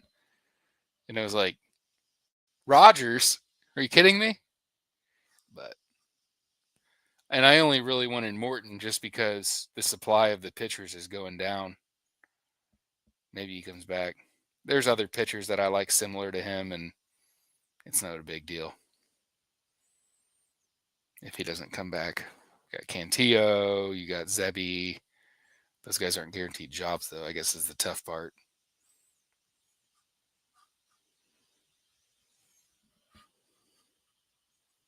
That hurt in a gladiator. Yeah, you can't change that. That's true, Kevin. Kevin's comment here, I'll share it.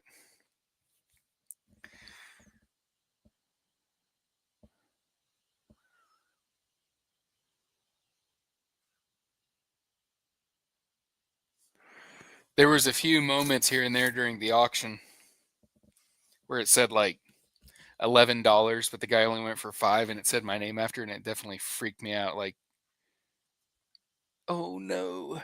So it's all good. I'm not too worried about it. At least it's a reversible choice.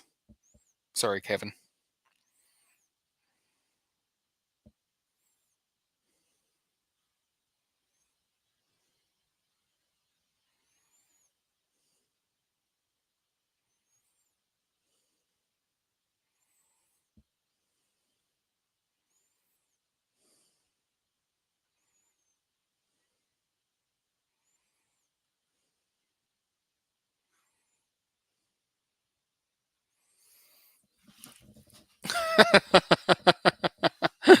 That's pretty good, man.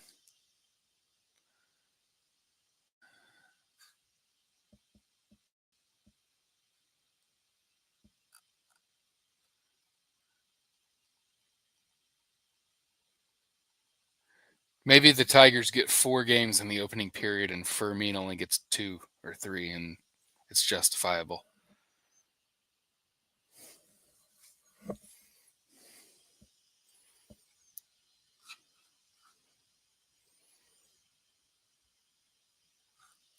I have not previewed schedules to figure out the best pitchers to pick up.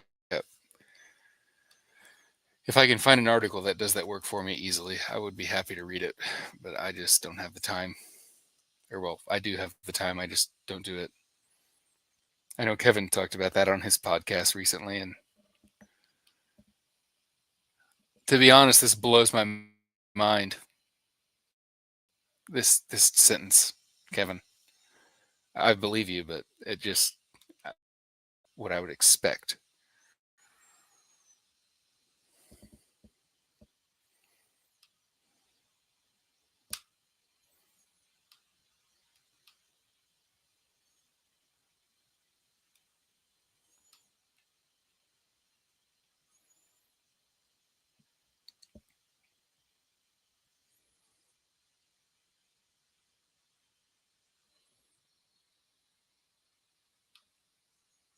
That is some good information there. I'll have to check that out whenever I get more into the live season. I've got another live draft this weekend, so I do need to check that. Well, this is interesting. So the Detroit Tigers do get 4 games Thursday through Sunday. No, they don't. They get 3 games Thursday through Saturday and Sunday off. That's a bummer. Stupid little hope is dashed. That is interesting. Maybe my little screw up is a good thing. I don't know how many home runs he'd have to hit for me to guaranteed keep him around the whole year, or not the whole year, but for a significant period of time. But we'll see. He may make a roster cut or two. I don't know. I guess this also allows me to dump Fermi too if I wish to go that route.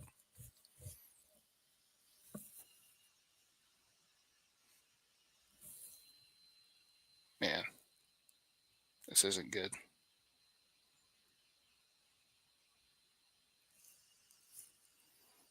I guess I'll go with the pitcher that I was looking at. Otherwise, that's a bit boring, but in my mind, this guy signs a job and is going to shoot up about 6 to 10 rounds.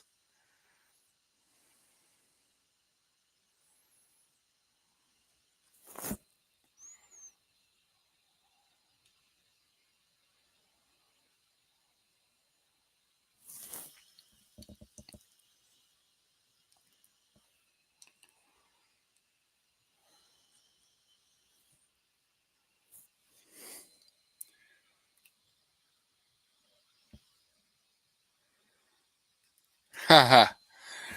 Yeah, these are a beast. And I think the pace was really good.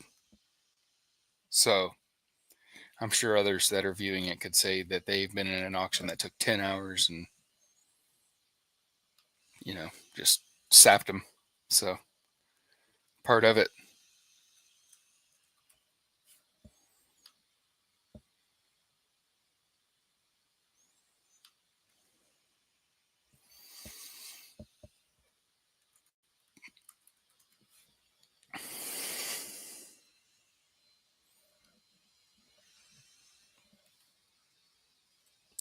Good old Heaney, model of health, as Chikini puts here in the chat.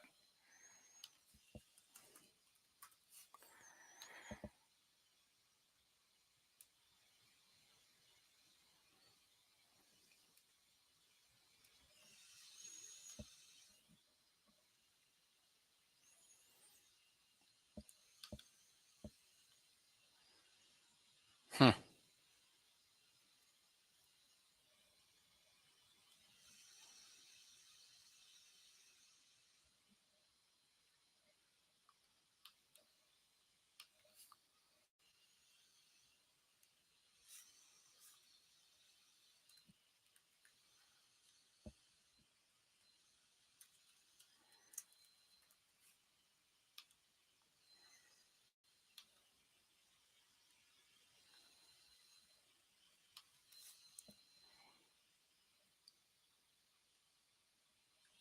Absolutely. Thank you guys for hanging out with me. I'm amazed that so many people were willing to watch. I'm putting in my stuff here into the sheet provided from Bloom, and my offensive categories are a bit light. So I've got some work to do on the fab. And hopefully this guy can help me. Nick Gonzalez. Pairing up a couple of college teammates with Nick Gonzalez and Joey Ortiz. So that should be fun. Too bad I didn't get Kyle Bradish to complete the set.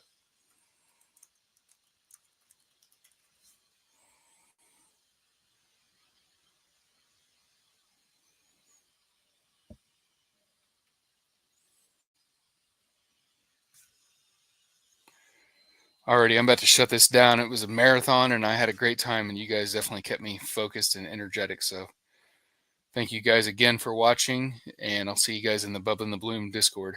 Peace.